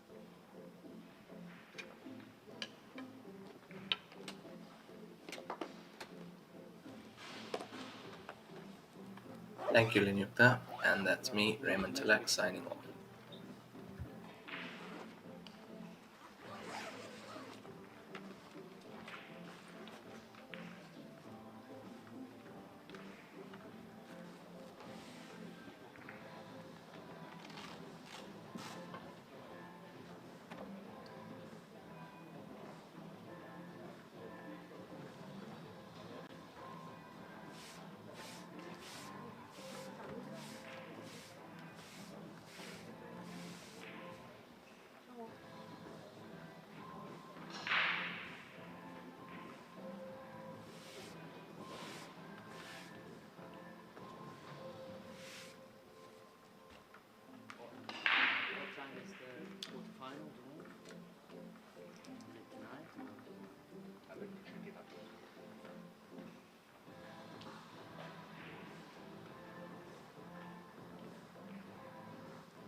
17:30. Eh? 17:30. Tonight? Yeah. 17:30. Yeah.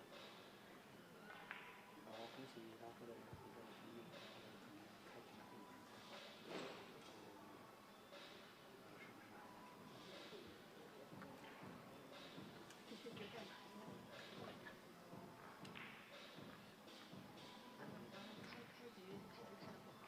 开局不是很好，就是比赛一开始不是很好，然后是拿的特别。First, congratulations you win the game, but at the beginning you are not very good at play. Well, I only missed one ball. It was the first frame, and well, it's a tough score. But no, I missed one ball first frame, and then he broke and cleared. So the first frame is always a little bit edgy, but then after then he broke and cleared. It was 2-0, and then yeah, from there I didn't make another mistake. So yeah, quite happy with how I played from 2-0 down. 我们知道你的最近也是在中国参加过很多比赛，然后这次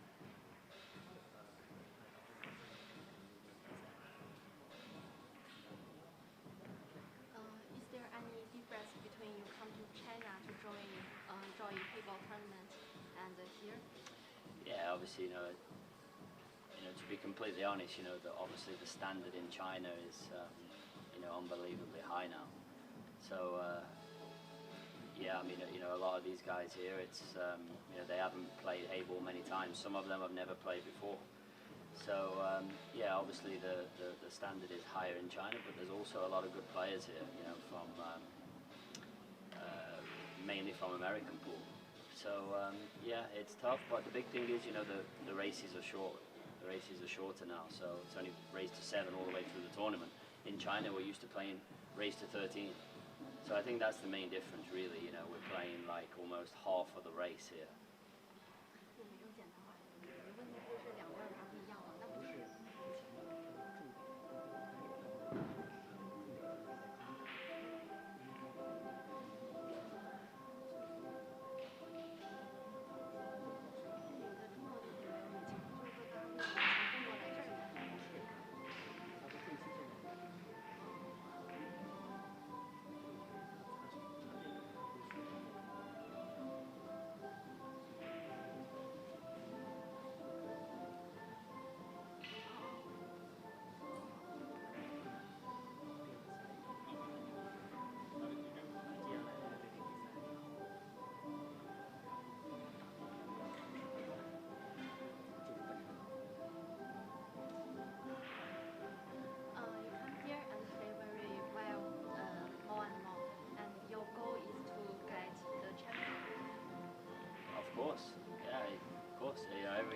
Every tournament I play, of course, the goal is to get the champion.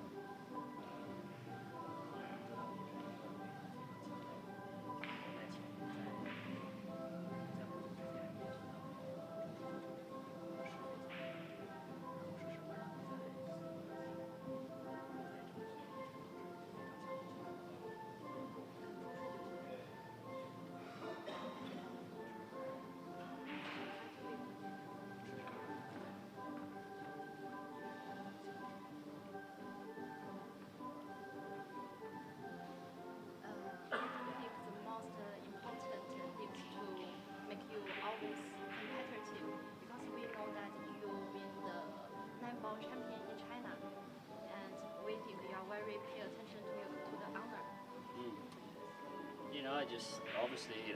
I try my best in every tournament, but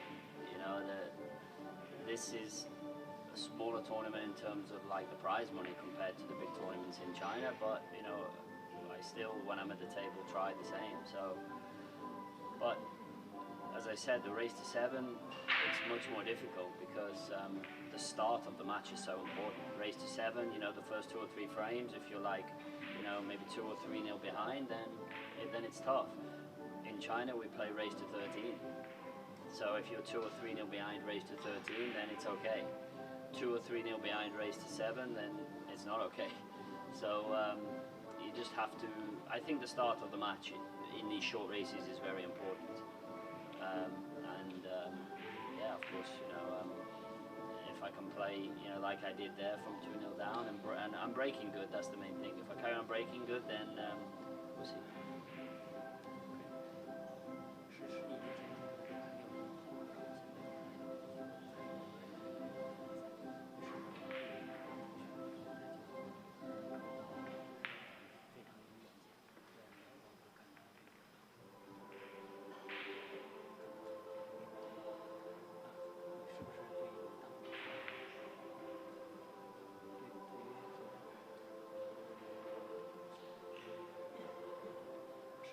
刚尝试的选择对吗？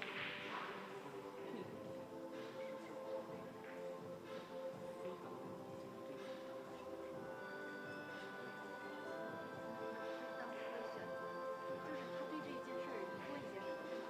就是很多年前选的。就是10年都没有弄好，你当时现在发现是不是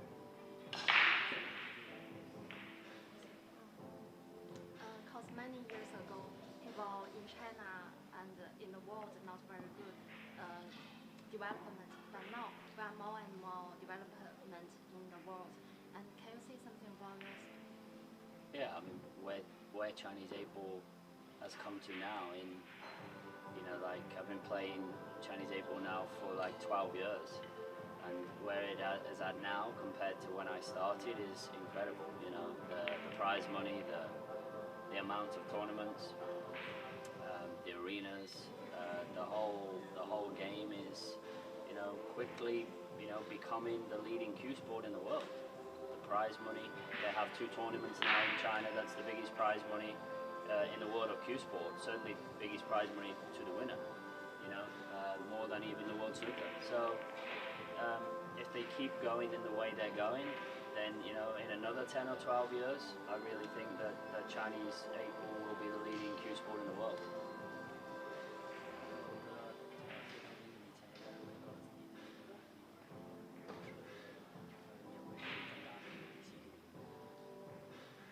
We know that you have a child now, a daughter, and do you think it's more energetic and more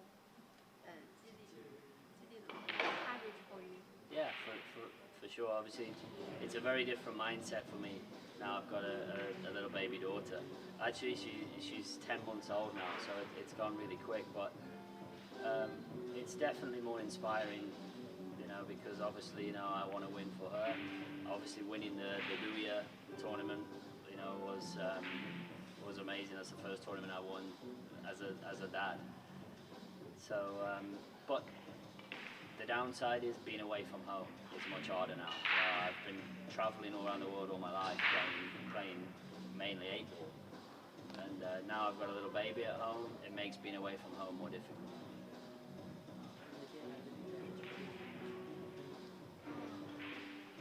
The tournament for the next, you want to go Tianjin or Australia? I will go to Tianjin.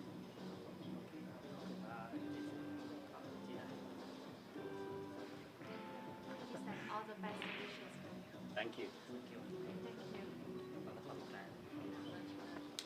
害怕了，跟他说 Sorry, my bad English. I will practice more. Thank you.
Quickly, quickly.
还有几分钟？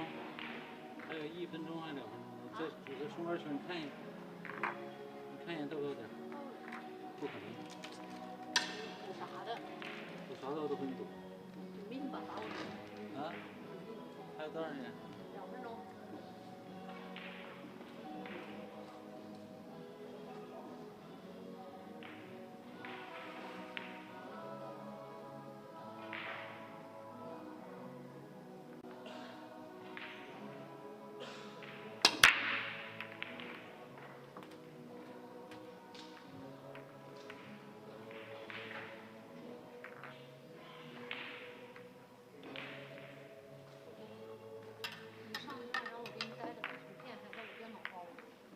是吧？在这儿了。你到时候直接给我就行，放行李箱里。我基地买不起，我基地买不起那电球片。我基地买不起电球片，太贵了那玩意儿。我俩换买得起。嗯？我俩换买得起。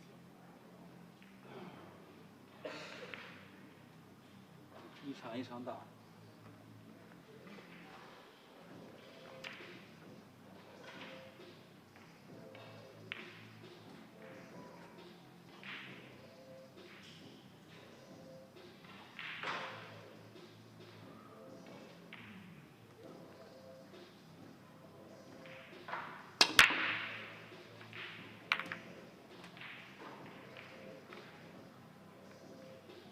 OK。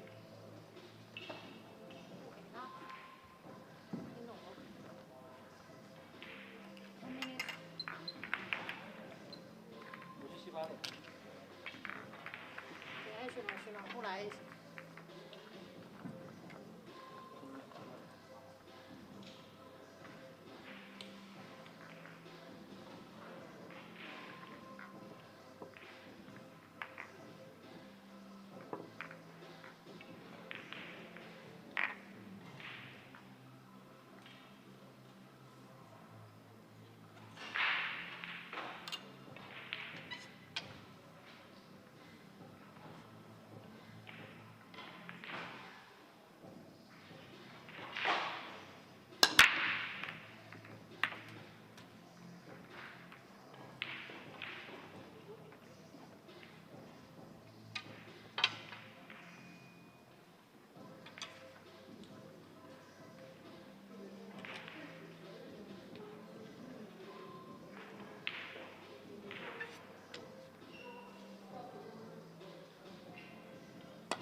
box on that table.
Ladies and gentlemen, welcome to the 2024 WBA Joy Women's and Men's Heyball World Championships.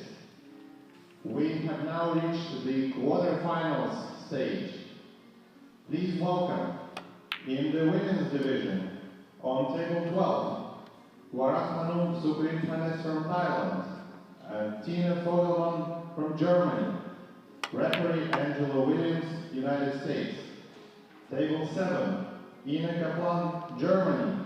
Shi Tianqi, China. Referee Danilo Hedestreit, Germany. Table 9, Camila Hojara, Belgium. Diana Hojara, Belgium. Referee Vladislav Belkoms, Latvia. Table 11, Vanya Franco, Portugal. Sara Rocha, Portugal. Referee Freddie Choi, Macau. And in the men's division, table 6, Albin Ocean, Austria. Stefan Kasper, Germany. Referee Jalo Kodinurvi, Finland. Table 2, Jack Whelan, Great Britain. Mateusz Śniegowski, Poland. Referee Dave Pearson, United States. Table 4, Gareth Fox, Great Britain. Mario Hay, Austria. Referee Bojana Banda, Serbia. And on table 1, Mustafa Almar, North Cyprus. Liu Xin, China. Referee Fu Iran, China. Players, please start your matches.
You go first.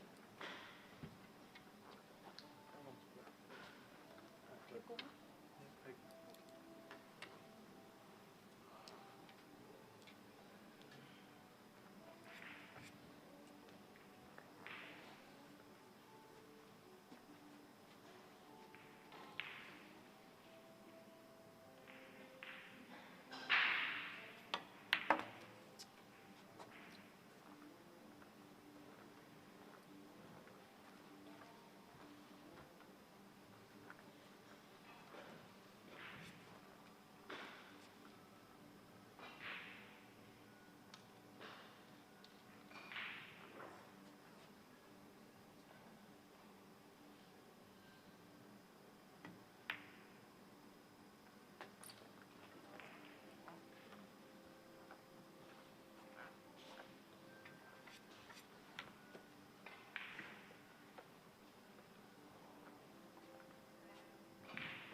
Thanks. Give pleasure.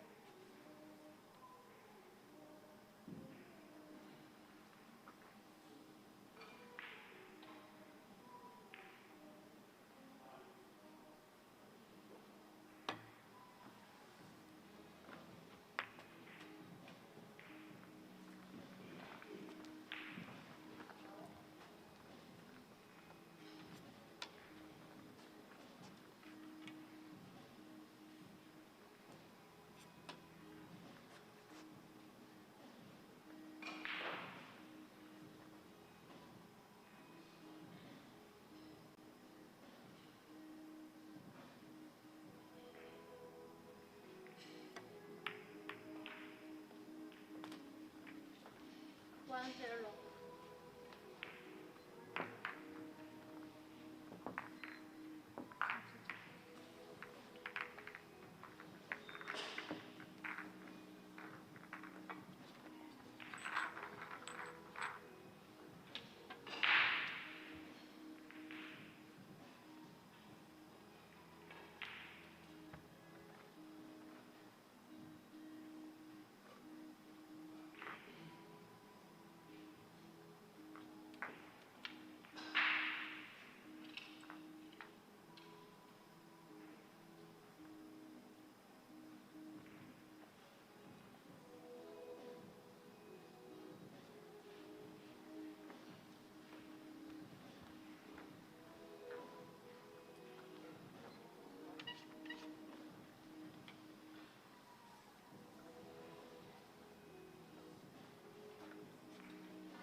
会两次跑不出。